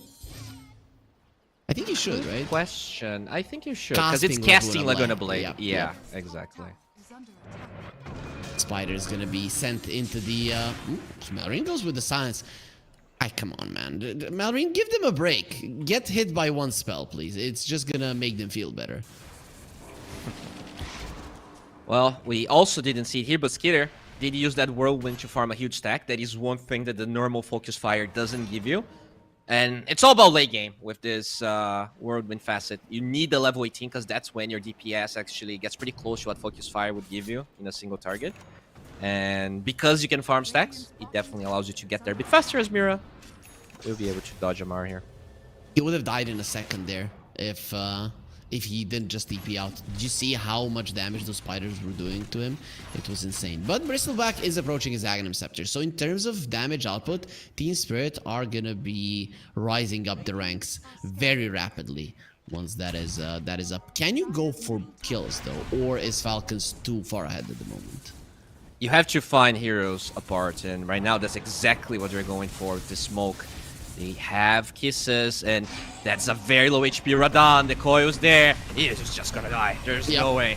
Very dead. Just wasn't expecting this. Mortis kisses. They will at least go for crit, knowing that Malrine is not a kill. Cookie to the low ground with the healing Lotus. He's gonna get himself away. The blood grenade. Nobody cares about that. He's already out, and Malrine is just keeping them away. Blade damage? Trying to finish off the Sven. Miposhka defense matrix is gonna be keeping him alive. Malrine dropping low, but he does get the kill. Witchblade coming in handy, and he's just waving goodbye as he's murdering everybody on Spirit. Falcons once again get out scot-free. Dude, the balls on Maureen. He sees the Bristleback bottom, and he knows that the lockdown is so limited on Spirit. They need to have all 5 heroes in a location to have an advantage in a fight. And now Collapse is the one that's actually far apart. If he... Okay, he does have the eggs, but... He's gone. I don't think it matters. He's gone. And you know, I love the build of Amar in a game like this, because the other Brood game he played, he had all auras. In a game like this, oh, they could even get more. That is a dead hero if they continue, and of course they're gonna be continuing. They smell blood, they smell fear. It is gonna be Spirit that are gonna be afraid of Falcons after this game and this kind of a performance. You know what? When I saw that Bristleback die, that was your main hero. That is the one that needs to get all the hate and still survive. He died so easily. Yeah, because, I mean, there's a 7k gold lead minute 15, which is a lot, but on top of that, Team Spirit's draft works when they're all together. And we talked about it in the draft. Falcons, the entire game, was able to split them apart. The loss in the laning stage means they need to actually farm instead of going aggressive as 5. And Falcons has been exploiting that. At least, though, what the Tinker gives them is the defense of all of these towers. So sure, the gold lead seems big and those kills are scary, but the map control has still been something Falcons is struggling with. The problem is the Team Spirit, they can't open up the map themselves. Is there a chance, is there a timing with which they're gonna be looking towards the top lane and trying to get at least that tier 1 down for Spirit? I mean, you need to win a fight, right? I don't think... You either win a fight or you're going to need BKB on the Lina, which right now that is what Radan is working for. He has almost 2 components, but shouldn't take too long. That's when they maybe can group up as 5. Just to remind everybody, this tournament is brought to you by FISSURE in collaboration with our wonderful sponsors over at 1xBet. It is the FISSURE Universe Episode 3, and hopefully there's going to be so much more to come. Both Episode 1 and 2 were amazing tournaments. This one, Bowie, is shaping up to be even more so. So we are now back. Falcons will rejoin the game. But yeah, I mean, even though there are some times coming up for Spirit, it really doesn't change things. The Amar Broodmother is actually really close to either a BKB or a Nullifier. We'll see if he's going to go the greedy route or not. The Spuck is gigantic on Maureen. He is going to get a shard very soon, so that's even more AoE damage that will come with his coil. And they are getting this tower regardless. Collapse shows up, but the HP is already so low. Yep, at some point it will fall. A couple of smacks from Malrine from a side, especially with Amar trying to force some rotations to the bottom lane. Very deep vision for Falcons as well. You have to respond. That's a nice scan as well. He knows something is coming, and this tower almost dead as well. Oh, Mira. Oh, that healing. Gonna be cook it up, and the healings just don't matter. Necrotic Web's way too strong. Main thing about going for Laurel. Yes, the silence stops. Unreal. He stopped his shield crash, so no extra damage reduction for you or shield. Either way, That they tier get 2 the tower. tier 2. This is huge. It is gonna Even be force the amazing. glyph. Snaking taking some damage, but has Diaz there in the mid lane. Bristleback, he didn't have his shard. He's Aghanim Scepter. Dude, the duration. The Luge plus Diaz there, 6-second duration. Collapse is probably dead here, or And they don't have a coil, trouble. so we'll be fine. That is a nice Laguna Blade. Finally, Team Spirit, they get something on the board, but they've lost so much as well. Look at the bottom lane. You need to be addressing that one immediately. The Tinker will be the one to do it, but when it is your support that is dealing with the Broodmother, very soon he could become food.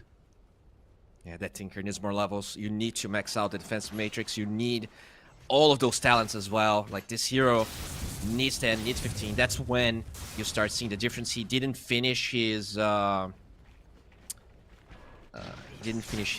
first item as well. Not great for Spirit. Gold advantage keeps increasing. I wonder when Falcons will think of Roshing, right? When you have the Whirlwind Wind Ranger, it's not that good of a Rosh hero anymore. But Amar has a lot of right click damage. Maybe you could go for it anyways. I think you try to delay it as long as possible, right? Because the Roche allows Team Spirit to shove out the waves. While you are in the current position that you're at, Spirit don't have a play. And if you can make it work for a little bit longer, get the next round of items, like the BKB on the Wind Ranger, and then maybe, okay, Puck already has a blink. Maureen, Invis Rune. Pulls in Neposhka, does a lot of damage, Coil as well. They are being very hesitant about going for it. The healing load is given to the Sven too.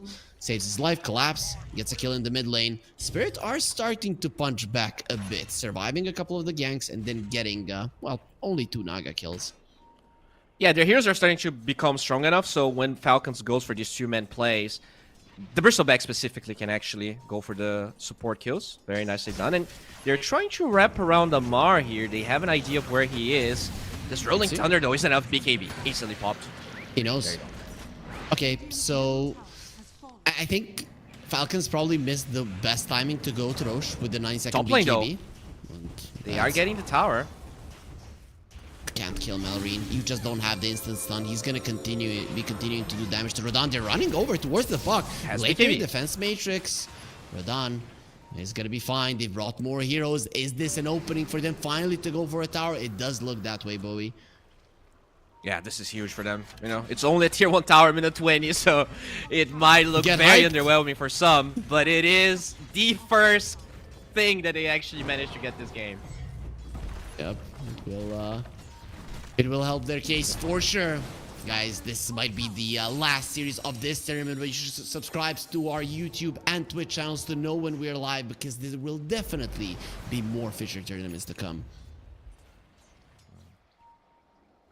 I love that, you know, you're considering that there's a chance another series is possible.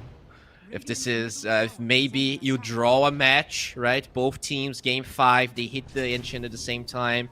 It's a draw. We need another series, another BO5. We're going to be casting it as Laguna Blade. Amar might just be dead. It doesn't matter. Lina pops the BKB. He knew the snaking wanted to sing, and now he wants to close his mouth. He did stop that one. Falcons. Can they Roche now? Spirit, such a scary team, bro. Collapse running forward, turns his back. He's going to be taking a ton of damage. They still need to be careful. He's going to be doing a ton of it as well, especially with the defense matrix behind him. A hard kill, maybe even an impossible one.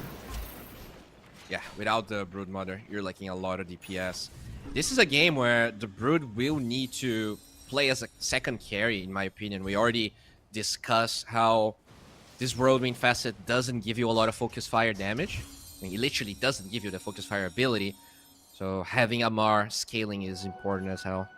I mean, he's going for Nullifier. It is going to help you versus the defense matrix. Not so much versus the Warcry, because, well, Sven is already gunning for a shard, and he might even get it from the Tormentor. The Spirits are trying to get at this moment. Definitely true. They're going to get a shard for Mira. Warp That's Flare. actually... Yeah, this shard used to be awful. It is now very good. The cast attack range reduction by itself is good, but they made the teleportation thing much better than it used to be, but they will rosh here knowing that Spirit did go for that Tormentor. Very good play. Okay, so where do you push somebody with the Warp Flare? How does it work? What do you mean? Well, you use it on a Wind Ranger. Where does she go? Do you push her behind, right?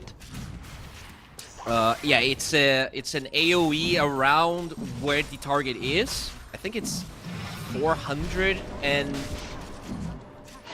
Yeah, it's the cast range plus 100 from Tinker's position. Okay.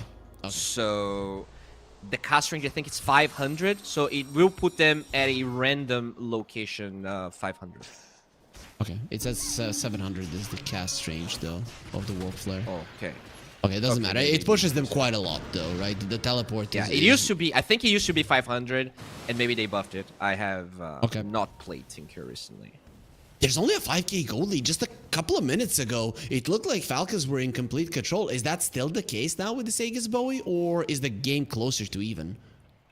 I think it's getting much closer to even.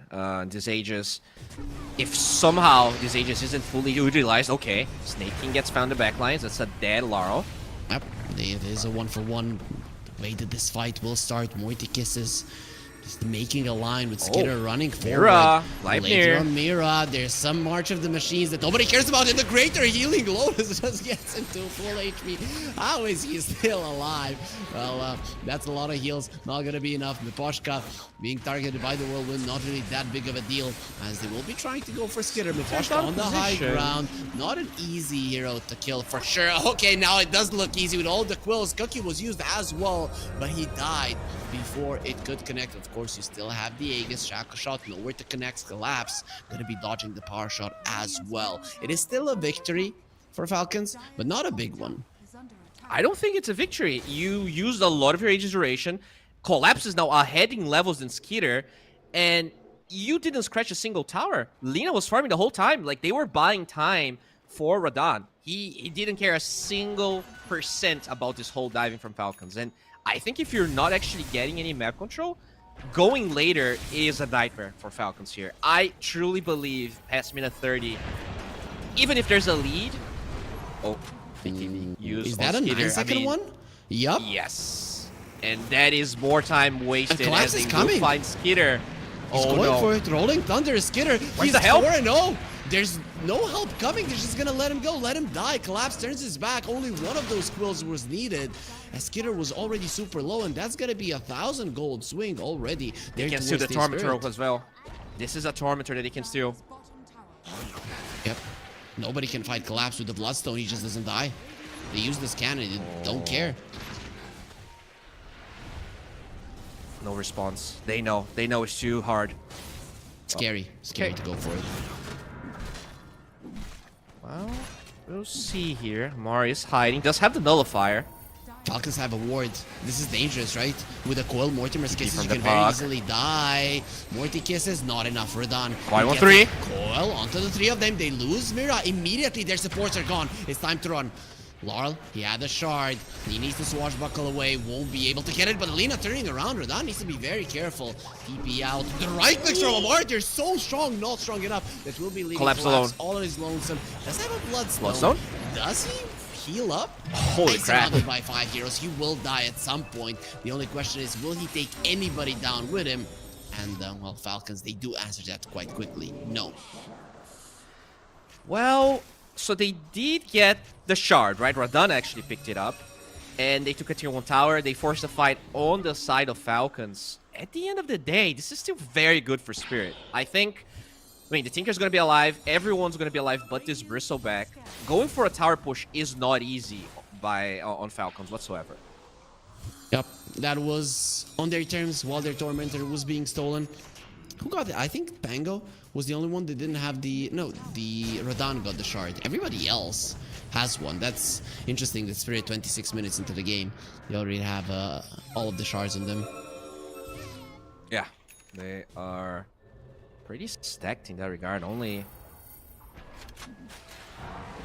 that, I mean, do you remember a game where the entire team has a Shardman at 26? It's kind of crazy, right? That's really fast. It rarely happens, but they really do need them, right? Hairball, very good. You got the, I guess the Warp Flare is the only one that you wouldn't get, but you got that one from the first Tormentor, and then Sven wants to buy his.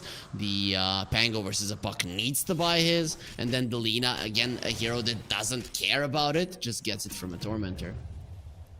This game is weird in many ways, because the team that's behind, and has been behind the whole game, is actually the one that got the 2 Tormentors. That very rarely happens. Yep, almost So, never. you know, that's why Spirit has all 5.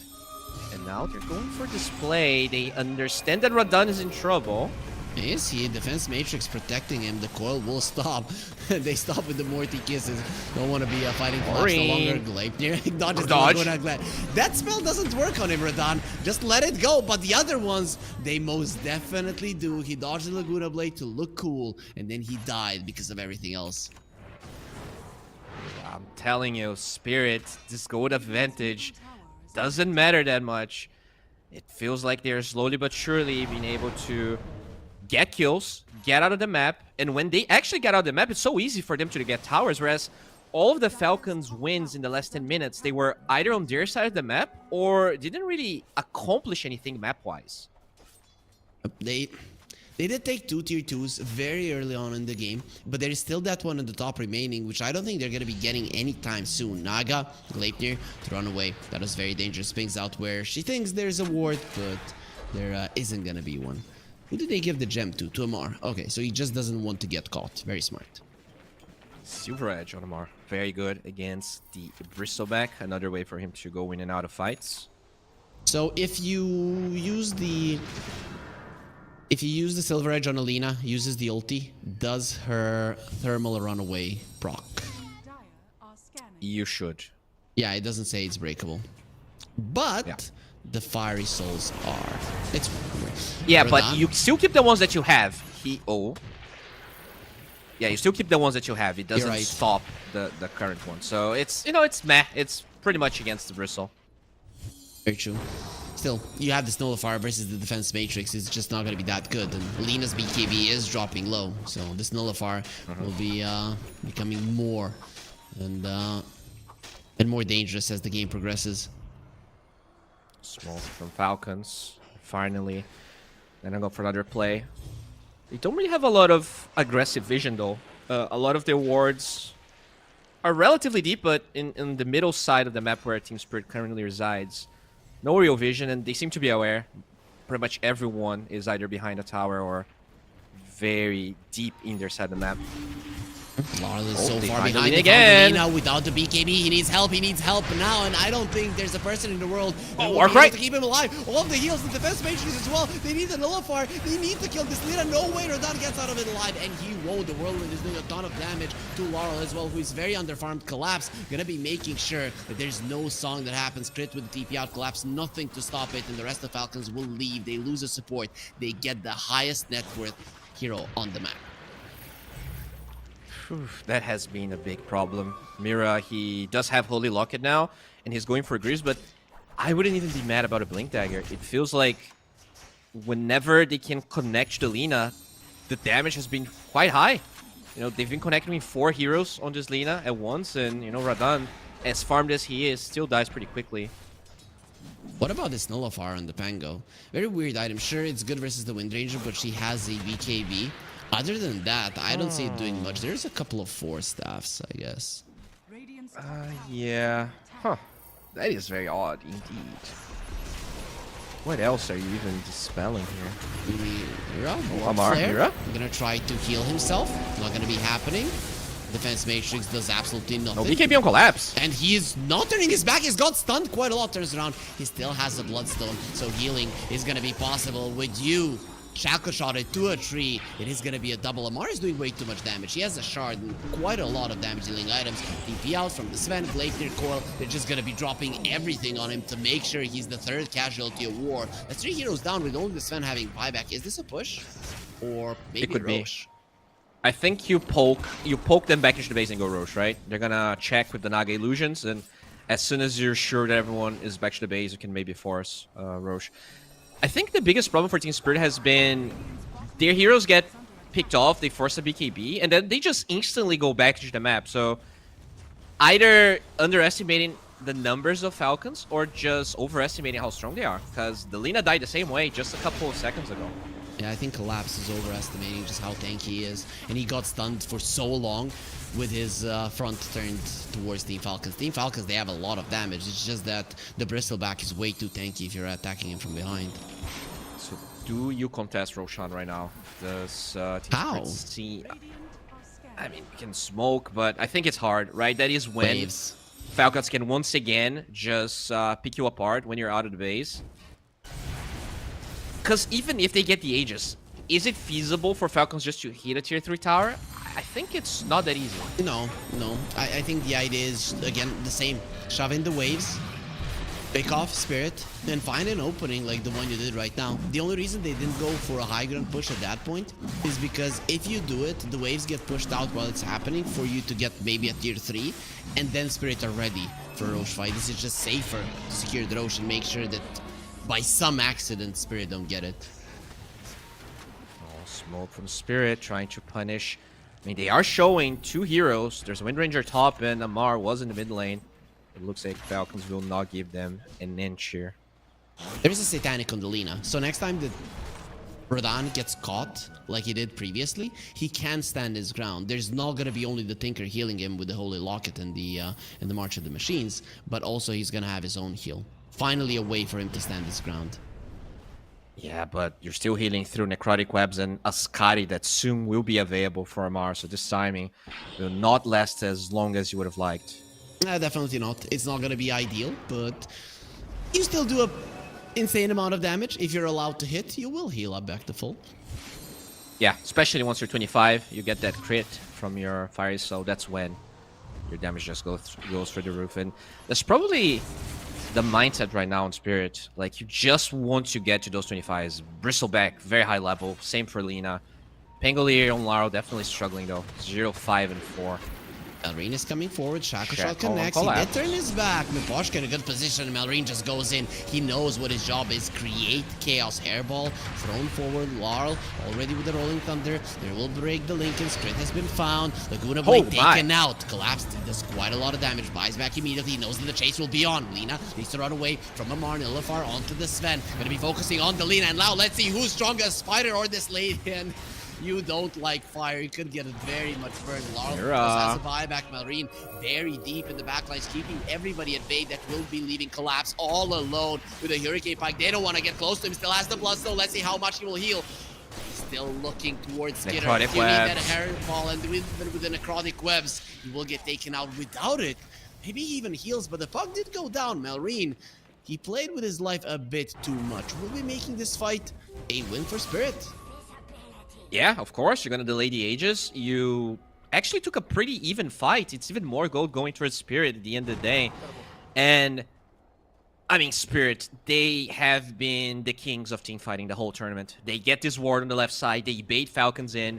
This Bristleback, he's never afraid of popping the BKB early. He just runs down crit, forces a buyback from him, and now Falcons, how much time? You have 2 minutes of Aegis duration, which is okay, but still 30 seconds for the puck to be back. And Amar, kind of deep here, but has an Invis room.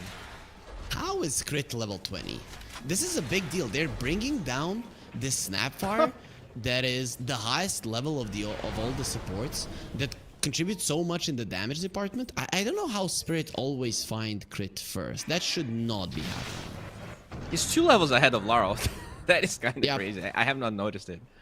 Yep. I guess he's just farming a lot, right? Full board does allow you to farm waves much better than the other facet of Snapfire. Oh, Falcons, they just saw an Arcane Rune. Malrine is coming to pick it up. Maybe with this one, he can play with his life a little bit more and actually survive. Here, here. going for Laro. Nah, he's not going to be able to kill him. He does have a Daedalus, so his damage output is quite high. Oh, and he's level 24. Once, I wonder if actually go for Windrun cannot be dispelled this game. Rolling Thunder. You're versus a Nullifier, so maybe. Maybe you do. Let's see. Yeah. We'll be able to disengage. Everybody on Spirit will be able to disengage. The thing is, can you get back towards your tower to defend it? Or is this finally going to be Falcons getting the last ladder tower? There's no creep wave at the moment. There will be one fairly soon. I mean, it looks like they actually might be able to defend this. So Falcons, once again, barely getting anything from the Aegis and slowly walking into this insane late game of Spirit. Level 23 on both Radahn and Collapse. You know that you want this to end relatively early here for Falcons, and you're not getting further ahead. Yeah, definitely not. It will be a tormentor for Team Spirit. They only get the gold from it, as everybody has a shard. Everybody has had a shard for the past 10 minutes. Pipe gonna be bought on Sven. Gonna deal with a lot of the magic damage of Falcons.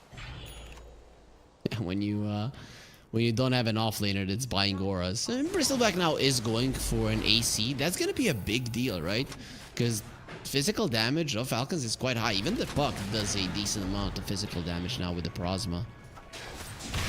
But Amar did finish that Sky we were talking about, and also Basher. So BKB TPs aren't going to be very easy to pull off here. And I mean, now he that wins is one thing, right? Lena, right? Brood 25 with the BAT talent. Crazy DPS. Yep. You want the Abyssal Blade because Skull Basher has a cooldown on your bashes. The upgraded one, it doesn't, right? You get the Abyssal and it's no problem at all.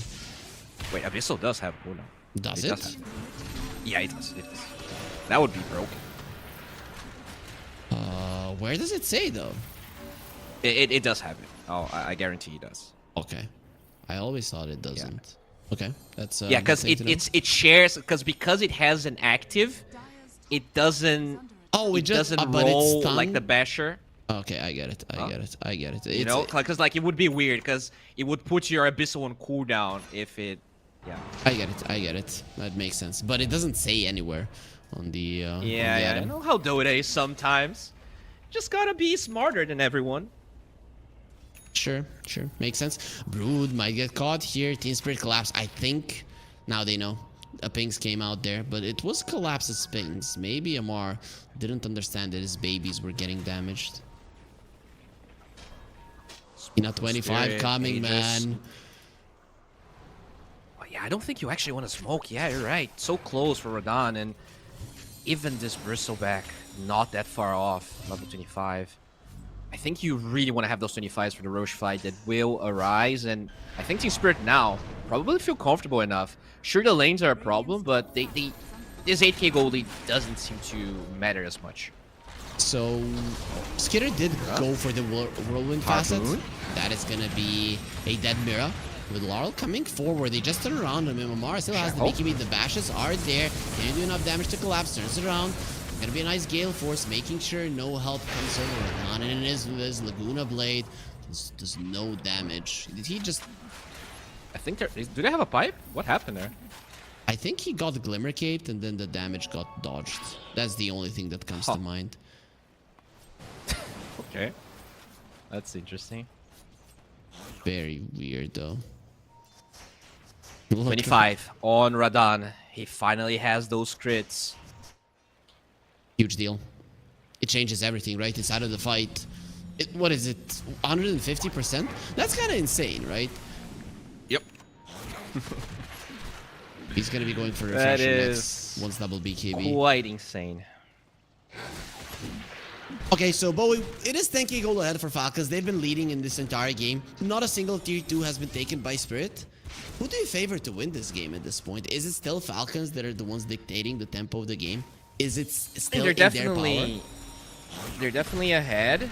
I just feel like what needs to happen for Falcons to win Is Team Spirit making a mistake? Oh my god, Skitter is just gone. His BKB is on cooldown. Roche, fortunately for Falcons, will take a while to spawn, but this is a big opening. And look at Collapse level 25. He has his talent that gets him spell lifesteal. I don't know how you kill him. I mean, all of your Scotties and necrotic webs of the world, I don't know if they're gonna be enough. Yeah, like even if he's not healing, his DPS is just out of this world. They will go for a very deep wraparound, but looks like Falcons will not be picked up. Maybe you just get this Tormentor here. Oh, that is a Rolling Thunder. That's I think something. You need these waves to get pushed in. I think Spirit didn't really utilize the skill all that much just yet, right? There's still 60 seconds that you can utilize in some way, but look at the waves. Top lane, mid wave, all of them pushed very deep towards the Team Spirit base. And again, Falcons lineup, this is what they do. Yeah, I mean, you do have the Tinker to deal with it, right? So even when a lane is not pushed, you can instantly go to that lane and address it. So it's not the end of the world. The problem is that they would have loved so much to have this Roche spawn. We'll see if they're gonna be patient here. Collapse already sitting there, and there's like a 5-second window when Roche spawns and Falcons don't have the Wind Ranger. If they are fast enough, if they actually scout this Roche instantly, they have so much damage that I actually think they can do it. Naga sleep. What about the Naga sleep, man? That's dangerous, right? Yeah, you need to be there though, and if you're there without the Wind Ranger, you can still lose the fight before she arrives. Very true. Spirit, they do move Wait, away they already- 1 second. They went the other side. What's with this? Is this a bait? Oh, they're coming through the twin gates. Okay. Naga Illusion. They Iris know the 5. Falcons are probably there. Oh, okay, Roche is scouted. Wind Ranger's live. They lost the timing on Spirit already. I mean, everybody knows that it's live right now. It was pretty much max time at this point. No, it was, I mean, a 30. Oh, okay.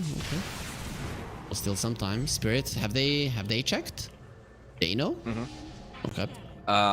No, Spirit has not. And Oh, okay. they will smoke, though. Loreen smoked as well. Radon, they know exactly where he is. It's not an easy target. Buybacks, a lot of the heroes have them. Rolling Thunder, Larl coming forward. Gale Force keeping it bait. They won't be Poshka dead.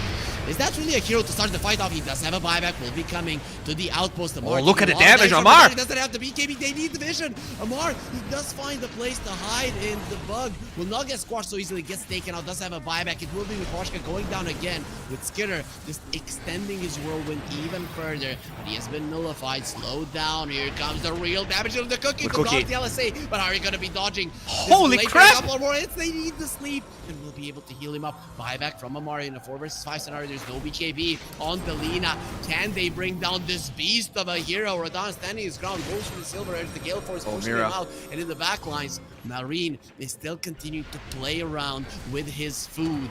We'll see if it works out for him this time around. The nullifier onto Lina. Radon inside of those March of the Machines, and now the damage from Amari is going to be eating him alive, but he might die because Look of at the him Rolling bristle! Thunder. Die back on Amar! The roll up. They will be buying back this moment. It is going to be 3 cores. The T-Spirit is still alive, staking next on the menu. With the 2 cores, they should be able to run him down. There's the Nullifier, slowing him just enough. Radon coming forward, has the Silver Edge, has the Blink as well, has bought it right now. Dodges on the Scatter. Shackle. Gets Shackle shotted, and the Cookie as well, trying to bring down, still has the Satanic. This is not a Satanic. go for Skinner, goes forward, and Radon is going to be happy that he gets to murder him once again. The puck will be playing around. Roche is on the other side of the map, so now Falcons are going to have the advantage. The thing is, they've used some of their buybacks, mainly the Amar one. I mean, if you use the Skitter buyback, you're in so much trouble. And the Lina can farm. I don't think they can stop this Roche. Basically, I don't think they can. It is way too fast. Look how fast it's going to go through. There's an AC on this Bristle as well. Well, Puck's going to try. He knows how low the Roche is, and Marine, he's calculating in his head, I want to go forward. T-Spirit, they don't care, they're just going to go for you. Radon comes in, Play is this forward. done? He didn't go for it, goddamn. Marine. He knew, man. He knew what was going to happen. Has the Ags, has the level 25. No coil at the moment, will just be pushing out the wave. He has given up on stealing this Roche. That's way too dangerous. Way too dangerous. And now this buyback on Radon doesn't matter that much. They actually get an Ags on top of it. So the Lina, we even have the flying form, all that magic resistance to deal with the Puck as well. Does he get it? Tinker, Ags? Yeah, I guess no. No reason for it. Yeah, it's a bit blah. The Thinking magic about it. resistance and the flying vision on Radahn is crazy because Yep. you also get max fire soul, right? So that's a second way to make sure he's doing highest DPS in a fight. Yeah, very big, very big. It's also your spell amp by 35%, right? So it's not something to take lightly. This Laguna magic Blade is gonna hurt. resistance. You get What, 35% 35? magic Yep. resistance. Yep, that's insane. He hasn't really eaten it good. though. Where is it? Wait. Oh, did he give it to someone? Not Tinker. Pango got... No, Pango already has one. What? Okay, I'm getting some. I guess... Oh, Bristle sold his Sold eggs his, and ate okay. that one. Yeah. Yeah. Seems that Radahn didn't see it as that valuable. What did he buy? He's gonna be He going bought a for Basher. Abyssal Blade. Big deal, Yeah. right? You now have Hex, and you have a Basher. Abyssal Blade will be ready versus the Puck. Malrine is no longer gonna be able to play Dota as he has so far, right? You get hexed up, you die. You're not really that tanky. Dude, I cannot believe this game started the way it did. And it's Spirit now with the upper hand. Aegis on their side. Key buybacks down for Falcons. They're forcing a fight on the bottom side though. Falcons trying to buy some time, delay the Aegis, and looks like they will be successful. Nicely done. Look at what they're doing in the mid lane. The amount of damage from Amar is insane. Miposhka coming from the side has the invis, gets the stun on Amar, and kills all of his broodlings. As a position 5, Sven still does enough damage. Coil gonna be used. Larl is in trouble. Wow. Morty kisses. No protection. Gonna be defended. He's gonna get taken out. No level 25 just yet. He might get there. That is your blink hex gone. Gem on the ground. Somebody needs to pick it up. Collapse is just too stacked. Really good by Falcons. The lane spirit and making sure that the Aegis is not gonna matter. Like when you have Aegis on Lina, it is so easy. You win one fight, you get 1 or 2 lanes of barracks. This Lina is the Luna of Dispatch, so anything that can delay the Aegis is gonna be good. At the same time though, these fights are getting harder for Falcons, right? Even when they fought for the Aegis there with multiple buybacks, when you make the Sven dieback, they couldn't easily kill Radahn, and this doesn't really change. That is the downfall of the Whirlwind Windranger. You're not gonna have that incredible DPS that normal Focus Fire has. Is the answer just don't fight? I mean, look at what the Falcons are doing to Team Spirit at the moment. They're just outmaneuvering them in every way. How does Spirit deal with this? I guess the Blink Hex is nice, but your tier 3s are starting to fall down. You already don't have one in the mid lane, and at some point you make a mistake. They've already taken your Raxes. The damage output on everybody on Falcons is insane. Yeah, I mean, that's what they have going, right? You have the Naga Illusions that are now actually pretty decent. You have the Spiders. So the split push is definitely on the side of Falcons, but the Tinker can usually handle those. I think that, you know, especially when you don't have Riptide on Naga, you're not going to be pushing the waves as fast, and the Spiders aren't that tanky at the end of the day. So it's all about... Arc Refresher. That he's gonna have double coil with an Aghanim Scepter with the Parasma and level 25. I mean, killing somebody, you just use that on them twice. The Pango wants to go for a BKB. I don't know if that's the way to go. There's an Aghanim Scepter on the Naga Siren. I think a Lotus Orb might be a better one. Something to remove it. Sure, BKB removes it, but I don't know if you want to use it at the same time as your Rolling Thunder. Yeah, that's quite annoying. The Aghanim Scepter on the Naga. You know, jump. Refresher's actually queued up. You need the Abyssal Blade. He doesn't get it off. Okay.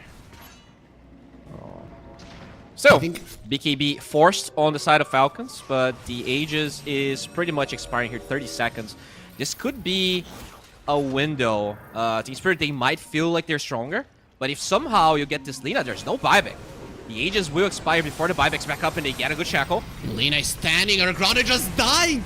They keep away. Skitter with the Whirlwind, and also that Aghanim Scepter of the Puck does have the Aegis. There's a refresher on crit. Second kisses are available. Dude, they have many refreshers on Falcons. Goddamn. There's Second another coil. He needs to break it right now. And the Invis, the Puck is doing way too much damage. And look at the Mortimer's kisses, level 25 Radahn. He needs to attack something with the Satanic. He's getting back all of his HP. Amar hexed up as well, but they get the sleep off, and his BKB will be running out. Will also be a net, but you don't have a coil. You don't have the Mort kisses any longer. You've lost Miposhka. Radahn from the low ground. He's pushed back with the blink. Gale Force, not allowing them to escape. Trying to heal up, not gonna be happening on Skitter. Too deep next to the Lina, you always die. Does have a buyback, but this will alleviate the pressure of Team Spirit. You're not gonna buy back right now. You're not crazy.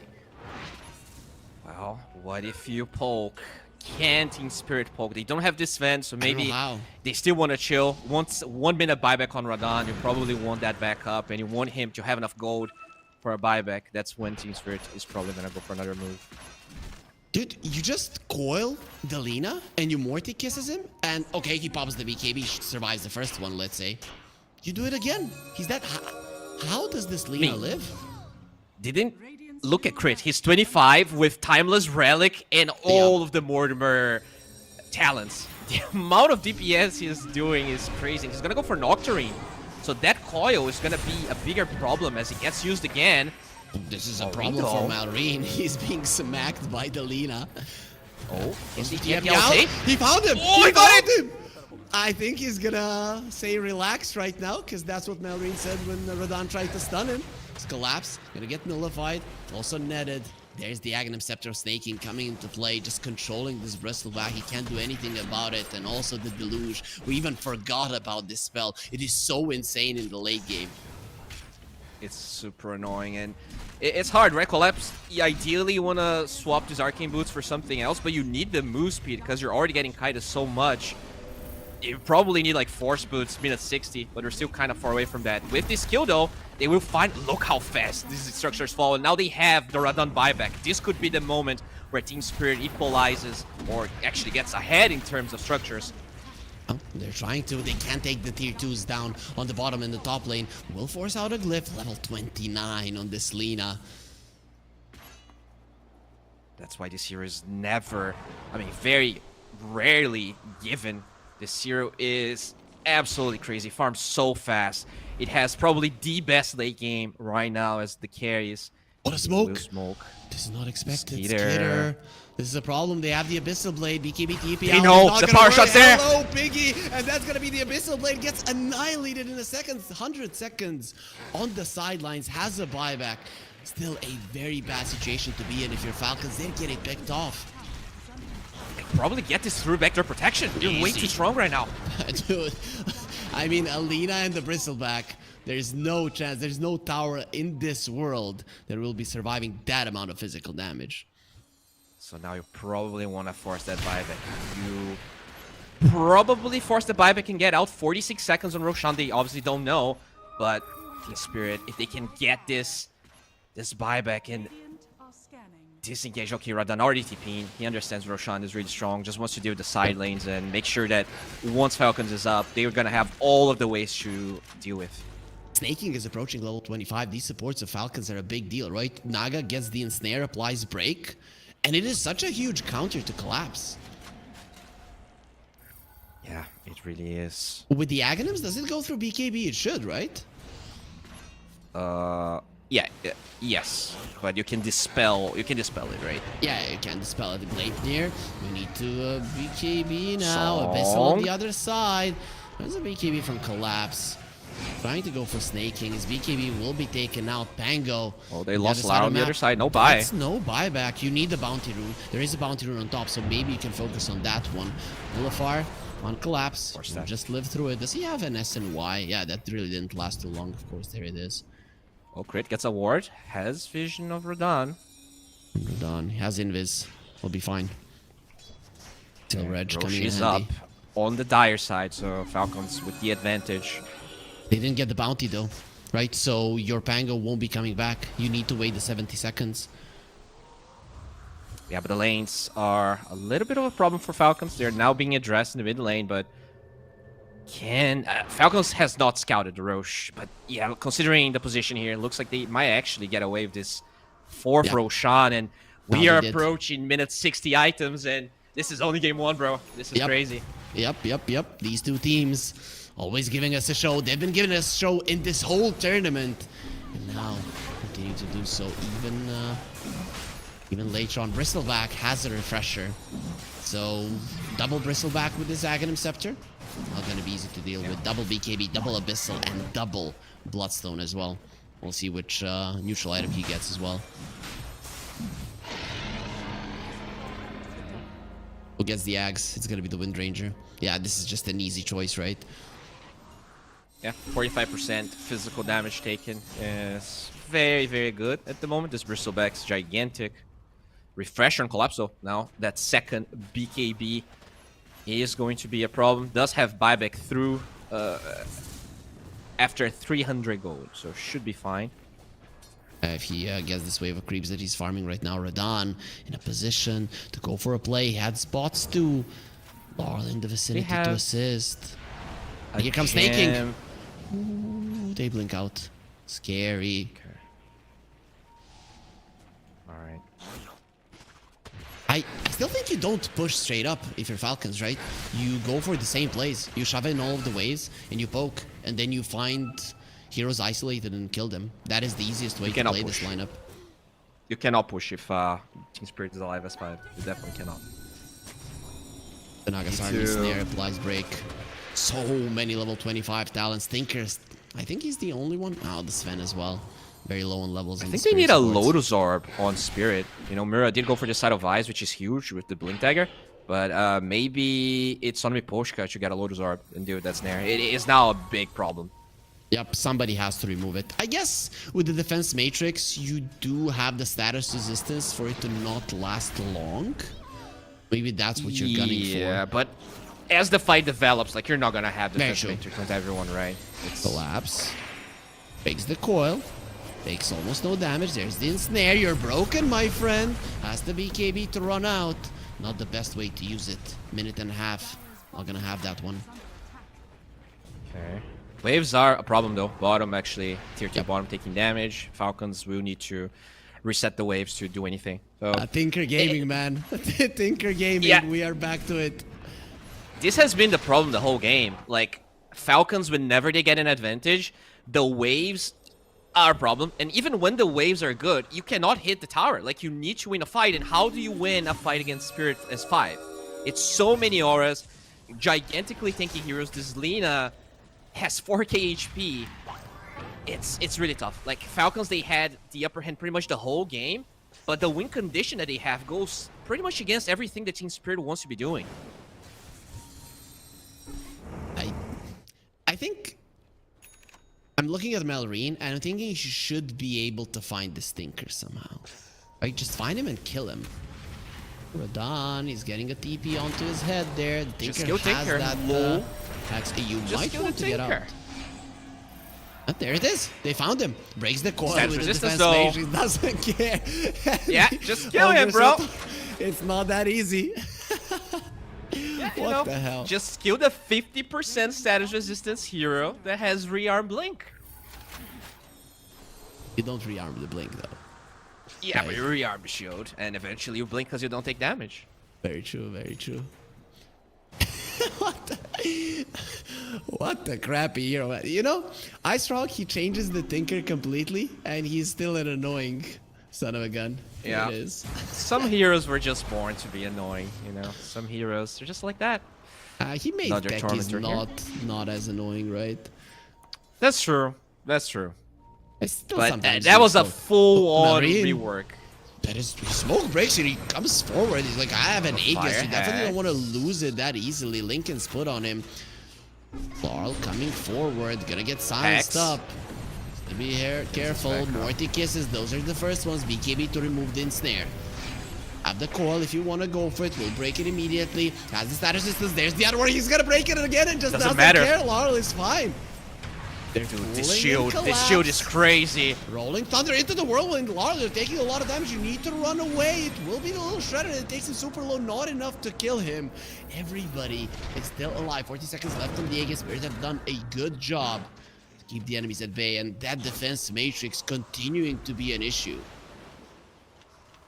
It's like they have nullifiers, but the hero that is in front, which is the puck, doesn't have the nullifier. So how are you consistently applying that? Because if Amar goes forward, he gets hexed and probably explodes, or you have to use Song to deal with that. And that has really been the biggest problem. They don't have a way to address the shield. So you double coil, and if you don't get a single kill, like you force, what, 1 BKB from Spirit, it doesn't matter. Oh, time Lina for has a giant ring. Look at that. Oh my Went for God. it. Just wants to be able to Who move needs everywhere. eggs when you have Giant's Ring?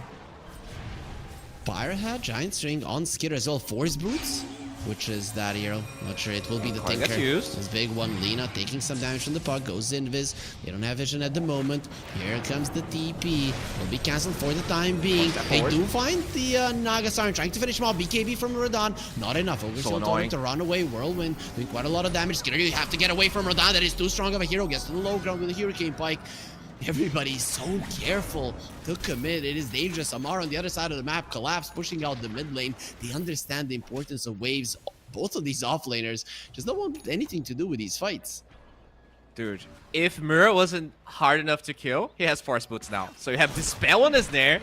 You have this Force Staff on a 7-second cooldown or something. This is probably the best item for him this game. I know that you would, oh yeah, Seer Stone maybe for the cast range. The mobility that he's getting from these Force Boots, it makes him pretty much impossible to kill. And as long as he's consistently casting Defense Matrix in these fights, I don't know how Falcons is gonna, like, you have to win this through fighting heroes alone. And in general, Spirit has been very good at not giving those away.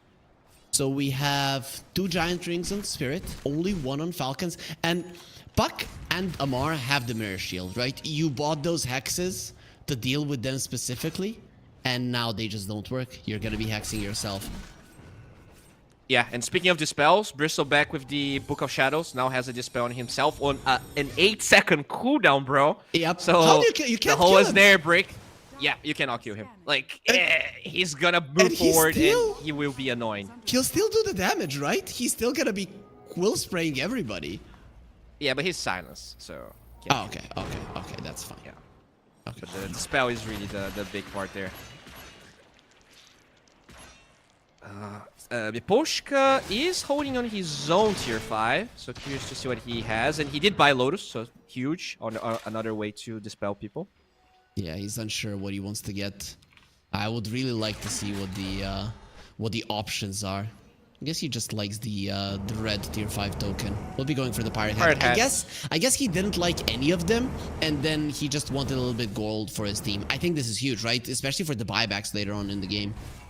I mean, if they win a fight where he also gets through OT and attack, like he's still a level 23 Sven, it's gonna be some decent damage. But sure, the gold is the big thing for those buybacks. And he got a Lotus Orb that you wanted to see for such a long time, right? So it is finally there. I'm looking at these items, and I think some of these heroes want to change their entire kit at this point. Okay, look at the damage there. Both the Bristle and Lina pretty much tied with Maureen and Skitter. Yup. Then Roche next up in 40 seconds. That's gonna be a fight for sure. Tinker with the Force Boots. He's gonna be traveling really fast across the map. How do you... It's so hard to close this game because I think it is easier for Spirit, for sure.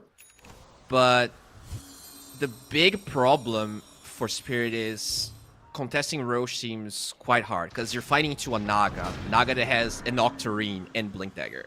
So if you don't kill the Naga or you don't force the song... Oh, Laro gets found. You're gonna be found and will get taken out easily. Does have a buyback if he wants to go for it tomorrow. Did use his BKB early No on. force. But you get a big one, especially before the Roche comes back. Skitters is they're still gonna shooting. No find more Skitter. Whirlwind. He's gonna have it fairly soon, though. Roche back up. Lina on the high ground. Cosplaying a ward. Morty kisses. And they will Crit be gets finding found. the Snapfire. What a nice jump from Rodan. Now fighting Malrine, but he's isolated all alone. Is sleeping. BKB and Satanic both available. Laurel did go for a buyback. That might be enough for every one of them to go out. That is a big rolling thunder. Wow. He's out. It's fine. Is it really that big? It's big, man. Look at how huge it is.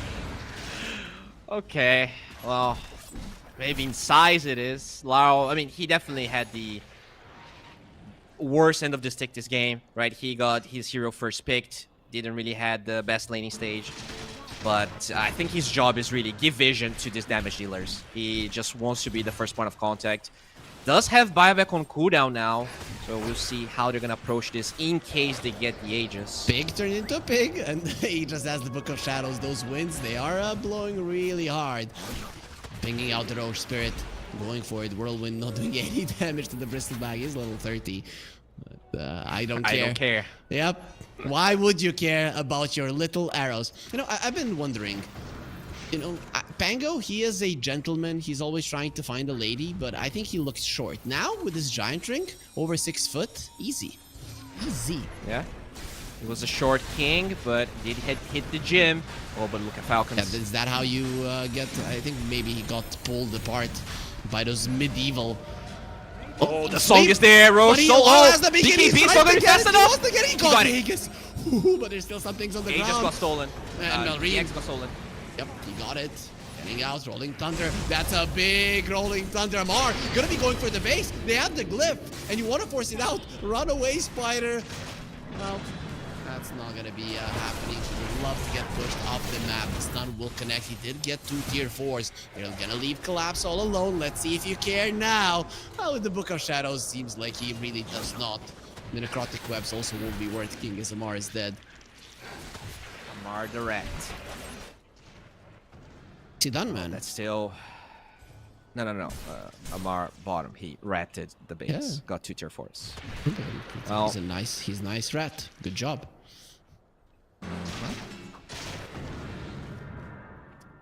So Aegis, the eggs got stolen by Marine, and Anything else? 8 that one and got a rapier. What about the cheese? I think the cheese got used in that fight somewhere. Yeah, pretty sure it got used. Okay. Oh no, you don't get the cheese, right? It's cheese refresher on the dire side, and it's agonyms and just the banner. Is that how it goes? Yeah, but it was dire side, right? Yeah, it was dire side. Yeah, so on the radiant side you get cheese refresher. And here, so Spirit has a banner. Look at Collapse. Oh my god. Seeing red, so much damage. They will force the glyphs too. 20 seconds. You don't want to buy back Amar now. You don't. Hex onto the Lina. Defense Matrix. He's doing alive. He just breaks the call. It's so easy. Skitter going forward. You have to be very careful. You might have the Satanic with the Whirlwind. It's not enough. There will be another coil. Marine. You gotta get out. Amar's gonna be alive. Himself a rapier, and he's doing no damage because of the sleep. The Hex. Down Radon. Defense Matrix once again, as well as the Book of Shadows. Morty Kisses from afar. Gonna be doing a decent amount of damage, but they don't know where their enemies are at. Gonna be giving some vision on Mira. Force boots away. He's just not an easy hero to bring down. He'll be killing himself through the Mirror Shield, and now Radon standing his ground, fighting the Shackle Shot. It might return, but he's gonna be connecting onto Radon, who gets taken out. The silence from the Box Skitter is doing a lot of damage. He's insane. You do have the Bloodstone. Buybacks are coming in, all of them coming towards Collapse, who seems untouchable, and he cannot be taken now. Laurel also going forward. He doesn't care. Has the Wind Waker to get again onto the high ground, but they do save Marine. their Wind Ranger for now. Marine will be getting into the phase shift. The Blink Away will be capable of doing so and gets himself out. And Spirit, they buy back on so many heroes and get nothing out of it. Falcons, all of their heroes are still alive. I mean, I guess they got the mid barracks, but it was a pretty expensive price. As the all chat, they know they were able to force a lot, but instant smoke, Spirit, they want to get something else. It's gonna be crit.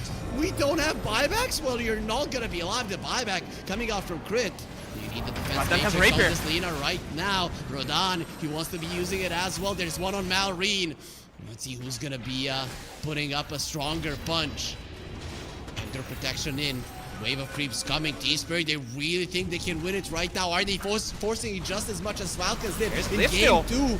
They played in the group stages. They do get the Hex. They want to down that. He doesn't have a buyback. If he goes down, it's over. Gonna be dead. Ripper on the ground. Collapse. He's still alive. Maybe Collapse can carry this for his team. He's so unkillable. Amar next on the menu, but the song will be resetting the fight. And now in a 4 versus 5 scenario. No coil in the fucking second rapier for Marine. They have 2 rapiers. Lara will be protected by the Book of Shadows. There is a huge big Saturday. Finally, they found Mira. They want him dead. Amar has found Mira. They need to kill him. Will be pushed out, hexed up as well. But you've lost Miposhka. You're in a 3 versus 5 scenario in the enemy base. Team Spirit without fear, continuing to fight. There is no refresher on this Bristleback. He's just being controlled so much, ignoring him. Uses the Book of Shadows on his teammates. Says they don't care about him. Finally, Mira has been found out. Force boost to try to get away. Not gonna be allowed. Collapse.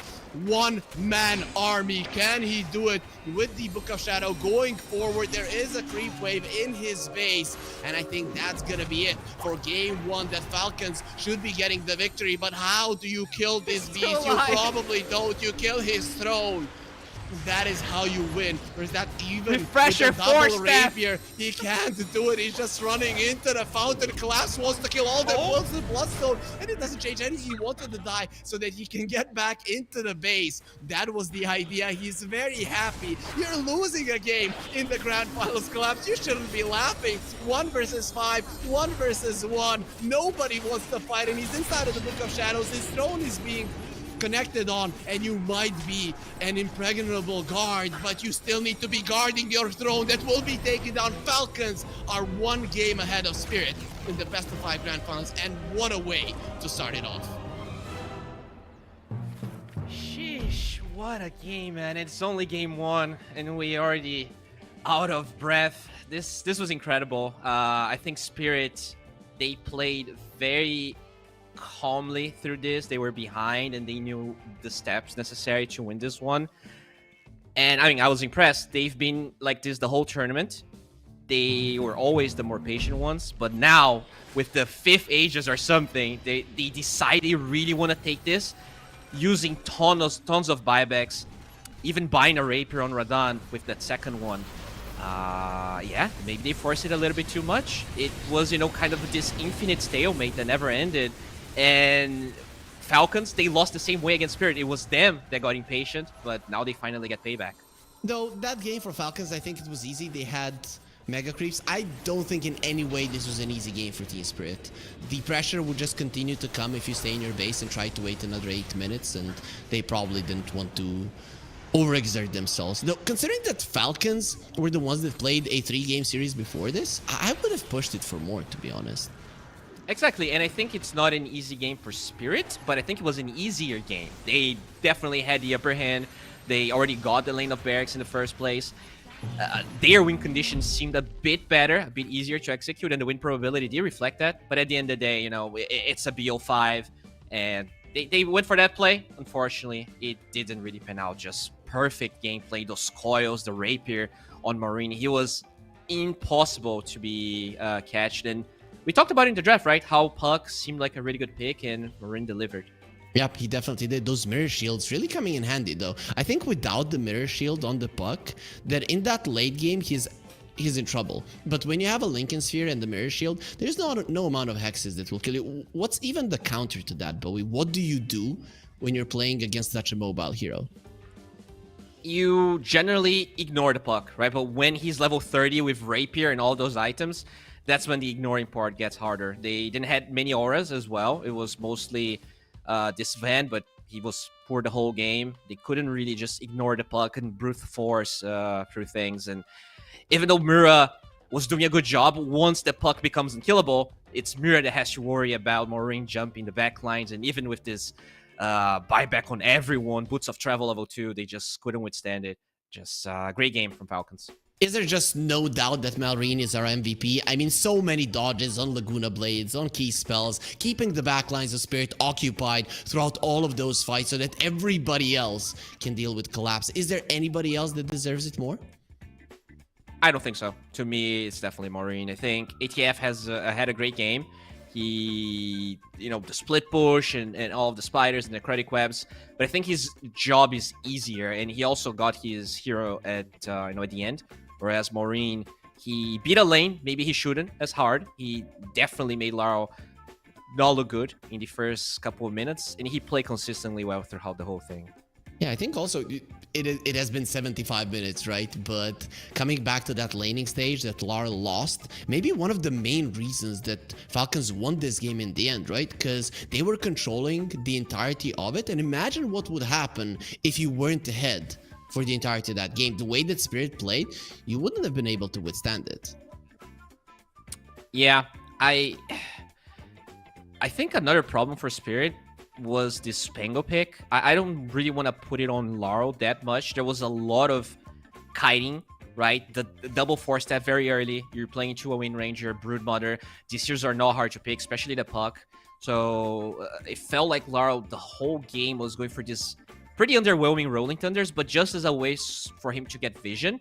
And it worked okay. I think a lot of times, even that vision was, Snake King getting the MVP. So production giving some love to supports. We don't get to see that much. They're support players. They're support players 100%. I think I would probably even give it to Crit, right? He was so high level, and we saw the kisses in the mid game being incredibly powerful with the coil. But, just having the Luge and the Aghanim Scepter and great songs as well, restarting the fight, healing everyone, it definitely made a difference. But I thought Moraine was gonna get it.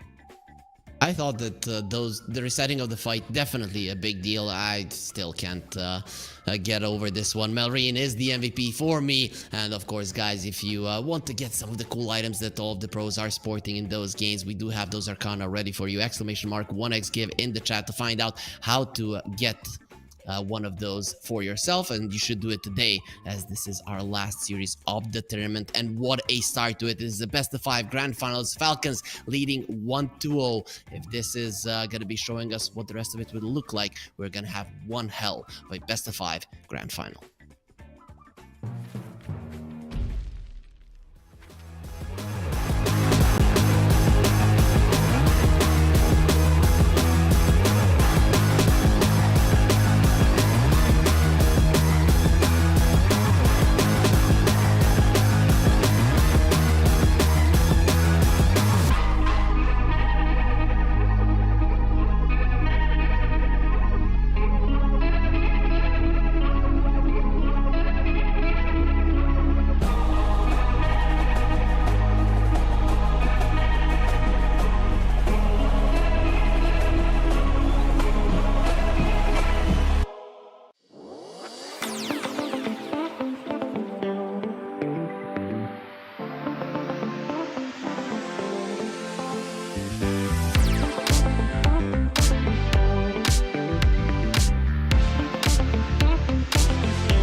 should know about the esports in your pocket.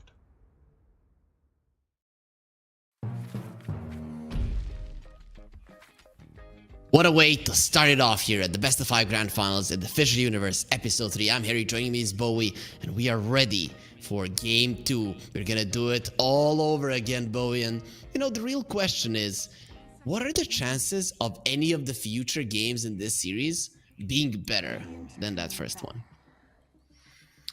Whew. Better is hard, but last as long, I think there's a chance, right? It feels like both teams have been very careful with how they're approaching the game. We have not seen a lot of emphasis on siege. So I think we're going to have some long games, and long games are usually quite hype. And that's honestly all I care for. Looking at the bans, let me double check if anything has changed so far. No Shadow Demon yet, right? And they are on different sides, right? Falcons are now going to be Radiant and Team Spirit. Team Spirit are dire with the second pick. Yeah, I need to see what they chose. Don't see it. So Shadow Demon, Omni, Ench were the bans of Falcons, and the bans of Ench were the bans of Spirit were Sand King, Doom, and Timber. So pretty much the same thing, unless they don't ban NP here for Spirit, and Falcons don't ban Shadow Demon, which were what they did. It wasn't the same order for Team Falcons. Maybe they want to be playing the Shadow Demon. Is there any difference of the Shadow Demon in the Dire and the Radiant side? Do you think maybe Falcons might not want a Dire Shadow Demon, but are okay with it on the Radiant side? Is there... I think Dire Shadow Demon's better, but I think Falcons maybe not as eager to play Shadow Demon in the first place. They have not... They played one game with Crit, and I think they played one for Miposhka on Spirit. So I think if you're playing on Miposhka, you don't care about the stacking aspect, right? Whereas if you're playing on your 4, stacking is more important. 5 seconds Huh. remaining. Do Falcons pick it? Ban the Shadow Demon, pick the MP. Let's go. You could go for that. They really like the Naga, though. I wonder if they would change it. They won, after all, right? That is true. Does Team Spirit like the Naga? I think they've been staying away from it mostly. Yeah, they played 0 games of Naga just yet. There you go. That one for Spirit? No, they go Dragonite. We know what they want. Yeah, they're gonna be going back to the winning recipe, Bowie, and that is the first pick Dragonite, or in this case, second pick, but first pick for Team Spirit overall. Yeah, when they played against Falcons that other time, I'm trying to find that match. I think they did the same thing. Falcons went for the Naga, Spirit responded to the DK. In the group stage? Yeah, right? Because they played DK 1. first every game. Yeah, there you go. No. That was game 1 and game 3, right? Both of them.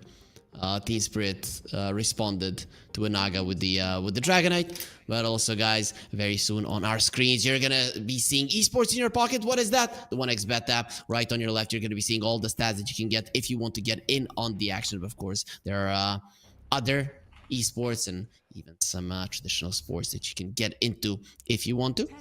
As Team Falcons, they got rid of the Tinker. Tinker was hella annoying in that game. It wasn't even about the heals, but that defense matrix, man, it annoyed me, and I can only imagine what it was like for Team Falcons. You could argue this is a much better opener for Falcons already. They get rid of the Tinker. That was a huge problem. The Spirit played well. Sure, Dragonite, I think, is something that Team Spirit plays and flexes, but I don't know. The Naga Falcons look very strong, and I already wonder how you're going to deal with the Naga itself, right? Because what Tinker did in that game was dealing with the Broodlings and the Illusions, and now you don't have that support that can effortlessly just deal with the side lanes.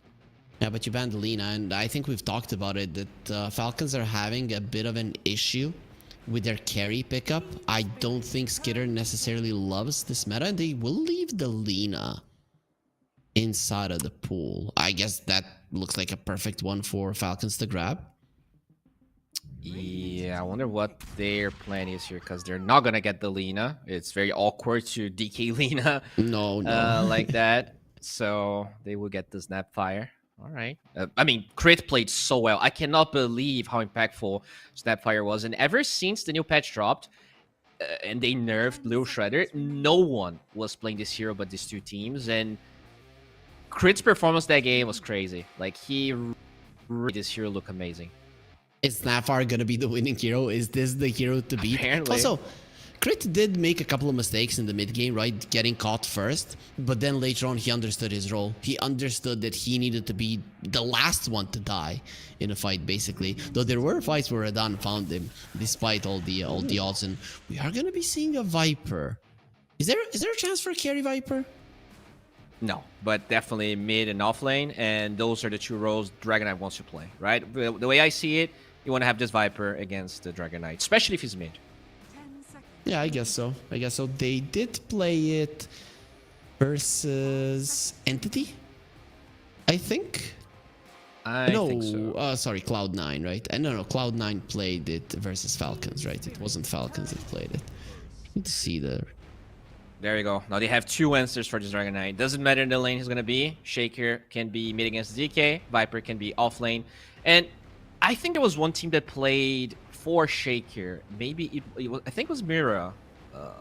Yeah, he did play one game of for Shaker. So this could even be Crit's hero, depending on how things shape up here in the draft. I mean, why not? Lane the Shaker and the Viper in the off lane if need be. It's not half bad. Fissure block, get kill. Very easy. Yep, I'm even thinking that this is most likely gonna be a 4 Shaker, right? Because Falcons don't have the last pick, so being able to tell where or whom the Shaker is gonna go up against in the mid lane, it's not gonna be that easy. Team Spirits are gonna pick another support right now and leave the last pick to decide if it's gonna be Radan or Laurel on the Dragon Knight. Huh. All right. I know that in general you want to see Snapfire and Center together in the lane, but 10 seconds. if this Shaker is going to be a 4, I wouldn't hate that the Snapfire is playing the safe lane, just so you'll have a way out of this Fissure. Unless Spirit picks a carry that doesn't care about it, right? Your Faceless Voice or Anti-Mages or whatever it is that's Hear me out. Spirit, they played an Oracle game.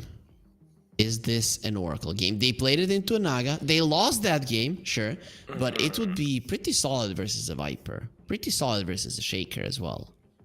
I don't know, man. I really don't know. I don't know. I get what you mean. I hope they don't pick Oracle here. I hope they do, man. I love that hero. I love the hero. The hero's just not good, and I want this to go all 5 games. Wait. Listen to me. There's an Nature's Prophet still in the pool, right? A 5 Nature's Prophet versus a Viper pretty much breaks his neck, right? Viper is not good versus units. Yeah, no Wench, no Doom, no Chen. Although they could pick Chen if you... But no, they just go Mirana. Yeah, because Falcons can actually get the NP, right? Skeeter mostly plays it, so this is not... No, 18 NP is a pretty good place to pick him. Pretty solid one. I wouldn't hate it at all. You do have a Shaker, so you can get away with not really having all that much lockdown on your other 3 heroes. 5 seconds. Not too bad. Could even be Mirana carry, right? I think now you don't need to have the Snapfire bottom, because if this Mirana is carry, you don't have a problem with the Fissure block. You outrange the Viper, can just get farmed by yourself. I don't know, man. I'm not impressed with the Mirana carry in this game. Not gonna lie. I would like a support Mirana. There's just so much setup for the for Arrow. Dragon Tail Hoof Stomp makes a lot of sense. Sure, you can connect with the carry Mirana as well, but even with the leap, you can suffer versus the Viper in lane, whereas a rotation from the Mirana to a Viper lane can very easily kill him. I guess. I don't know, though, because you have the Centaur, and Snapfire really wants to play with him, and Mikoshka has not played Mirana this tournament just yet. It has been Mira most of the time. It's either Mira or Radan. Okay. So, Falcons are taking their time. They'll go for the Nature's Prophet. It's probably going to be Skitter's hero. You don't care about your Treant being countered that much, because I think carry NP is more about just the right clicks and the global presence.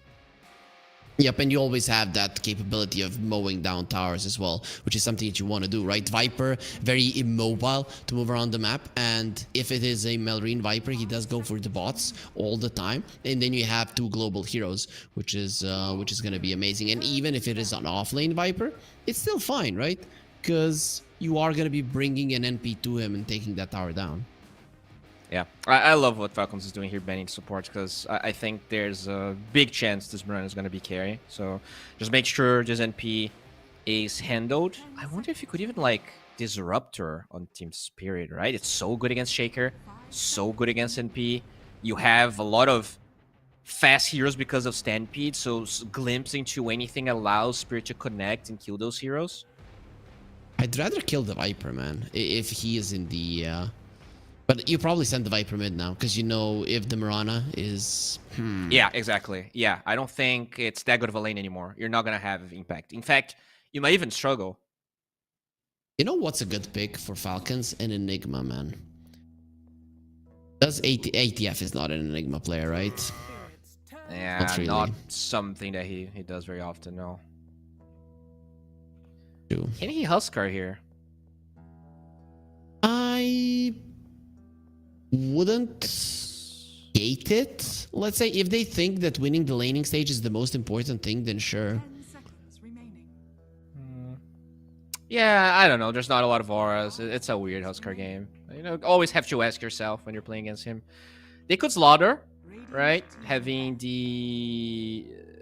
corrosive really helps Viper and NP. They are very high attack range heroes. Allows Shaker What to also about connect his spells. the other fish boy, right? What about the Slark in this one? The Shaker secures the lane for you, and then you can just do whatever you want later on down the line. You are going to be speedy. There's always going to be something. Double that you're melee. I gonna think be able- you Elder Titan if they get Slark here. And you just smack Then you ban them. the other Titan and pick the Slark. And then True. if you go Tusk, that's not going to be a problem because he has a pounce away. Could be a cool one for Falcons. It is unconventional, but it is something right in their alley, right?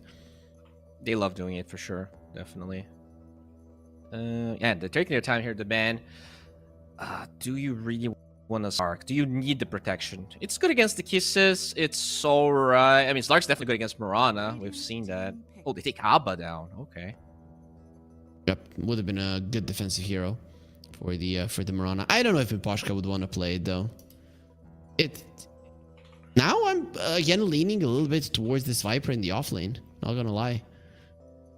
Yeah, right. You wouldn't ban it. What other hero would you ban if the Viper was 5 seconds mid? I don't think it would ban Abba. You can get Huskar mid. Okay, they're bad. Oh, yeah. This is what Tundra did against the DK in the last series. They actually played bad into DK, and it was really good. So this could be mid Batrider with Viper in the offlane. I don't remember Melrine playing a bat. Has he played it in competitive games? Have the info? Well, let me check. In the last couple of games, he played 0 Batrider games, but all Not. time he played 0 it's again. his 6th most played hero. He has Okay. 26 Batrider games. But they're putting the DK in the safe lane, right? This is what it looks like with the Queen of Pain being picked up. It is going to be a mid lane bat versus a Quap. The Quap is the best hero versus the bat, and finally we're going to be seeing that Shadow Strike being utilized on the Quap, right? You get 3 points of it versus a Batrider for sure. I think you get 2. I don't know, man. Shadow Strike's garbage. It's not- such I a think bad you go. spell. I think you go Scream level 1, Blink level 2, then you get 2 points of Dagger. I think that's how you play this lane. I think, dude, Scream level 1, then you save a point until level 3, then you get 2 points Yeah, of Dagger. sure. I think that's the idea, Sure. right? That can work.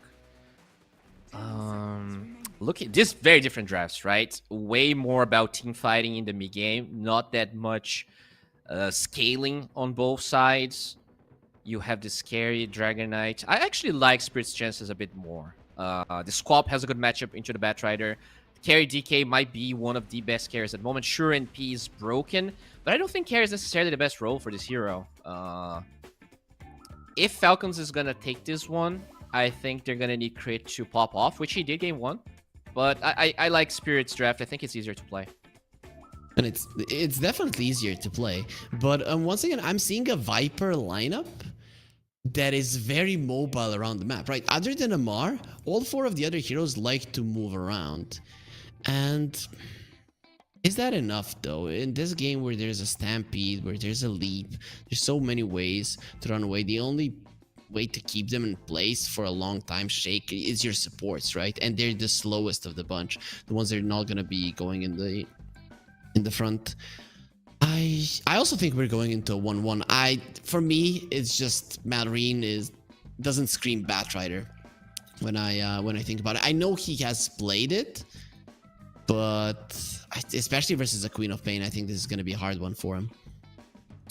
Yeah, that's where the hero are good, but again, it's a 23 Batrider. Usually this is a hero that we see in a different position, and very nicely here for Spirit to flex things up. We were pretty much certain it was going to be a Radan Murana, but they do give it to Miposhka, a hero he has not played yet. And yeah, we talked about the Shaker and the problems. They're gonna put the Snapfire with, but you know, hopefully Radan doesn't struggle. I think not having the Snapfire to help him could be a problem. The Fissure block into the Viper is something that anyone can struggle. So I'm starting to think more and more about this Falcons lineup, and they're very good at taking down towers, right? You have the Arsonist on the Batrider, and then you have a Nature's Prophet as well, plus a Viper who will most likely do very well in the lane. This lineup of theirs, it might pop off very early on, Bowie. If it doesn't, then I'm not really sure how it scales later on. Probably doesn't scale nearly as enough as Team Spirit. Hear me out. Hear me out. This is the play, okay? Oh. Snaking, mirror images, song. Cancel song, deluge. Oh, is this a kill on Skater? This could be huge. They're gonna be diving into a tier 2 tower. Grenade? Grenade as well. One hit. He's going for it. He needs one more hit, hiding in the trees. Spotted him there for a second, but they're just gonna wait for daytime. We see Yeah, they're gonna have we know full where bore. you are, and it will be a scatter blast from afar. You're not gonna be able to dodge it. Nice attempt from Skitter. Not good enough. 好险呐！ They're having so much fun, man. I'm loving it that both Team Spirit and Falcons are just laughing their asses off while playing the game. Oh yeah, that's when Dota is best played. A lot of fun. They did lose game 1, but they're back with a bang here. And this lane is annoying. You don't really have a way to respond with the Treant. This Deluge Naga is gonna be slowing you down. So I assume Falcon's gonna have a good time here. You can definitely isolate the Naga with all of the AoE, but you need more levels. You need like level 3 on both of them. Dude, how do you... The Treant is smacking you, the Naga is smacking you. Both of them are tankier than the damage you are able to produce. It is just gonna be a miserable lane for... You could argue that's a very strong off lane for the two of them, and they're just not gonna be able to do anything. Yeah, Deluge Dota. This is what Dota has become. And can you imagine? Deluge into Echo combos, Deluge into Lasso. Gonna have some pretty long-lasting spell alongside the status resistance reduction. Larl got the blink. It got forced out of him by Malrine, so you're not gonna have 2 points in dagger on level 3. Is Malrine again gonna win the lane? Speaking of winning the lane, there's the Fissure. You don't have the cookie to take you over it. Team Spirit. This is a problem if they lose the laning stage. If they lose the laning stage heavily, which by the looks of it might happen, Bowie, hey, they might not be able to play the game. Yeah, I mean, that was a decision they had to make. They saw the Batrider. They felt like the DK was going to struggle just as much. But, yeah, I can't help but feel like maybe it would be better off with the Snapfire being the top lane, just helping Radan. It's not going to be easy. But, you know, DK is the new Sven. He can just get 4 points of Worm's Wrath and get back into the game. Hopefully be able to. He went for 2 points of the Scream. The Queen of Pain is not going to be trying to push out the Batrider in out of lane. With this kind of a build, you're not a counter to the Bat. I'm starting I mean, to you are. question You don't this. die and you get your farm. Like, now Not that as you know that much. healing, man, it's not worth it. Like, that spell is garbage. I've told you. It's not worth it. Yeah, but you're still not a counter, right? It used to be a counter. It used to be Queen of Pain comes to the lane and just pushes the Batrider out. Yeah, No but longer you the survive, case. you know. Quap's all about timings nowadays. You want to get big on and you want to be rotating. So I think it's totally okay. Okay. We'll see how it works out. But Malrine, second game in a row, gonna be ahead of his mid lane counterpart quite a lot. As Naga going for Mira. He has the ensnared illusion a second. It will be the healing Lotus onto Mira. Was it worth it? Let's see if he can survive. Full bore, scatter blast, slowing down Snaking, not slowing enough Skitter. He is the one that gets the kill in the end. That sprout damage is also so weird, right? You don't expect that the trees show up and you take 200 damage for some reason. Yeah, they should be healing you. Nature heals, not kills. Well, nature's aggressive. You think those lions are gonna be petting each other? It's a They want tree. blood. It's a tree, man. Right? Trees are not aggressive. Like, believe me, you can sleep. They're watching the beneath aggression. They learn. They learn with the other animals. Okay, that makes that makes absolutely no sense, Bowie. But sure, whatever you say. Well, the laning stage is recovering slightly here. Looks like the Batrider is going to be pushed out, so Larl will get some extra CS, taking... Did Neutrals just kill his courier? Or was it a range creep? I think it might have been a range creep. Oh, Phone? Hotel phone. Okay. Maybe they got their food delivered? Who dares to call now? Dude, don't answer. Maybe it's a mom or a girlfriend. All right. Well, it was... Oh, don't go. Maybe it was the girlfriend. No way. The girls of these guys, they know that this is very much important. It is the grand final. There we go. We're back. That is This DK, that's you know, gonna we be the talked about continuation. him struggling. He has 21 CS. some of those creeps in the jungle. I'm gonna look at his net worth, dude. He's struggling. He's not being demolished, but he's died. behind. Yeah, he did. Like he lost Right. 300 gold, so you know he should be okay actually. They spam our phone. Okay. The new DDoS. You can't do with the internet. You just keep calling them. Get the cable up. Maybe something's out. Like maybe there's a fire at the hotel. Maybe something is wrong. Come on, answer it. Dude, I never forget. I was working an event. I was not talent. I was just working as like a creative producer, and the hotel, the fire alarm started popping off during a game, and no one knew if it was just a test or if it was actually happening. So they paused the game. Everyone left the hotel. But the players decided to keep playing, and everyone's like, okay, what the hell's happening? Because the casters were not in the hotel, too. But at the end of the day, it was just a kitchen problem, like a pan goes on fire or something. Imagine some Spirits fan somehow found the hotel phone of Falcons, and he's like calling them to try to mess with them. That would be pretty funny. Oh, don't do that, guys. That's illegal. It's illegal to call a phone. Like I don't know in what country you live in, Bowie. In my country, you can call a phone, and that's gonna be completely fine, right? But sure.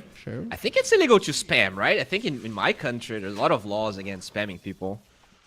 Oh, okay.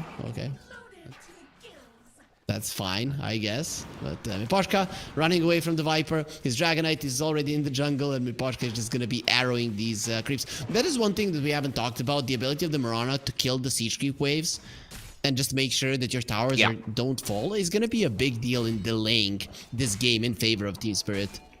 Yeah, that's maybe we're even going to see a lane ward from Falcon so that they can block that arrow. That one arrow has so much weight.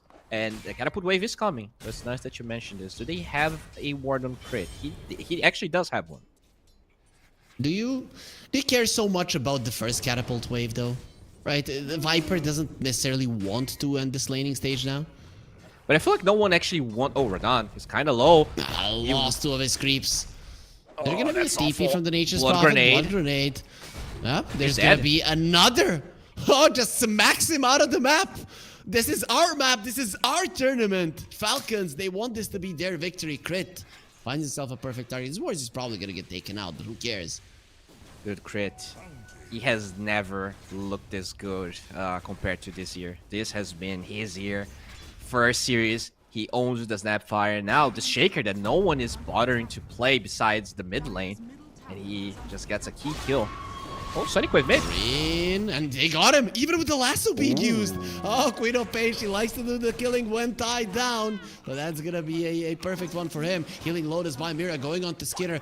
The deluge, the poor Centaur, he can't get close. Skinner turns around, he wants to fight, no problem. Yes, I did want a kill. Thank you for asking. Skinner is gonna be quite happy for getting himself a kill on top of the huge amount of CS that he already has. Good Sprout on collapse. Has the Quelling Blade, Deluge. And here comes the Shaker. Crit is over. You're not going to be going through the very nice Fissure. Just keeps him away. And Crit, he's everywhere. He's winning the laning phase for his team. Beautifully He can done. steal the Wisdom Rune as well. He has to still have a for it. Fissure. Oh, Mira. You're in big trouble. He needs help. Grandma. They're reeling her in, pulling her away from the rune, and the Wisdom Rune will be going towards Crit. Miposhka saves the day. Don't worry, guys. Your captain's got you. Gonna be eating the Viper Strike. TP's out towards a tower that is very greedy. You go to the base and you survive 100%. This way, you're dead. Yeah, that was pro players, man. They can be so greedy. Crit doing everything right. Miposhka doing a lot of things right, and then in the end messing it up. Just It's okay. Like, yeah, he dies, he loses the TP, but the experience is invaluable. It's gonna go for both supports as well, but collapse. Again. The Deluge just annoying him the whole game. Oh, the tree! It blocked him in. He couldn't go over the fish. He's just gonna try to farm as much as possible. And Crit, he is kicking away a Dragonite. He is kicking away a Centaur. Those are some heavy heroes, not easy to take down. It's so funny when the bottom of the hero just travels 2,000 range like that. Falcons, once again, amazing laning stage. 2k gold ahead, 3k now. Stacks being done by Maureen. This Shaker, Giga enabled, already has Arcane boots. This is gonna be a fast blink timing. Things continue. Redondo. Dead. He's 1 versus 3, 1 versus 4 with Laurel coming. He's gonna be killing your carry. Let's go. One-man army will die in the end, but 2 of Heroes of Spirit are gonna be kicking the bucket as well. Yeah, who needs legs? I mean, the Spirit legs were currently broken after that fight. Did you check Radon's items? He literally rushed Mask of Madness with no boots. Because he is just getting destroyed. Oh boy, man. This is... Look at Maureen, dude. This freaking Arsonist. Just so much damage. Like, getting this tower for free. Yep, goodbye tower. Laurel, there's nothing he can do to defend it. He has the Sonic Wave and he'll just get pushed out. They do have an ensnare, and with the lasso, that is gonna be a death Queen of Pain this time around. Not gonna be killing Maureen before it. They do get themselves another kill, and the tower opening up the map. Nature's Prophet very deep in enemy territory. Not sure what he was trying to do there. Maybe bring down Mira, but in the end not successful. They are successful at taking down the tower. They are successful at getting so many kills, and Spirit, they do not have a game currently. Be Miposhka continuing to farm. You're just full on greed right now on Team Spirit, and the thing is, I don't know if that greed is gonna be good enough. Doesn't look possibility at this moment. As Falcons, they've gotten everything, and now the top lane tower is gonna be very easy to take down once the 10-minute Teach wave comes over. A Dragonite with the Mask of Madness. Radon is gonna do his best to get back into this game. Laurel pushing back Maureen, snaking, dropping low. You have the Sonic Wave. That is not a target to use it on, but Illusion Rune versus a Batrider. Pretty huge. Also, what is pretty huge is the promo code that we have ready for you guys with the banner down below. UNVRS3, 100% deposit bonus on your first ones. Feel free to go for it right now. As Crit is being pushed back. Guys, don't worry. Bowie is out. Everybody has been sick of his analysis. That's why we got rid of him. Of course, just kidding. There is some problems. He's going to be rejoining fairly soon as Collapse. He's not going to be rejoining soon at all. They get the Fissure onto the Queen of Pain. Blink in 4 seconds. Has the illusion to remove these attacks from the Viper. Needs to do it right now. Takes a lot of damage. Blinks to the side. Running away. Crit still going to be coming forward. Sonic Wave. He knows that Skinner is coming. And you are going to be the one screaming in pain. Skinner, full bore. Not going to be able to take him out. The 5k gold lead for Falcons. They are just crushing crushing Team Spirit right now. Game 1 was close. This one, Falcons, they want to make it easy. Radiant's middle tower is under attack. They do TP skitter. Sorry, that was snaking to the mid lane. Oh, Bowie's back. Okay. Bowie, we needed your analysis. I didn't know what to analyze at all. I was just casting Falcons destroying Team Spirit for 3 minutes. Winning proof, huh? 6k Nope. goal lead from the closest game we've cast the whole tournament to another stomp here. If it continues, Falcons would be 2-0, 1 game away from taking the whole BO5. Beating Spirit is never easy though, right? Even though you're applying so much pressure, even though this game does look like it's almost impossible to play, they always do find a way. And I just don't think this is gonna be that straightforward of a victory. But I can see it happen, man. Look at that, the Laro. Dragonite backing the most.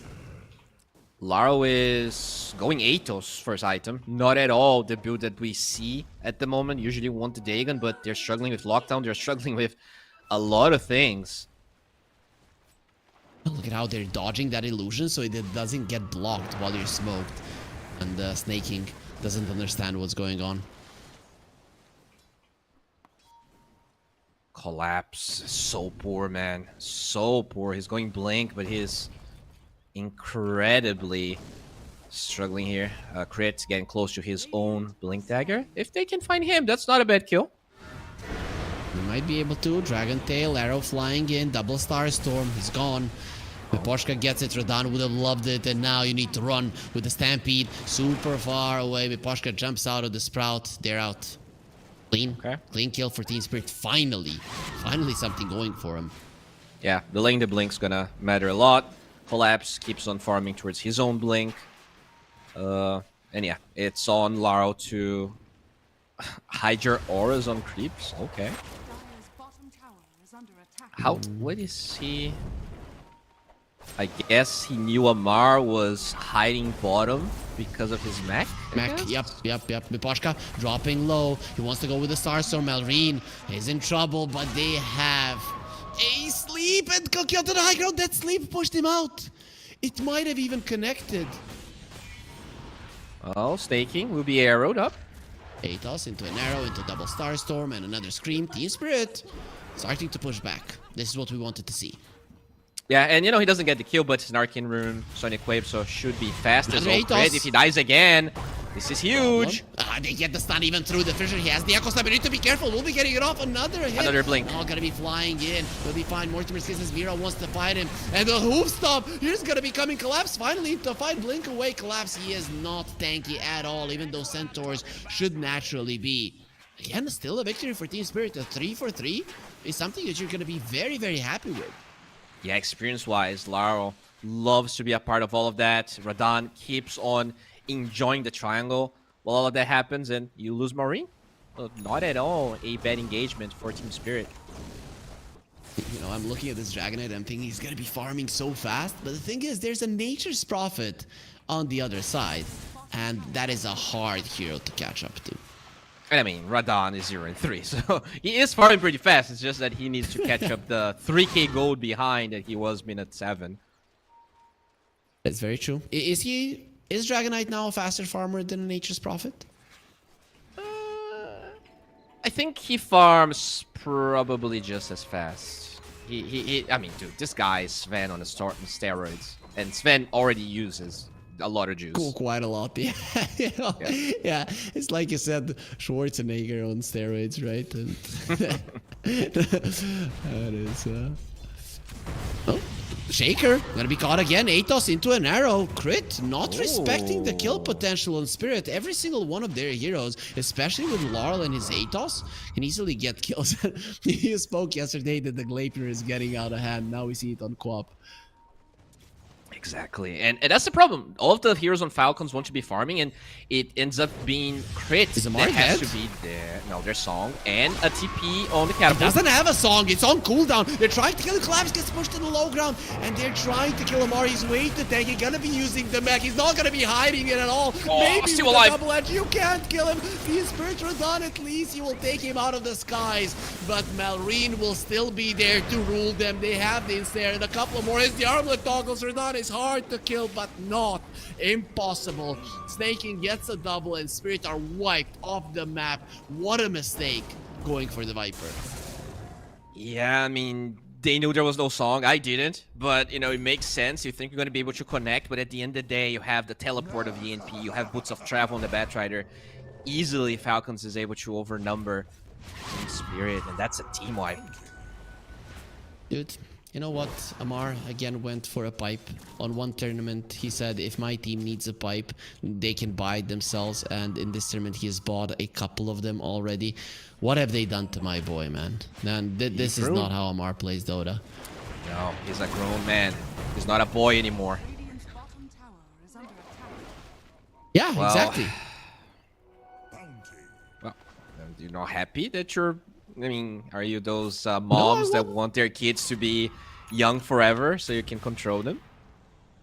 Oh, it's because it's fun. It was very fun. He's just unkillable right now. Cookie forward. Run coming as well. More Song. kisses. They have the sleep and will be slowing everything down. Miposhka up in 5 seconds. Laurel hiding in the trees. No Sonic Wave at the moment. Viper Strike onto the DK. He has been rooted and broken as well. Beautiful Fissure. No Stampede. No escape. Now Collapse will be getting kited as well. No chance of surviving. They caught the Queen. Any follow-up stuns. Laurel will blink away. And Crit has found him, ready to destroy Laurel. There will be a flame break. Overtime damage isn't enough. Widow Pain getting out, dies underneath the tier 4s and all of the region it provides. Spirit, 18 minutes in, they're losing 12k gold and they are helpless. That fight was so weird, because I think Spirit wanted to take the fight, but Collapse was 20 gold away from his blink. He TPs when he doesn't have gold just because they forced the fight a little bit earlier. Also, his Stampede was 4 seconds on cooldown. So Radon joins in expecting the center to engage the backlines or at least bail him out, and both of those were not available. I think Spirit just jumped the gun a little bit, or again, underestimating how fast Falcons is able to overnumber them. Okay, so let's talk a little bit about this game and what are the chances of Spirit actually coming out on top of it, right? Because we had a very close game 1 and now this looks like one of the biggest stomps of the tournament thus far versus a team that got here without losing a single game in the playoffs. Yeah, I mean, do you think there's a chance Radon shaves his head mid-game? Is that even allowed? Turn back to Yatoro. Yeah. I don't know if he has time. I mean, if he can do it in time, then sure, it should be allowed. Okay, so yeah, if he can do that, maybe I would say 15% chance that Spirit can win this. Oh my god, look at the Wrath of Nature. Just takes Miposhka down like he's a creep. Make me leave my base. There will be a Gleipnir and Skitter gets himself a kill. They even pushed him out of the fissure, but at this point Falcons, they don't need no perfect spell usage. They just need to go from an objective to an objective and easily get it down. Look at the Viper guarding Reeves, pipe, level 15, tanking the tower, doesn't care, and with the big treant coming over, just 2 slaps will do it. Yeah, and Falcons just showcasing that they can address this Dragon Knight being forced by Spirit. And, you know, that's the thing. Spirit, they love this Dragon Knight. Oh, he's TPing out. In time. Oh, they found him! Not in time. Echo Slam will stop him at 0.1 second needed. Radon, the only thing he can do is fight. He's lying they're around, gonna taunt him. He has given up on his life. He Leave him knows alone. that it is forfeit. Yeah, I'm not happy. Oh my god. Yeah, 0.1 second. It felt like he was alright, but... Whew. Yeah, Falcons this time around looking very dominant. It's gonna be a snaking shard. Huge. They're already lacking damage on Spirit, and this is going to make it even worse for the dire side. Here at Fissure, we've got long games, but we've got stomps as well. Both of them are part of Dota. That's why everybody should follow our Twitch and YouTube channels to know when we're live with this. So of course, this is the last time we're going to be alive with this tournament, but for the future, FISSURE Universes and some other tournaments as well. Just follow us, and that will be a shard from Miposhka. Doesn't really change anything. Spirit are just getting what they can, which really isn't a lot. It's a terrible shard. I mean, it used to be even worse. Now it's like maybe a C- tier, but not what they wanted at all. You definitely would have preferred Miras. With the C-, I wouldn't be able to go back home while I was going to school, so that's not good. Not good enough. I mean, I'm surprised you even went through high school. So that's. I was talking be about happy. elementary school. I was talking about elementary school, Bowie. Okay. Well, I mean, congrats, man. I think just getting through anything should be such a victory for you. Very true, very true. As Falcons, they are gonna smoke up 3 of their heroes. The safe lane duo. He knows. He knows. But does it matter? I am dead, guys. Well, thank you for the info. He knew that he was dead, and there was Look how nothing you're fast able to do about it. they can connect. Instant TP from the NP, blink on this Shaker, the Naga illusions are everywhere, and now this DK dies with no buy, no BKB when he spawns. This might be a lane of barracks. Might with these 2 treants. Okay, now make it 1. It doesn't matter. It's still gonna be good enough. Even when the DK spawns, there's no Dragon Form, there's no BKB. Do you even attempt to fight? I think if you lose this fight, the game is just over. But if you lose another lane of racks, your game is over as well, so you might as well go out with a bang. Arrow connects on the Ironwood tree, and Spirits are waiting for a dawn. They're waiting for their one last hurrah in this game. It does already look impossible, though. There's Song, there's Echo, everything's available besides Lasso. This fight is impossible, and I think Falcons, well, they will not force this. They can probably Roche now. Yep, that's pretty much true, Spirit. They might seem like they're alive and kicking, but look very much dead in this game. They were not a challenge for Falcons. 4 of their heroes are topping the network chart. This Sven on steroids of yours? Not really looking that good. I think this is a good argument for not using steroids. Kids, don't believe in everything you see on TikTok, alright? People are not that buffed. It's okay if you look like Peter Parker.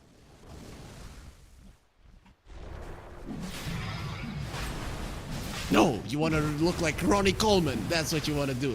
As the Roche. Yeah, Roche kind of reminds me of it. Yeah, he is definitely on steroids. But he has no friends, you know? He looks that buff, but he definitely don't speak with anyone. That's door. He's projecting, man. Sure. Now, Aegis on Falcons. I think you can actually just brute force this, right? You have so much catch that if anyone tries to posture here and defend the tower, what stops the Lasso? They don't really have any saves. You use the cookie, you give the one that is being pulled out the last meal. A good one. Okay. Right. Homemade That's cookies. at least always nice. I'd be okay going out that way.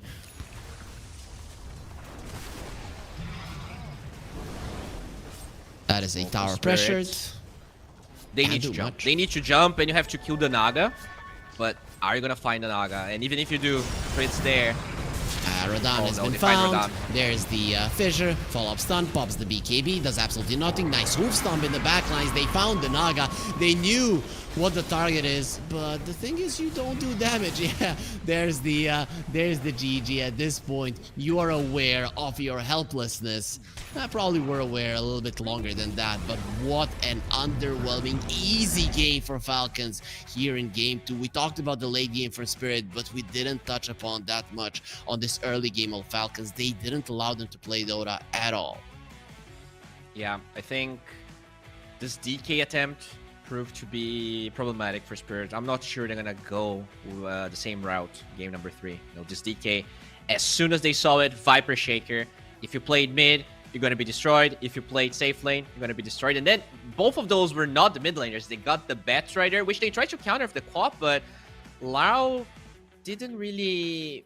He didn't get the laning stage he thought he would, and I think more importantly, though, the Shaker and no way to help against the Fissure really made Radon's life terrible. Yeah, for sure. But I'm scared for Spirit now, right? Because they probably came into the series feeling invincible. Nobody could touch them. Nobody was touching them. Falcons in that series in the groups did look like they could beat them 2-0, and now might be just returning the favor. Is it too much for Spirit to win 3 series versus Falcons in this tournament? I don't think so. I don't think so. They're definitely more rested, right? After all, Falcons did play a series before this one, but the draft has been a problem. And I talked to you about the draft. Falcons way more flexible with what they want to play. They played more heroes than Spirit did, and that has really been the problem. Spirit, they're trying to narrow what they like to play, but Falcons not afraid of the Bloodseekers, of the Shakers. Sure, sometimes it backfires, but the experimentation is working, because when it does, you kind of have to respect it during the draft. Are Spirit gonna be doing a 180? Are they gonna pull out something in the next game that they haven't showed in this tournament? Do you think there is a possibility like that? Is Spirit that type of a team? I mean, it's possible, right? I think until the last tournament they played, they have not lost a BO5 in, I don't even remember how much time. They had a streak of only winning BO5s. They lost to Extreme Gaming in the last tournament they played. So this would be, maybe a hit to them. They've been very good at dealing with this longer series, but they're going to have to win 3 games in a row, because it is very easy for Falcons to close this one out. Yep, it is going to be a very rough series for Spirit to win. The odds from our sponsors are showing it favoring Falcons, especially after a performance like that. After game 1, you could say, okay, these teams are very close to each other, but at the moment, Falcons with the momentum. So let's say you are a coach of Team Spirit, you're in this kind of a position. What is your approach? Do you just focus on what you have been doing? You try to do more of the same? Or do you have to do a 180 that we talked about? I think you probably go back to what you did game 1, right? This game, they actually had the chance to play Tinker again into the Naga, but they decided to pick the DK. The Tinker was open first phase, and they just didn't pick it. So Falcons just making use of all of these broken heroes that are looking incredible. The NP, the Naga, even the Sniper in some series, but they take this DK, which is a fine hero, right? Don't get me wrong, but I think Falcons had a very good way of countering it. In case it was safe lane, you just block it with Fissure, Viper destroys it. If it's mid, Viper or the Batrider would have destroyed it. And I think Spirit will probably need to pick this one a little bit later into the draft if they want to play it. I think Falcons proved to be very good at making this hero feel like crap. We've talked about the evolution of Malrine, and we did joke around a bit about Amar, but his evolution, his approach now to the games, his flexibility as well, it is insane. Compare him now to Amar that was playing, let's say, in OG. It is a night and day difference, and he was an amazing player even back then. Now, he can do pretty much anything. Yeah, I mean, I think that was definitely a struggle of OG to integrate the playstyle of Amar with OG, and maybe at the time his playstyle was more narrow. Now he is not afraid of playing this offlane role, of buying Greaves, of even playing different heroes. Sure, this is a Viper, this is something that he is being known to play, but there were definitely a couple of unusual heroes he played even in this tournament. I think we saw his Brood, that was not really a hero he used to play a lot. And yeah, moving forward, this is going to be so hard for Spirit. I think the draft is really the biggest struggle, because when they have a decent draft, even in that game 1 where they were super behind, they were able to come back. But this was not even a game. Like, all lanes struggled. No, that was a victory for Amar. Definitely deserved the MVP, just like our viewers. They deserve 100% deposit bonus if they click on the banner down below. We are going to be taking a break. It might be the one last break before the end of the tournament, but we hope not. We are hoping for a full 5-game series, so we'll see if Team Spirit can take one back.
everyone should know about the esports in your pocket.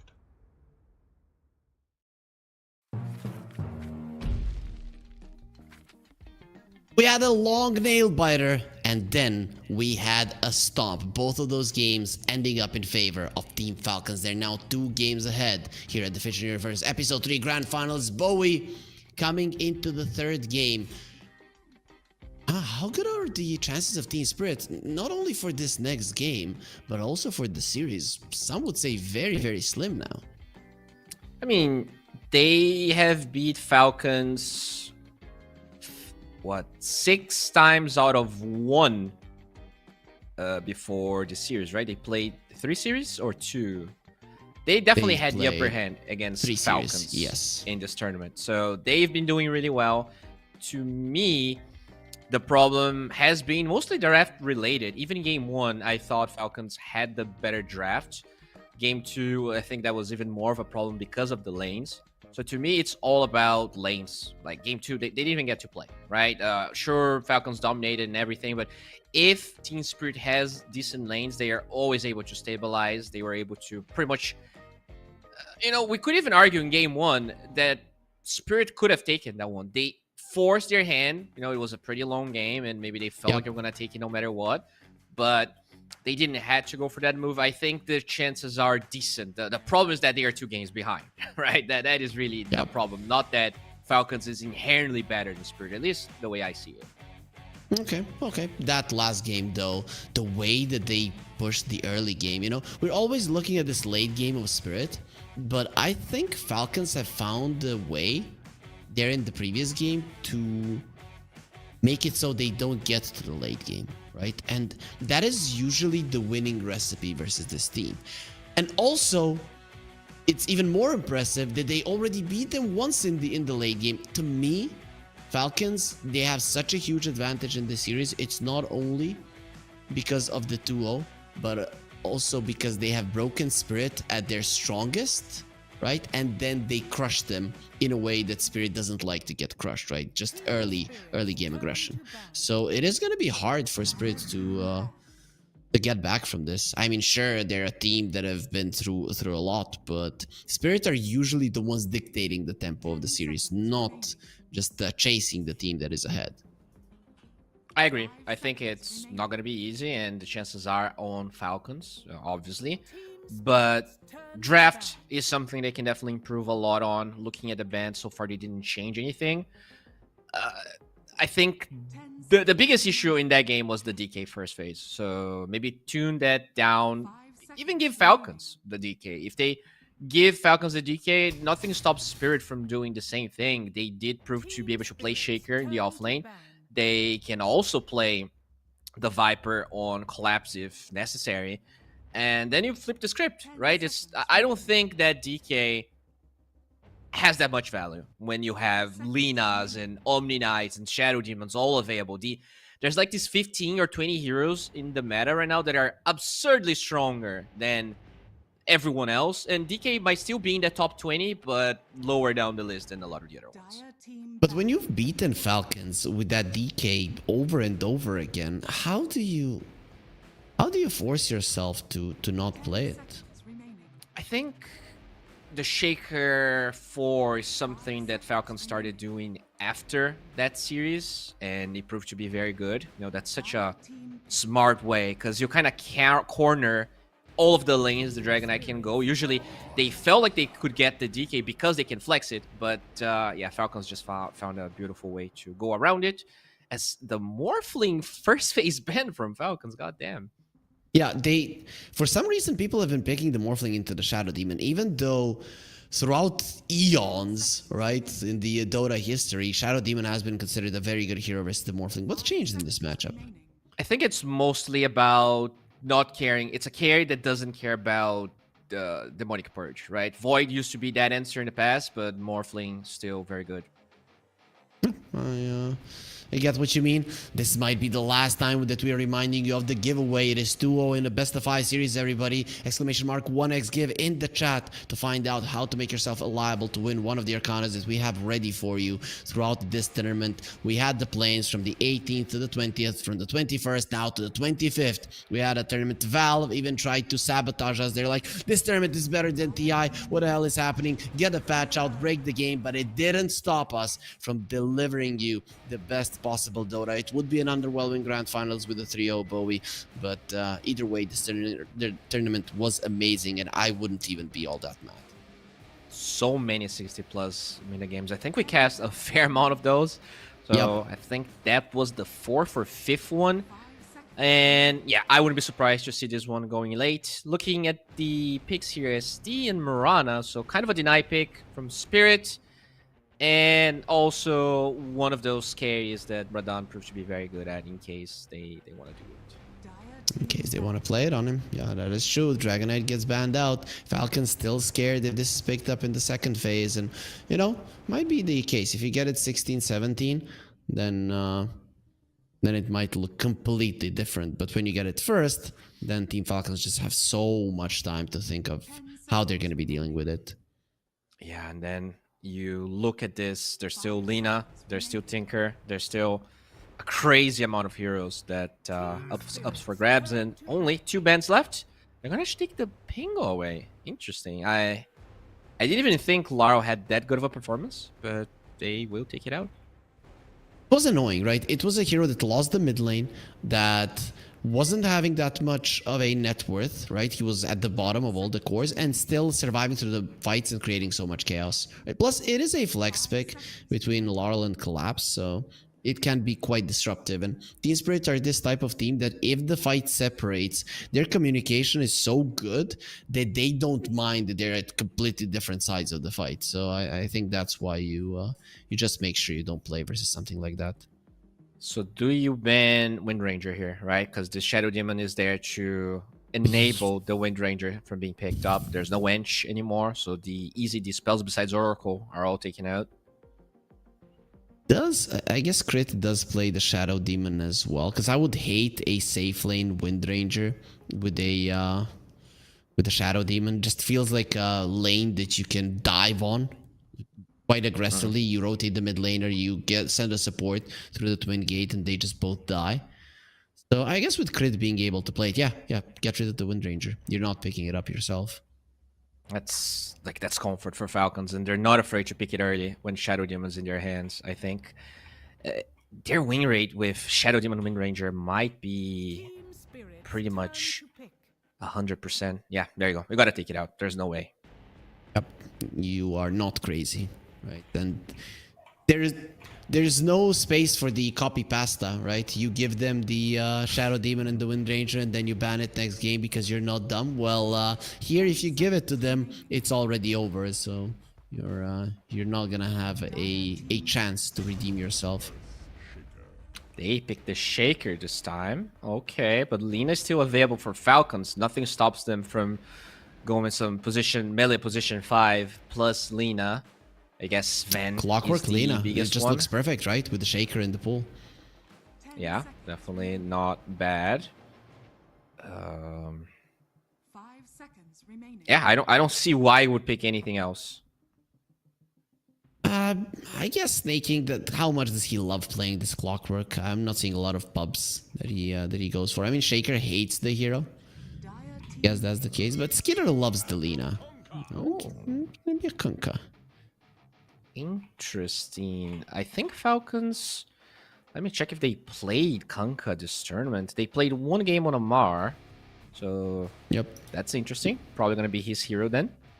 Malrine doesn't play that much. So it is probably going to be the ATF hero. And finally, we're seeing these two separating their hero pools just a little bit. Yeah, I mean, I like it, right? If someone gets engaged by the Shaker, you can always just X them instantly, give them the run buff without having to use your own bolt. But you can also do both just in case you want to make sure they survive. It's a very strong hero that we saw a lot in South America when we were casting, but at least in this tournament, it wasn't touched that much. And I think offlane is actually the best role for this hero. As they get the There's clock, clock. hold on to the Lina for now.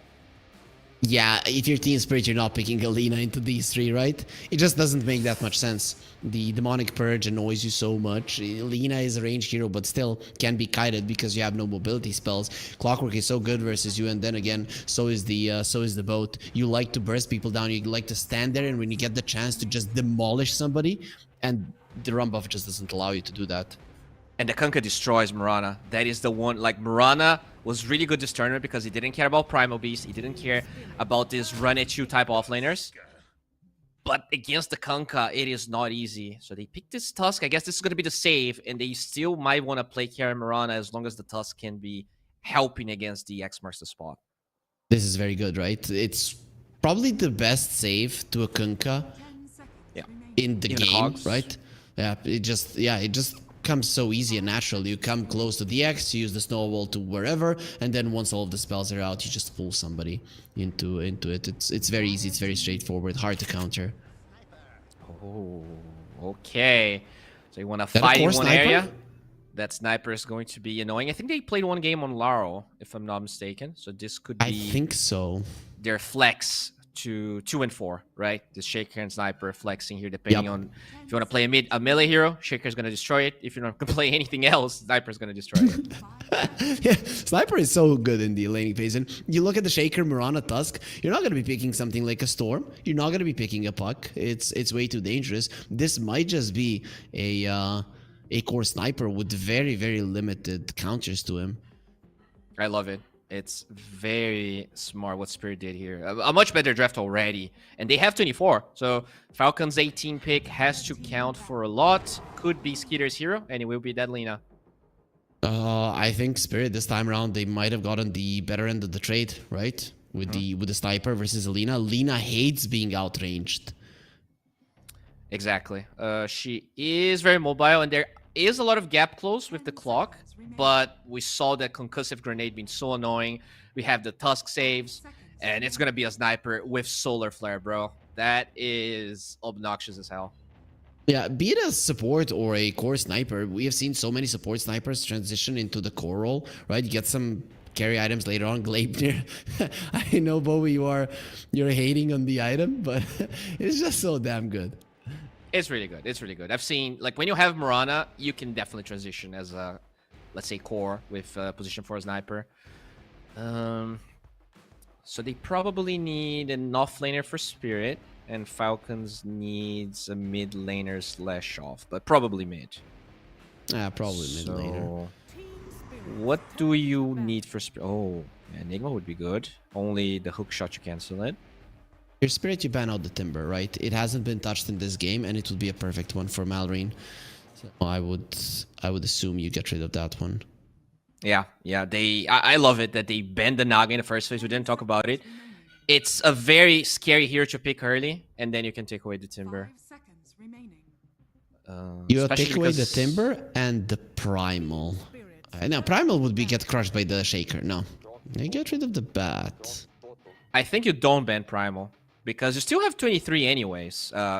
Falcons has 23, so Batrider, I think they want this Shaker to be mid. That's how I see it. I guess the Sniper could have probably struggled too. Both of them don't do that well against Batrider. 5 seconds remaining. Yeah, and even throughout the game, also the snowball doesn't save you through the last. So that's so annoying, man. You hear the sound of the snowball save, and nothing happens. Especially after the game 2, where they got destroyed by it. So they take away the Monkey King. Okay. Wasn't expecting. Do you think that it might be a Malrine Lina? I mean, Malrine is very well known for his Lina. I just don't see him playing it nowadays, especially when you have a Clockwork. It just makes sense for them to put it on one. I think Monkey King mid does well against Shaker. He's one of the few melee heroes that does well against Shaker. This is probably gonna be a Lar Shaker, and either carry Sniper or position 4. I guess they still have that flex going for them. I'd say position 4 most likely. Right, I'm a big fan of this Lina. Of this Mirana as a carry. It just makes so much sense. So what do you pick on Malrine? Right, we talked about the Timber Saw. Is it a Timber pick? Yeah, that's the weird thing. If you're not betting Timber, do you really want to play Shaker mid? It sounds counterintuitive to do that.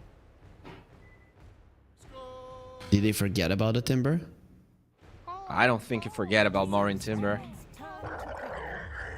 Okay. They go do Primal Beast, man. I really didn't expect that. I thought they... I mean, I know that it is his hero, but a Shaker demolishes you in the mid lane. What the Primal Beast does is it prevents Sniper from being mid, right? If it's Sniper mid, there's no way. You just get destroyed. He gets level 3 with the slow, just runs you down. Even Shrapnel might not be enough. Sniper, very low move speed. You want to max out on Wraith Bands, and like this lane is super annoying. But yeah, are they willing to play? You cannot Lina mid, right? Who's gonna be the carry? This is gonna be a Skitter carry Kung? I don't think so. But it goes Lauder. I like Team Spirit's draft much more. They have a lot of physical damage. This Lauder is gonna enable people. It will be that Marine Primal Radan on the carry Mirana. We just don't know about Shaker and Sniper yet. Well, yeah, it's gonna be a mid Makes Shaker. sense. I think that's just to be expected when we saw Malrine picking up the Primal Beast. One thing to keep in mind though, Malrine has been crushing Laurel even in matchups that we thought Laurel should be winning in. I would be very surprised if that happens right now. But one thing that we disregarded in the previous game was the amazing laning stage of Team Falcons. Do you think Team Spirit can this time around finally do well in lanes? I think their lanes are the best they had so far, right? This Yep. Kunkka just doesn't do that much damage early on. The clock lane is very strong. I think that is the one lane you have to be very careful. But besides that off lane, both mid and safe seem to be quite advantageous here for Spirit. So yeah, we'll see what Maureen is going to be able to cook up. He is the king of cutting waves, of finding smart and interesting edges in the laning stage. So I think this is a lane where you probably just ignore Laurel. You're gonna be, dragging creeps around and doing just farming camps as you drag creeps. That's probably the way. Does make sense. Radan got himself a Tsukomo, the rabbit for the Mirana. That is the coolest mount, the most expensive mount. Very happy to see it in game. So I think I agree with you. But I've been liking Spirit's lineups in this tournament, like all 3 of the games, and I'm just trying to think, have Falcons cooked up something here that Team Spirit again won't be able to deal with? And I just don't see it. I think Team Spirit should be able to play this game normally, and then if we get to the later portions of it, Slardar in a game when there's Alina, even with the saves, even with the rum and the disruption, I think the Lina just dies. I mean, late game is going to be, if you get to blink Eggs on this Tusk, like, what's the counter? You have to instantly Axe or disrupt the Lina. It's so hard to deal with Tusk, Blink, and Eggs. Looking at the late game, sure, this Lina has proven to be probably the best carry of the patch. I do feel like there's enough responses here for Team Spirit, though. Yeah, Team Spirit, they are ready to extend this series. We are ready for this series to be extended. A lot of the people in chat are probably going to be cheering a little bit for Team Spirit, as we do not want a 3-0 grand finals. But Falcons, I'm hoping their fans are going to be just as loud as we get ourselves into the potentially last game of this tournament. But hopefully this grand finals can go at least 4 games. There's going to be a nice grab from Spirit. Is that a kill with the Shrapnel? It will be one. That Scattershot Shrapnel is just way too strong, and Mira does draw for his blood. Pretty much the same as in the previous game, and Laurel is still laughing his ass off. They don't mind. They don't mind that they lost first 2 games. Oh yeah, they've been having a lot of fun, and we want to have a lot of fun, so hopefully, as you said, this could be a better showing here from Spirit. No, it's alright to have a 3-0, but the way Game 2 ended up going down, not ideal. I don't think there's a single % chance this game is faster than Game 2, though. Very hard. Especially faster, maybe. More stompy, definitely not. Our sponsors have been favoring Spirit in the games every single time, right? And Spirit have lost every single time as well. So we'll see. We'll see if that does continue. In the mid lane, Laurel doesn't have a ward. I guess in a melee to melee matchup, you don't really need it, right?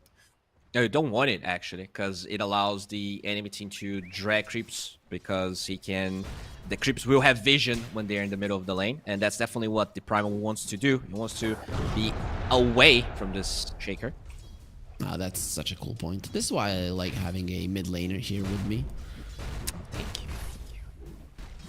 you. Finally, some use of you, Bowie. Thank you for. Okay. Well, don't gotta say it like that, but I'll take it. You know, that's even my mom never said kinder words to me. That's cool to hear. Miposhka will get lifted up in the air. We're going to be taking a ton of damage. Blood Grenade used to crit. Stacked up 5 of those innate abilities. Not enough to get the kill, and we'll be able to live through it. Malrain is again doing well in the mid lane. I don't know if you saw what he was doing, but every time the Shaker wants to right-click to last hit a creep, he's just putting himself in front so that it's hard to hit. It's hard to Yeah, and they click on nerfed the that. creep. They actually nerfed, because it was actually impossible to do that in the past. They nerfed it, and it's still super annoying. I don't remember which patch exactly, but it was... And you know, that's also when the Primal Beast is stronger against Shaker. Past level 3, that's when Shaker really starts to shine. So Maureen just utilizing those early 2 levels to be as annoying as possible. 4 denies already. Dude. 5. Why is he so good? Why is he so good? How is he beating Laurel? This is a TI winning mid laner that is losing the lane 3 times in a row. Sure, as the lane progresses, you should be able to win it as a Shaker, but it's insane. Well, maybe Maureen's making a case for himself here. Right? Well, we got 2. Maybe I'll get 3 if I keep playing this way. Well, we'll see if that does happen. The Team Spirit, a pretty good contender of getting a 3-time victory in that particular tournament in this year, as there will be a nice leap away from the torrent that was almost perfectly placed from Amar, but Radan gets a blink out. Okay. Leap out. Lanes again. Again, it's Falcons. They're doing well in the offlane. There's 5 denies on the Kunkka. They're doing okay in the mid lane. Now finally the Shaker is starting to ramp out those CS. But Skidder is having a hell of a time. And Slardar and the Sniper are no easy 2 heroes to beat. Yeah, but it's different though, right? Because in that game, Skidder had to... I'm sorry. Radan had to jungle level 3. This is not a game that Mirana will have to jungle, right? Even if the CS is decent for Falcons, like, that was a DK that got massacred, and there's just no way. Like, looking at how the lanes are going up, there's no combo or counter that you need to be scared of. Yeah, makes a lot of sense. Now, look at Falcons. They're keeping the lane in a very good position here, as Miposhka will do his best to go for a pull crit, do his best to stop that pull. Unsuccessfully, Amar pushing the Mirana back. He did get the farm Grog the creeps at Blossoms. least. Yeah, gonna get some farm there. A lot of mana used though, so this potentially could give an opening here. I think when you have shards, arrow, and level 3. Ooh, this could be a big one. That's an extra. I don't think Snaking is gonna be leaving this lane alive, Mira. He does have the shrapnel once again, slowing him down to a crawl, and then one more hit. There it is. So dumb, man. This is so dumb. How is this hero allowed in the game? Yeah, I can't, man. I really have to play a sniper game. Just a year ago, I play a sniper as a 4 in the offlane. Everybody flames me. And there's the famed Russian smiley. That is how we call it. Congrats, you were 1 year too early. That's what they say. Even a broken clock is right twice a day. Okay. Moving on. I lost this one. We need to focus on the game, Bowie. It's very important. The 1K goal lead for Spirit. Have they had a 1K goal lead in this grand final at all? In that game 1, they're maybe at the end of the game, right? No, they definitely had. I think in the early game, though, probably not. They got destroyed in every single lane stage. This is the best by far, and we talked about it in the draft. I think their lanes look pretty solid. Look at how tanky this Kunkka is. They barely get him to the Rum. Nice dodge on the X. Miposhka saves his own life, or saves himself from being lifted up into the air. Probably wouldn't have died. Oh, yeah. Who is the coach of Spirit again? It's Silent. Silent, Yeah. yes. Kudos to him. Kudos to the Stuz pick. I think that's kind of the missing piece that they needed, as they're going for a Marb, but yeah, gotta be careful. One more? Yeah, they're not going to be able to get the connection of Mipashka will live. Silent has been in the scene for so long. He wasn't that...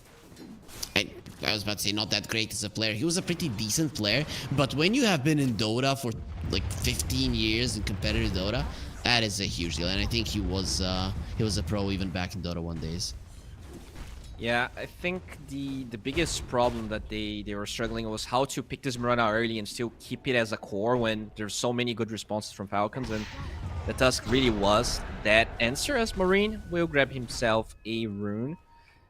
The thing though is I expected us to go drinking buddies. I think, when you have a Slaughter, that extra move spin and the chase feels really good. So he did go for tag team instead, which is interesting too.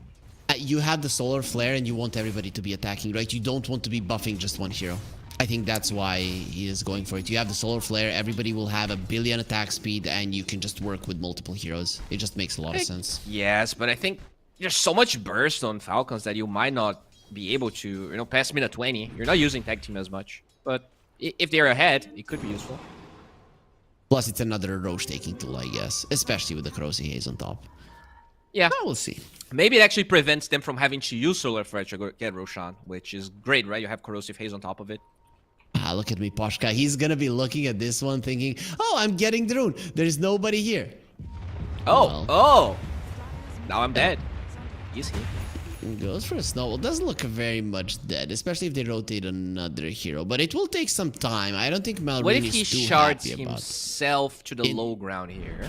Well, he's gonna try. No, he's standing his ground. He's not a coward, Bowie. That's... Gets into the base.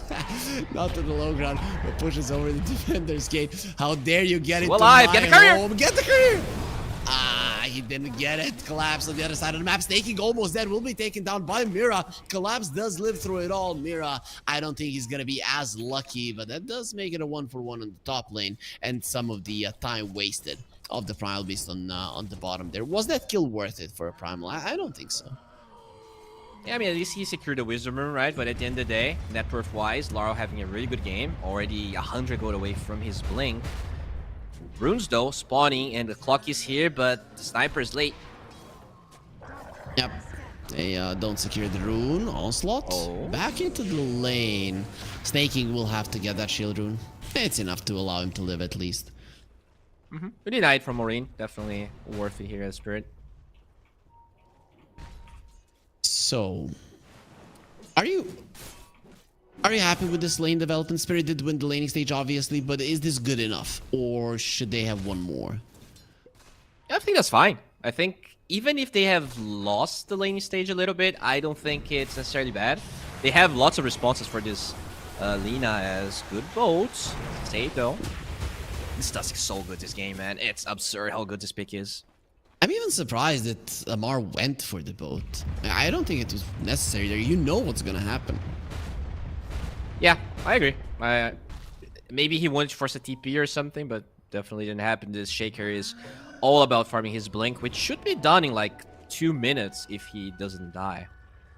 So many camps stacked. Sniper, very good at getting those stacks. Of course, same is true for the Shadow Demon. Collapse, level 6. What's going to be the item for Collapse? Do you go straight up Blink? Yeah, it seems that that's going to be the play. They just want to be going aggressively, and versus Alina, it makes sense. You get into you may get into her face, and you've pretty much won the fight. Yeah, and they have the vision to find Alina, right? Shrapnel, the Sniper Night Vision, Corrosive Haze, so many ways. And the only save that you have is really the Shadow Demon Disruption. There's a lot of damage mitigation from the Kunkka, but he might be dead right now. I guess the Admirals run back once again. 3 heroes are here. It's going to be more than enough. Okay. So what's the next play for Falcons? Right, okay, so we're talking about the timings of Team Spirit and their Blink Daggers. Laurel goes for the Earth ulti. That's the play that they were looking for with the Laguna Blade. Dragon Slave get themselves a kill. Malrine finishes off Laurel. As I say it, Bowie, they make something big happen on the map. He was 50 gold away from his blink, man. That kill is so important. And he gets the rune on top of it with a huge stack of ancients. This could be Is he gonna away try? from more range. He could try. He's gonna I force scanned. some rotations anyways. Okay. I didn't get to have the stack, right? That's what the Primal Beast was saying there. And you did get to kill the Shaker and get an AD rune. That should be making you quite happy at least. They're gonna get it here. This should be Laro's Blink Dagger and probably a smoke play. Mira will get echo, his though. 6. True. But I think if you have Ancient Totem, Blink, Fissure, Ancient Totem with Assassinate, it should kill everyone but the Primal. Makes a lot of sense. Just like clicking on the banner down below as Radahn is gonna be found. He needs to leave. Has one more available. Onslaught dodges it, no problem. Disruption. He gets himself to the tower, calling his teammates. They're stooping. He's running at him. He doesn't want them. Doesn't want to eat. No pork today. He's gone. Very much gone. Nobody even thinking about TPing. They didn't have one on the Shaker. I guess that's the main reason. You just And they have a let him go. catapult wave mid, right? You don't want to lose this opportunity. Sure, you lose the scary, but getting this tower is worth more than Radahn's life, as crazy as it may sound. Yeah, I like it. I like it. When you have a blinking lineup, when you want to go for kills, especially with the Tusk, you want the mid lane tower to fall as fast as possible. Tower's gonna be targeted. Nowhere to use the snowball. Good shards. Now he'll use the snowball. Marine stops the Onslaught, baits him in. What a cool play. He knew what was gonna happen when Riposhka gets outplayed. Yeah, well, they did not get the tower. That was a lot of damage, but the top lane, that's another one that Collapse is getting, as he will also farm his Blink Dagger. So this is a huge timing. Echo is now back up for Laro with the Blink Dagger on the Slaughter. This is, I think, a good time for Team Spirit to start going aggressive. Yep, smoke towards the mid lane, get a kill, get the tower. Then you can even go for more smokes, right? This is a time where you might not even mind using all of them. Sure. Yeah, if they are successful, nothing would really want to stop you, as Collapse will get the blink. I think you even rotate mid. Yeah, they're gonna force this tower even without the smoke. And Yep. the map is open. They see this TP from Skitter top. Skitter? This could be the play. She's dead. I don't know how you Yeah, live through this, especially with the TP. collapse. Oh, misses the stun. It doesn't matter. Laurel is still coming. Oh, Falcons, you need backup. Going to the They're base. gonna get vision actually of Laro. Good miss out from Snaking. Beautiful. He will keep Skitter alive. I thought when I saw that TP that he's just gone. It's still pretty bad though, right? Because you TP top, you get 2 creeps, and then you have to walk all the way around. Like you wasted a lot of time, and you don't have TP for 50 anyways. I guess. Like he lives, but it's not great. I really like that Falcons to have a defensive ward in their own jungle, right? It just scouts so much, because this is where Team Spirit want to go for kills. You go into the triangle, that's a bit more dangerous. Kills, the smoke breaks, and they find a very happy crit that's now set. I don't know how you can be happy when somebody breaks your legs from one hit. That's not going to be feeling good. I mean, he was happy though. No? They're 2-0 in this series. He was zoning every single game. No, very true. Very true. They did stabilize the game, Falcons. Sure, you lost some towers, but so far, Spirit haven't been able to utilize these Blink Daggers. Is it still okay for Spirit, or do they need a little bit more of a foot on the gas in this game? I think it really depends on how much farm they're denying from Falcons, which right now, as I said, it's not that much. If you get these blinks and you're not forcing Falcons to play in a defensive way, then you're definitely not super happy. The Mirana, is still getting some farm, and I think it's a good response to the Lina. It's actually Falcons going for a play of their own here. Not easy to land. Their spells are a bit awkward to cast. They have double blade mail, right? Got scanned. Spirit. This is what we're used to from them. Every single time you go for a smoke, they just know where you are. All right, and even if this doesn't land, they actually get a pretty good ward. Oh, do you want to go for this, Amar? Double blade mail. Shake here. You cannot go. Want to start? Oh. Hookshot misses. Hookshot misses. That is a problem. Onslaught forward. The X. They need a a little bit snowball. too late. Beautiful Fissure. And Oh, they cancel the disruption. Tusk. They cannot get him. And he goes with the snowball onto the other side. Laurel has been isolated inside of the Cox. He's not going to be able to do that much. Goes for the Echo. Falcons, they lost the support. They need to run. They just didn't have the damage to bring down Laurel despite controlling the Tusk. That was so well played by Falcons though, right? Because you go on the Shaker, you disrupt the Tusk as he wants to use the snowball, but at the end of the day, Laurel way too tanky. Already has Treads with the point booster and Seeds of Serenity. 2k HP on the Shaker. With the Blade Mails, you cannot kill Laurel. Yeah, you are probably thinking about using the spells to prevent the save, but then those spells are not available. Yeah, to bring down exactly. You're the not doing Shaker. damage. Exactly. And he also blinked out, right? The second that he blinked out and got But he a was two-man X. fissure, He was X though, so... but still close to the tower. It wasn't Yeah, that far off. Yeah. True.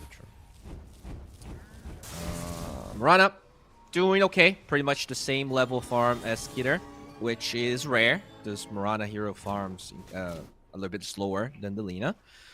Collapse going for BKB. That's probably going to be the next timing then. The Blinks were a little bit underwhelming on Spirit. They didn't lose too much on the map, but they didn't gain anything. Under attack. And I think Falcons are starting to get happy. This is a timing where they are stronger with the eggs on the Kunkka coming up, and especially this Veil increasing the damage of Falcons. Yep, they're gonna be going collapse. He has a blink dagger. You need to stop it, and gets himself out. Very nicely done. Ward is there. TPs from Spirit. They think they can find the sniper. There it is. Miposhka onto the high ground. They do get the pulverize onto him, but Laurel in the vicinity will wait for the boat through the run buff. Very hard to fight. Beautiful shards from Miposhka. Very hard for Malrine to kill him. Isolating him. That's not a good fissure. You didn't block in Malrine, so we'll be able to leave for now. No more run buff. Collapse. But going in gets the connection with the Corrosive Haze, but it's time to stop the chase, it seems. Yeah, Marine is way too tanky. Like, they could have re-engaged, but that's not the hero you want. And you know, this Veil, we don't see Veil first item or second item on Primals at all. But this is a game where physical damage matters so much. A game where they were lacking a bit of damage, since the Lina doesn't want to join the early fights. It just gives him a bit of everything. It will be found. Corrosive Haze is there. Blade Mail pop turns around with the pulverize. Very happy with this fight if you're Falcons, because you bring down Collapse. And also, Miposhka dies just from the Tidebringer Mira next to the baby. That is a very heavy big right on top of you. They have the X. And Mira does look like he will be taken out. Big Echo Slam. Not going to be doing all that much damage immediately. Radan doing his best to contribute, but not even close enough. Amar got a double, and now Radan is running away. He has no leap charge. He's not going to have a life fairly soon as well. Pushed back. Leap in a second. Doesn't get into the base. Do they know about it? Yes, they do. And the torrent lifts him up into the air. The Lina will put Radan into the ground right after it. Falcons, they team wipe Team Spirit yet again. Dude, they're so smart. This is a nighttime fight. Spirits 100% want to take this fight because they have a sniper, they have 2 blink daggers. But they do what? They drag that fight towards the ward that they placed with that smoke that didn't work out. And finally, it gets taken by Miposhka in the big jungle. Such a good play. I mean, Falcons be praising Spirits team fighting the whole tournament, but it does feel like Falcons today are just on another level. Yep, they're on par, if not ahead of Team Spirit when it comes to setting up these fights. Especially, they set it up with the ward, as you mentioned, placed such a long time ago. And they did place another ward in the Team Spirit triangle. We'll see if Falcons are able to use that one. And always is the right area that they're controlling. Just an X boat in case the Team Spirit decide to chase. Kind of a wasted boat there. Not really gonna do that much. Radan... He's going for a Manta this game, but I do feel like he needs a BKB. Those Blade Mails make sure that the Mirana struggles to close any, kill any targets. They're too tanky. Even if there's a lot of DPS, the Blade Mail just destroys Radan early on. If you go for an early BKB, it is a problem though. Manta will increase your farming speed, and you're already behind Lina. I don't know. Can he get away with going for an early BKB? I mean, if you already have 2 blinks and your goal is to fight, right? Because it feels like they're missing both timings. You might not scale as much. Oh, Radan. Here's the Gleipnir follow-up stun. Yes, the arrow. They're just stunning each other. Has another leap to get himself away. Hook shot perfect on the money. Amar on the other side of the map did drop down, but it is a much more valuable hero that Falcons were able to take. Has been killed. Oh, Team Spirit. Just being outmaneuvered, outplayed. There was no ward there, just unlucky. The Mirana literally walked into Skitter. You need the man-to-man. The BKB there helps you, but you don't want to just use a 9-second BKB for that. You need it. Gleipnir, too good. Also, FISSURE Universe Tournament's too good as well, guys. That's why you should follow our Twitch and YouTube channels. As are they gonna try to steal the Tormentor? Yeah, going for it. Okay, yeah, they're pretty tanky. Full play. Nicely done. Miposhka gets his shard, which is honestly quite good this game. Against the Chase of the Clock, against the Primal Beast specifically. Like, if he doesn't have BKB, it's super annoying. So much slow from shards. But the Primal Beast is going for a Shiva's Guard, and he will have it in 700 gold. Big deal for sure. Reducing that attack speed. Yeah, sure, Spirit are already gonna have an overwhelming amount, but you reduce the attack speed a bit, you get the extra armor, you get the run buff, and you might just be able to survive the overwhelming damage that they're dishing out. Yeah, but now they're gonna get another shard, and that's gonna be collapsed. That's a huge one. Having this BKB shard timing earlier can give Team Spirit the next fights. And you know, they are ready to Rosh if they want to. It is on the Radiant side. Right now, they don't have control over the area. But I wouldn't hate seeing an early Rosh unforced when they have BKB on collapse. But you know what, Falcons, now they go for it, right? This is just the perfect timing to do it. As there's no tier 1 on the bottom lane for Spirit. They're super far away. Going through the Twin Gates, almost impossible. Great read. It's gonna take a while. Mira is going through the Twin Gates right now. There's no vision. Maybe he's... Nah, it's gonna be a pure rush. They get it. Versus a Slardar Tusk lineup, right? That is not a lineup with which you don't want to get Rosh. Team Spirit. No, you know, coming into the later portions of the game, you still have a Slardar. Your damage output will be insane. No matter how much Falcons itemize versus physical damage, there's just way too much of it, right, Bowie? Okay, he doesn't want to answer.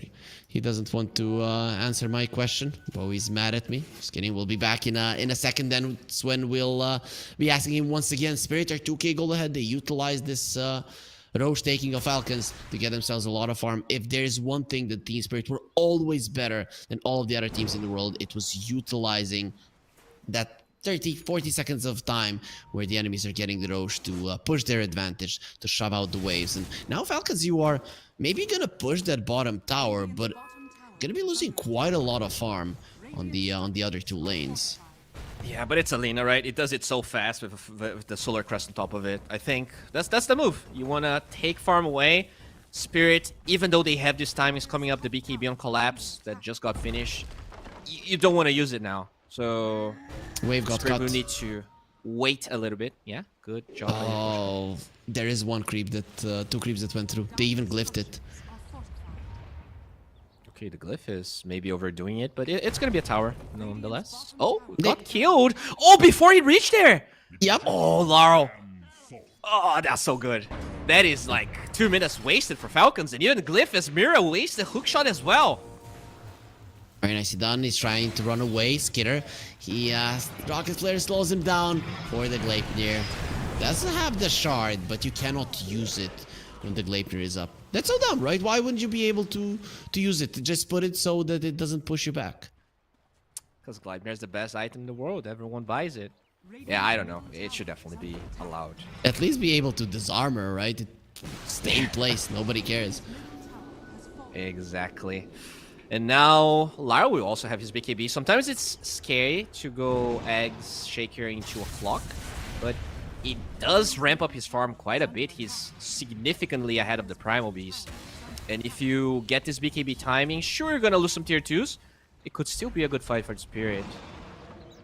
2 tier 2s. Oh, actually, the bottom one didn't. No, just didn't one. Drop. Yeah. Yep.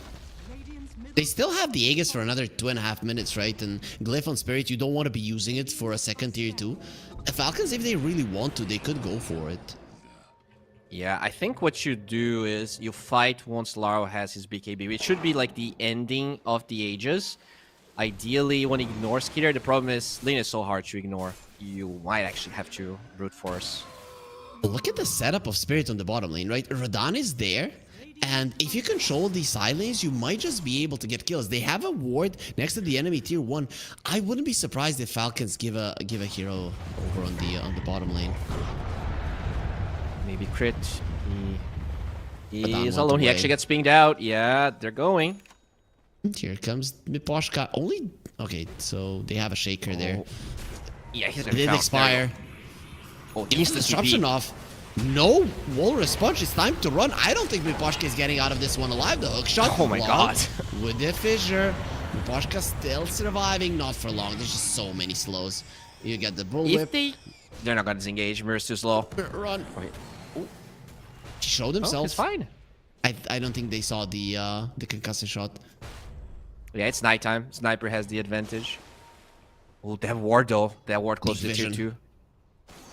2. Yup. I mean, this is Don't good. matter, They see. forced a lot of Aegis timing. Not even a single tower fell down after the mid tier 2.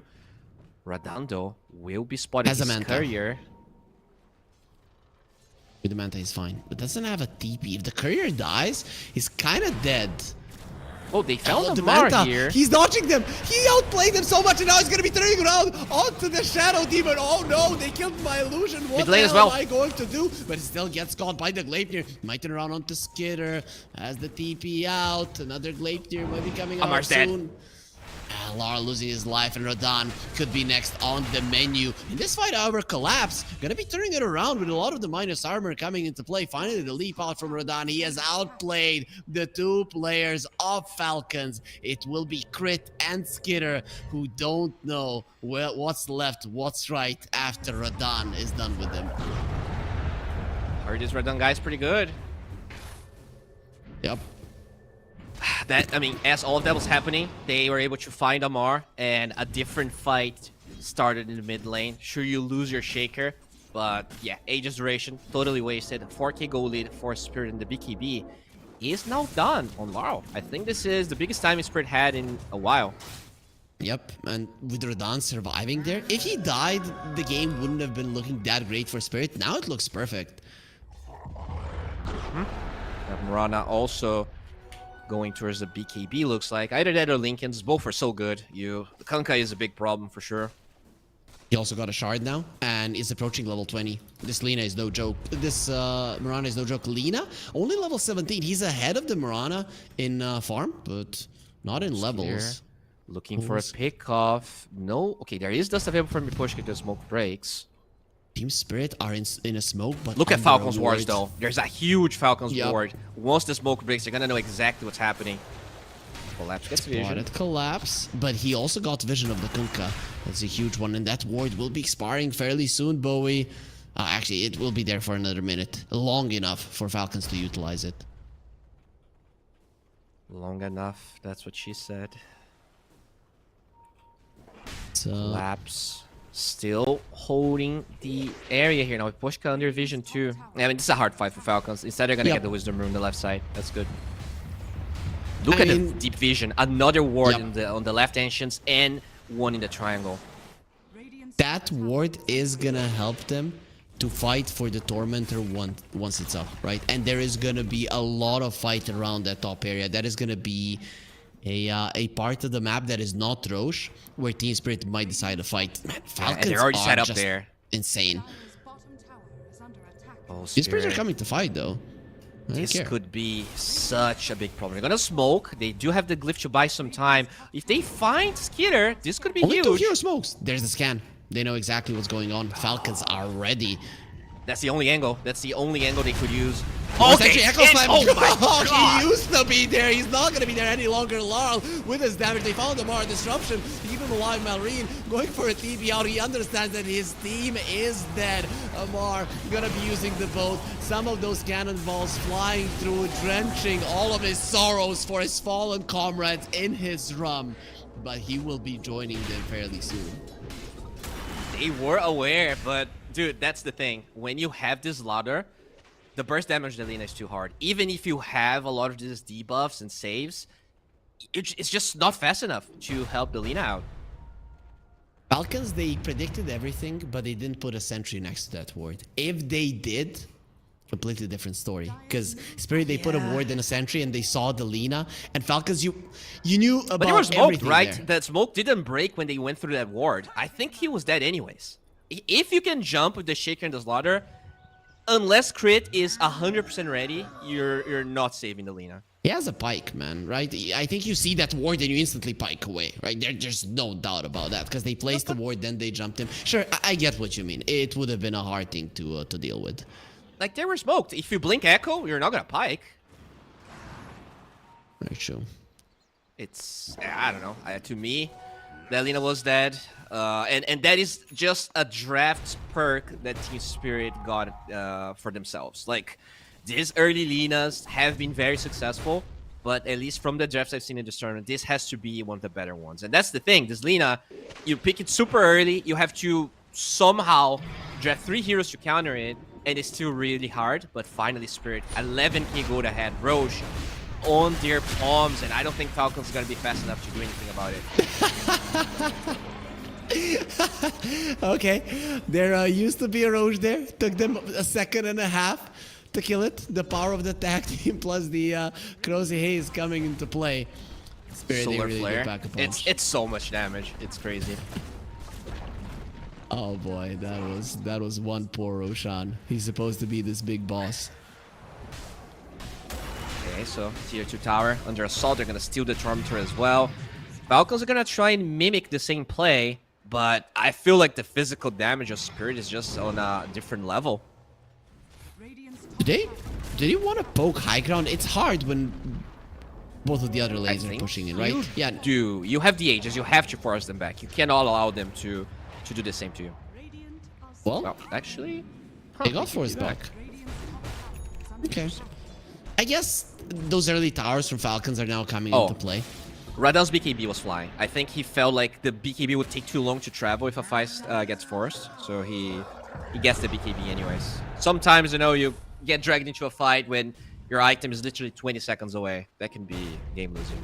And do they really need to force things right now, Spirit? I don't think they're gonna be scaling worse than Falcons. Win probability in favor of Falcons. Is this? Do you agree with this, Bowie? Lina, bro. Lina is broken. But I would say Spirit is definitely ahead. Maybe, 60-40. Malrine going in. They want the Shaker with the hookshot. Getting on BKB. top of him. Has the BKB. Here comes the double boat, however, and Lina in a good position to attack. This time around, they don't catch and Collapse pops the BKB. Tries to run away. No more Pulverize, so at least you cannot catch him. You've already lost one of your heroes. Everybody else from Team Spirit's running away without their BKBs. They're helpless. Malrine knows it. The question is, can you use this to your advantage? He's quite a lot ahead of his team. Fissure, too early. There will be a concussive grenade for Mira. Doesn't even get clipped by the Shiva's guard, but either way, they see him, they find him, X him, and take him out. It's only the 2 supports, though.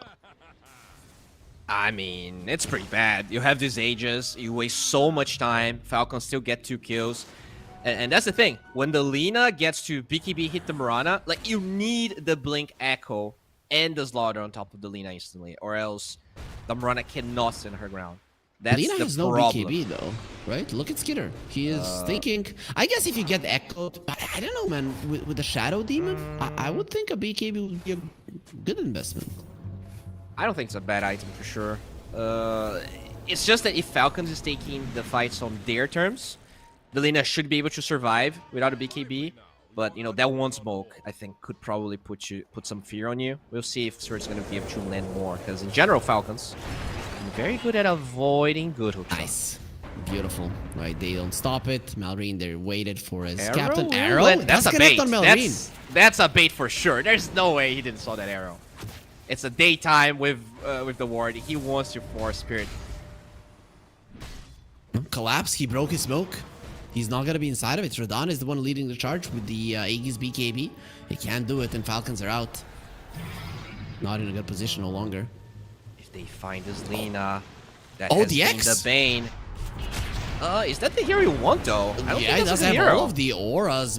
Arrow off the mark. They force Crimson. That's good. That's good if They're all they gonna be disengage. getting out. Mira has been found. They want him dead because nighttime is gonna be coming in 20 seconds. Boats flying out.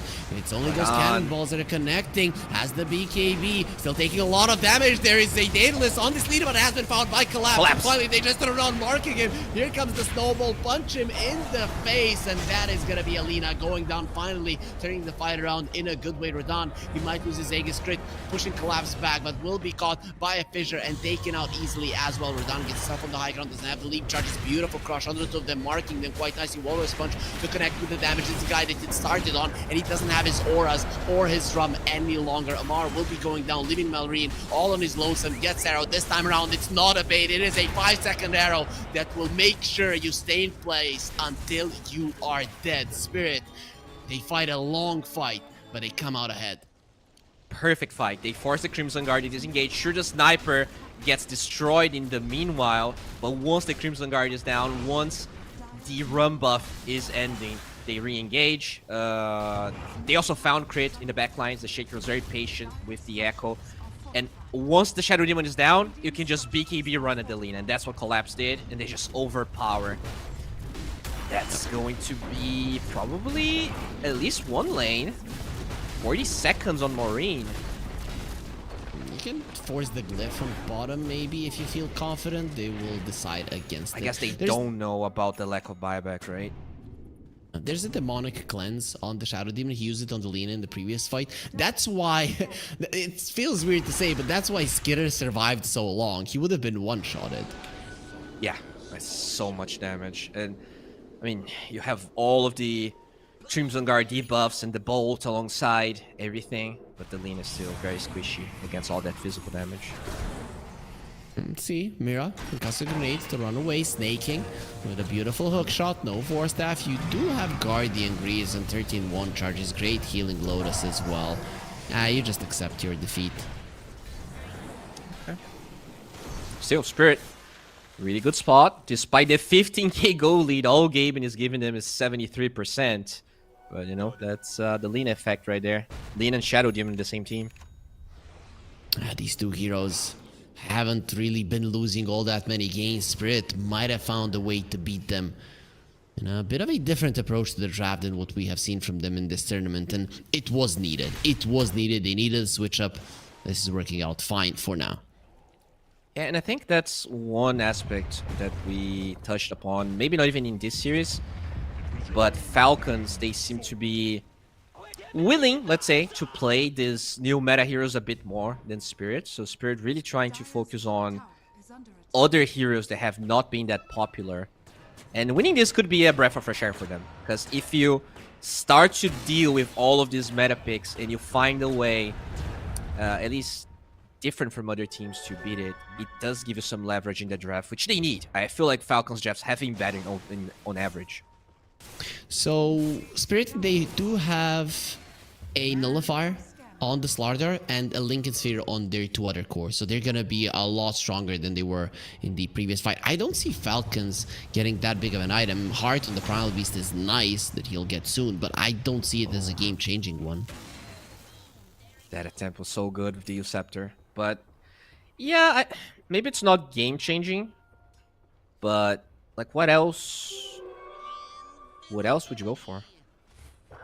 I wouldn't go for anything else. It's just the thing that there is not one item that Falcons can get that is gonna be making the game easier for them. They need to consistently be doing well in fights and consistently be getting items to get back into it. Whilst these Lincoln Spheres and the Nullifier, all of them seem like pretty decent game-changing items, right? You're gonna be dodging the X, Demonic Purge, Pulverize, all of them very important spells. And then you have this Nullifier that's just so good versus everything that Falcons have. Collapse breaks the smoke on the bottom side. They're going through the Twin Gates. Mira finds Spirit on the back lines. That is the worst hero to lose. Falcons, they have to bail.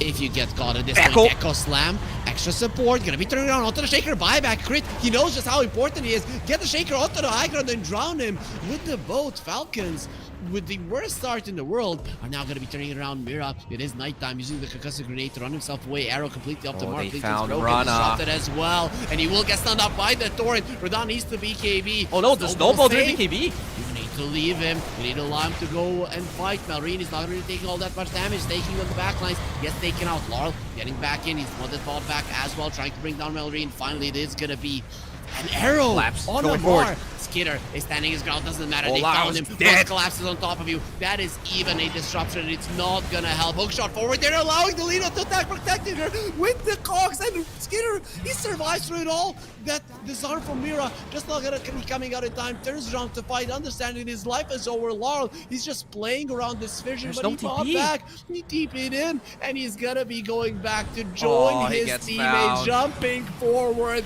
Jordan is not in good form, and Amar will take him out. Falcons, they are gonna be winning that fight. Malrine giving them a question mark, and Team Spirit at the moment, they don't have an answer.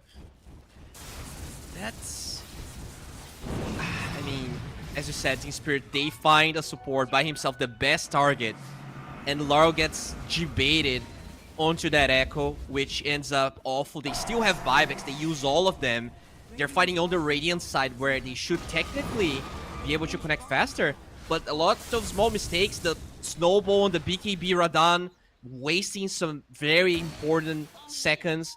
Skitter gets to BKB as the Slardar engages, and now this is gonna be a hefty price. This is at least one lane of barracks, possibly more.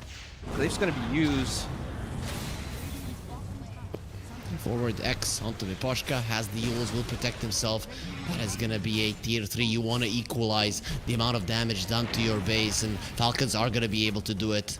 Those melee racks not even close to protected with the shards. Skitter, he's melting everything in front of him. There it is. Game at 0 when it comes to net worth. Both of the teams have taken one lane of racks. Falcons are ahead in terms of structural damage because they are still holding a tier 2 on top. And there's another problem. Roche is gonna spawn before the Shaker's up, so Falcons, with the position they have, they could scout Roshan instantly, and Spirit, even if they want to contest, they're not gonna be fast. Oh, they can't make it there. I mean, we saw how fast Spirit were at taking down Roche. Falcons are not as fast, but they are they're pretty powerful when it comes to physical damage. So this Roche won't stand a chance for long. Did you see that disseminate, what it did to the Roche? Uh-huh. That's why the zero's broken. Oh my god. Refresher? What does it go to? The yeah, Shadow Demon is holding it for now. So, big one. Timeless Relic for Laurel. This could be huge for the next fights, but he doesn't have buyback. Very scary fight for him, regardless. You get the Tormentor, you already had all of your shards on Spirit. They had this game, they had it in their grasp, Bowie, and they just slipped away after one team fight. A couple of diebacks as well, a catastrophe. That was, I think it was 7 heroes? No, it was 6 heroes that Spirit lost. Yeah, the dieback on the Shaker. Yep. Everyone else also falling. Laurel trying to get a refresher now. That's gonna be huge, right? When you get the double fissure out, and just the Earthshock is gonna be doing so much damage around it. Does the Lina even buy a BKB this game? He's gonna get Silver Edge, has an Aegis. I think this late, you buy a 9-second BKB, it makes a difference. I mean, they're playing from ahead, right? Momentum-wise, they know they're very far ahead. I don't see a problem. The only way Lina dies is instant echo with the Slardar jumping in, and not enough time for the Shadow Demon to react, which when you're pushing high ground, Crit will be in It's position. easier. There's no Yep. way. You're right, you're right. He doesn't have an Ethereal Lens, but does have a Psychic Headband. Has been using it so well in this game. Next item will be an Ethereal Lens, though. He understands the And he importance of it. has 2 Demonic Lenses, 2 Demonic Purges, 2 Aeon Discs, potentially, if he gets to use it well, though there is a Nullifier on Collapse. We didn't get to talk about that one. Slaughter is going for a Halberd. Okay, they're thinking we cannot kill this Lina. Let's just disarm her without that BKB. That's a big deal. You pop your Satanic and you get disarmed. It is a huge deal. Buys it, which means he has no buy. They're going all out for this one. Okay, there's a rocket. No flare buyback coming in.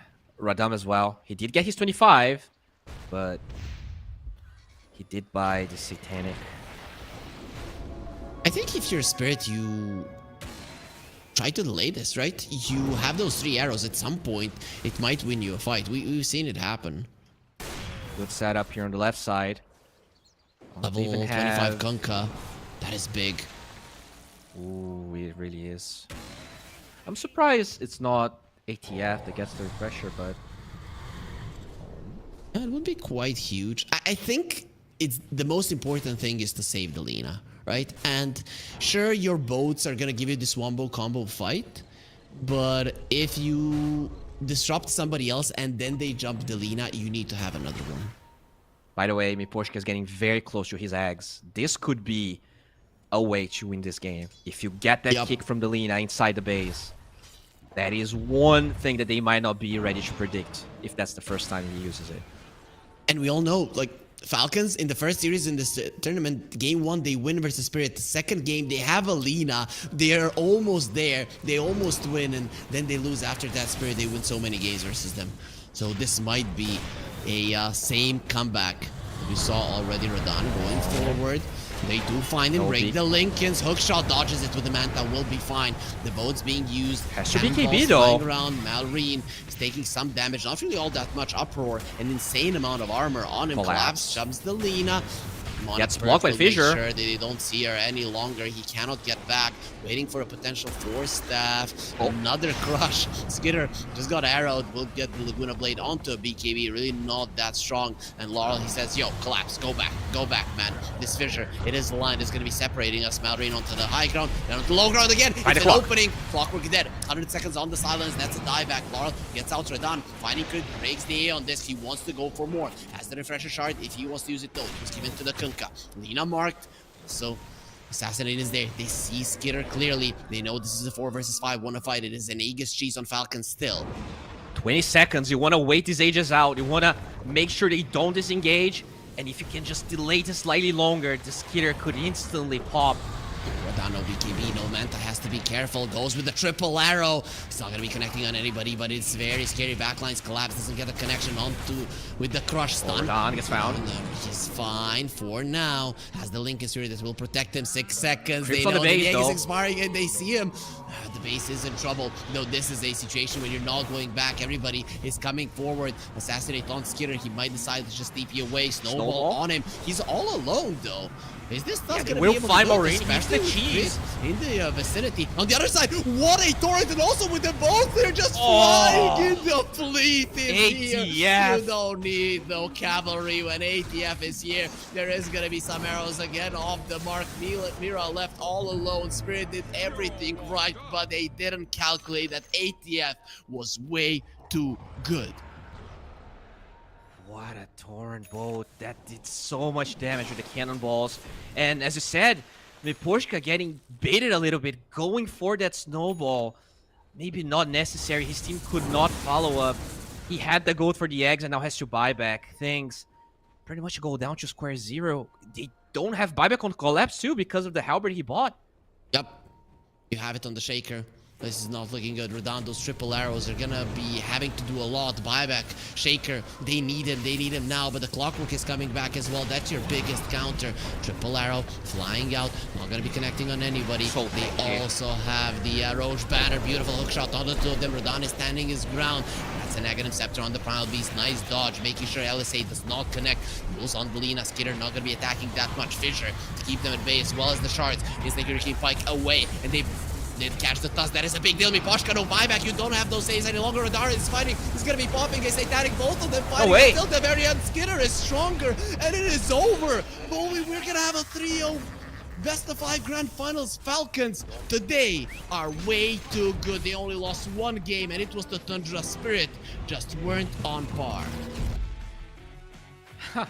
It's crazy. Like, this was a tournament where Team Spirit had their number every single time, but when it mattered, Falcons played so well. You know, Spirit, I would say they didn't play the best they did in this tournament, but you cannot take anything away from Falcons. I think ATF popped off in a lot of games. That second game with the Viper, this one, very clutch itemization, as well as the bolts and torrents.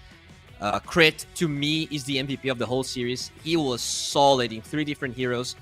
He made a Snapfire look incredibly busted, but this game, the Shadow Demon, also an amazing performance.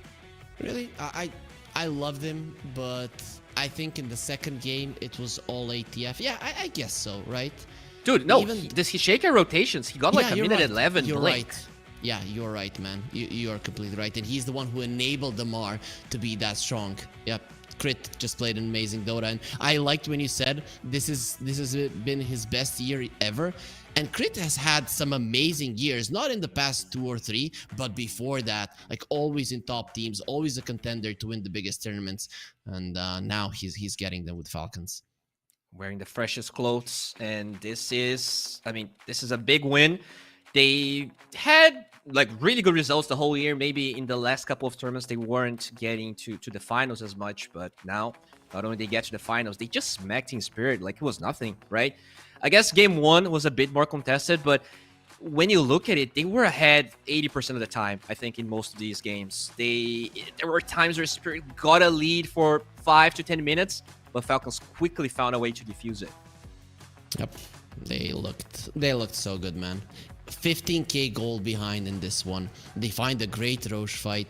Then this approach from Spirit in that last fight, last big fight, I want to say, when the Aegis was expiring, Spirit played it impeccably until a point that they get found by the Torrent. But also, I think you nailed it on the head there with Miposhka going back in the backlines and not being there to save his team. That might have just solidified Spirit. They get ahead of themselves. And if you remember the first series that they played in this tournament, it was Falcons that were impatient. This time around, it was Spirit. Exactly. And I think that happened consistently through the series as well. There were a couple of moments where Laro gets impatient, goes for an Echo Slam that maybe he wouldn't. In general, Team Spirit was known as a team that fights really well around each other. But in this series, maybe not playing to the level we expected. Whereas Falcons, every single time, they were so tight around each other. The deep wars that they were able to put around, even when the smoke didn't work out, they didn't felt baited. You know, okay, the smoke didn't work out. Let's play some wards. We will get a different opportunity, and they did multiple times.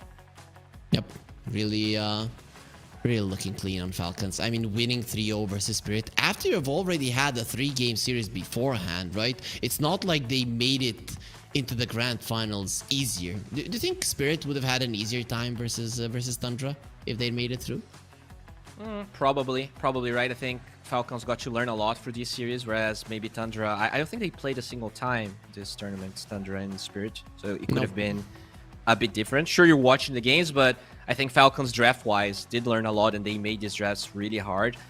And I'll be honest, I think Spirit, they could have won this game. They could have won multiple games, right? Even the first one, this could have easily been a BO5. But yeah, when it comes down to the actual execution, Falcons a fair bit ahead of Spirit, I would say. Yep. Today they looked better. Spirit were, I mean, even in that, I didn't watch the upper bracket finals that much. When we cast, I do get into it really deep. And that first series that I cast of them, Spirit were fighting better and using their spells better, but the positioning of Falcons, their warding and understanding where they need to ward so that 4 or 5 minutes into the future, they use that for a fight, was always better than Spirit in this tournament. And they finally, in the grand finals, made it so that it delivers with the victory, which is, you know, a very, very nice story to have. Oh, for sure. I think like when you look at the minimap of all 3 games in the series, very rarely we would see aggressive wards from Spirit, whereas Falcons, they would have 1, 2, 3, 4, and they were all very hard to spot, right? They are not those cliff wars that can easily be dewarded. They were in weird positions, and very often they got used to very good fights taken by Falcons. And yeah, I think Spirit, they still had a really good performance. I think until this series, they had a 90% win rate. They dropped very few games. But yeah, today, Falcons, even with people calling their hotel, annoying them through the games, they're still able to do it. Yep, it really didn't work. versus them, and we have him as the MVP here. Bowie, you said that you thought Crit was the MVP of the series, but ATF getting the MVP twice in this best of 5 grand finals. A very great performance of him in the tournament. We will have him for an interview as well. We're just waiting on production to allow that call to go through. They probably did pull out the cable for that, so we need to wait for that to get plugged back in. Yeah, I'm sure they're gonna be here in no time. Did they say it was ATF that we were gonna be interviewing? Yeah, there's gonna be nice. ATF. That's why they put him as an MVP. He said, I'm not gonna be coming over unless they give me an MVP. Yeah, for sure. ATF, I remember actually his first LAN. I was there for the first LAN that he played, and the difference in like even his posture and how he grew as a player is huge, right? This guy got, I guess he was relatively famous with Creepwave and some of the teams he was playing before, but he is kind of a similar story than Maurini if you think about it. From a very high MMR pub star to suddenly playing in the best teams in the world. And we got him, right? So we can stop talking about him and we can talk to him. ATF, do we have him? Where is he? Oh, there's the lovely face. Good job, ATF. Very good performance, and congratulations on the victory. And we have a couple of questions ready for you. So you played Spirit. This was the third series in this tournament. The first two you lost. Like, what happened in this one? What changed? Hello, thank you very much. Wait, which ones we lost? First two versus Team Spirit. Yeah, right. Oh, yeah, versus Team Spirit. Oh, I mean, Team Spirit is like a counter, like I'd say they counter us in gameplay. Like I don't know, they just keep winning against us. Like it's not really the first time. So it took us a lot of beatings that we start beating them. Okay. Looked good today. So since we're talking about that one series against Team Spirit, do you remember that series where you guys were super ahead and you tried to get the throne and it didn't work out? Can you tell us the story? Like who gave the call for that? My team, I don't know who said they don't have glyph, but I think they need to write in chat and calculate how much minutes for glyph. And we said there is no glyph, and then I see the glyph and I'm like, I think everyone is like shocked at that moment, and that's it. That's all we have, and we never talked about it after that. I'd say. Okay, we're then not gonna talk about it again. Sorry for reliving that bad memory. But this year, you guys have been looking really good, and you know getting to TI now, getting to the end of the year. A lot of the times teams fall off. Do you think that might happen to you, or do you think that you're just hitting your stride and we might even see a stronger Falcons? I mean, I am surprised that we even won this tournament, which is like it's like before TI, but like I was like, expecting top, like last place at least. So I guess since that's not the case, then it's gonna be last place for TI instead. So I'm not sure. Maybe we're fucked, but hopefully it will not be this case. Okay, so I do have another question. So you guys, when you formed Falcons, you are 5 players coming from 4 different teams. Do you have the story, like how this team was formed? How this team was formed? I mean, it was very simple. We just gathered up and me and Malarayan played together, Snaking Skeeter played together, and then had to get a 4, and then we found Crit. Okay. So Crit was the missing piece. That's cool. Yeah. And before we let you go, ATF, there was an interview in which you said, if my team needs a pipe, they can buy it themselves, right? I've seen Reddit even talk about it, and then in this tournament you buy pipe a couple of times. What changed? How did they make you do it? Well, the thing is, so the last tournament, Riyadh Masters, I even knew that auras were like the best items in the game, but I've decided that I asked my team to have last pick every game, and thankfully I did. And since that, I need to carry the game on last pick, and I think it's unsuccessful to not have the most broken items. And then now I was bullied to buying auras whenever it's possible for me to do it. And yeah, that's how it went. Okay. Freaking hell. We feel sorry for you, Amar. Hopefully they don't bully you any longer and that you don't have to buy that godforsaken item. But thank you, Amar, for being with us. It was an awesome interview, and congratulations once again on the tournament. We're going to allow you to go and celebrate and prepare for the challenges ahead. Thank you very much. Goodbye. Bye-bye. Yeah.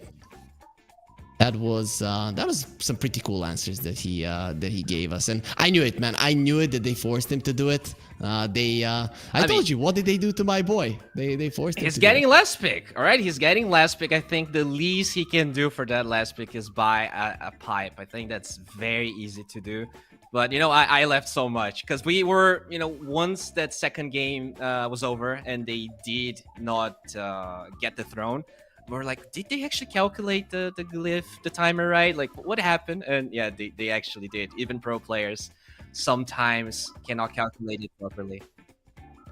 It was like 5 seconds when they went into the base, and then it came back up. So yeah, they weren't really all that off. But with that being said, this is gonna be the end of the tournament. It was a long ride. We started off on the 18th with the planes. We ended now on the 25th. In between, we got a new hero, obviously not gonna be played in the tournament. I'd like to thank you, Bowie, for being here with me. Of course, all of our colleagues for doing the work and bringing awesome Dota to our little screens. Also, thank you to Fisher and 1xBet for making this a possibility. Hopefully, this is not the last episode we have, but until the next one comes, have a good night. Bye-bye.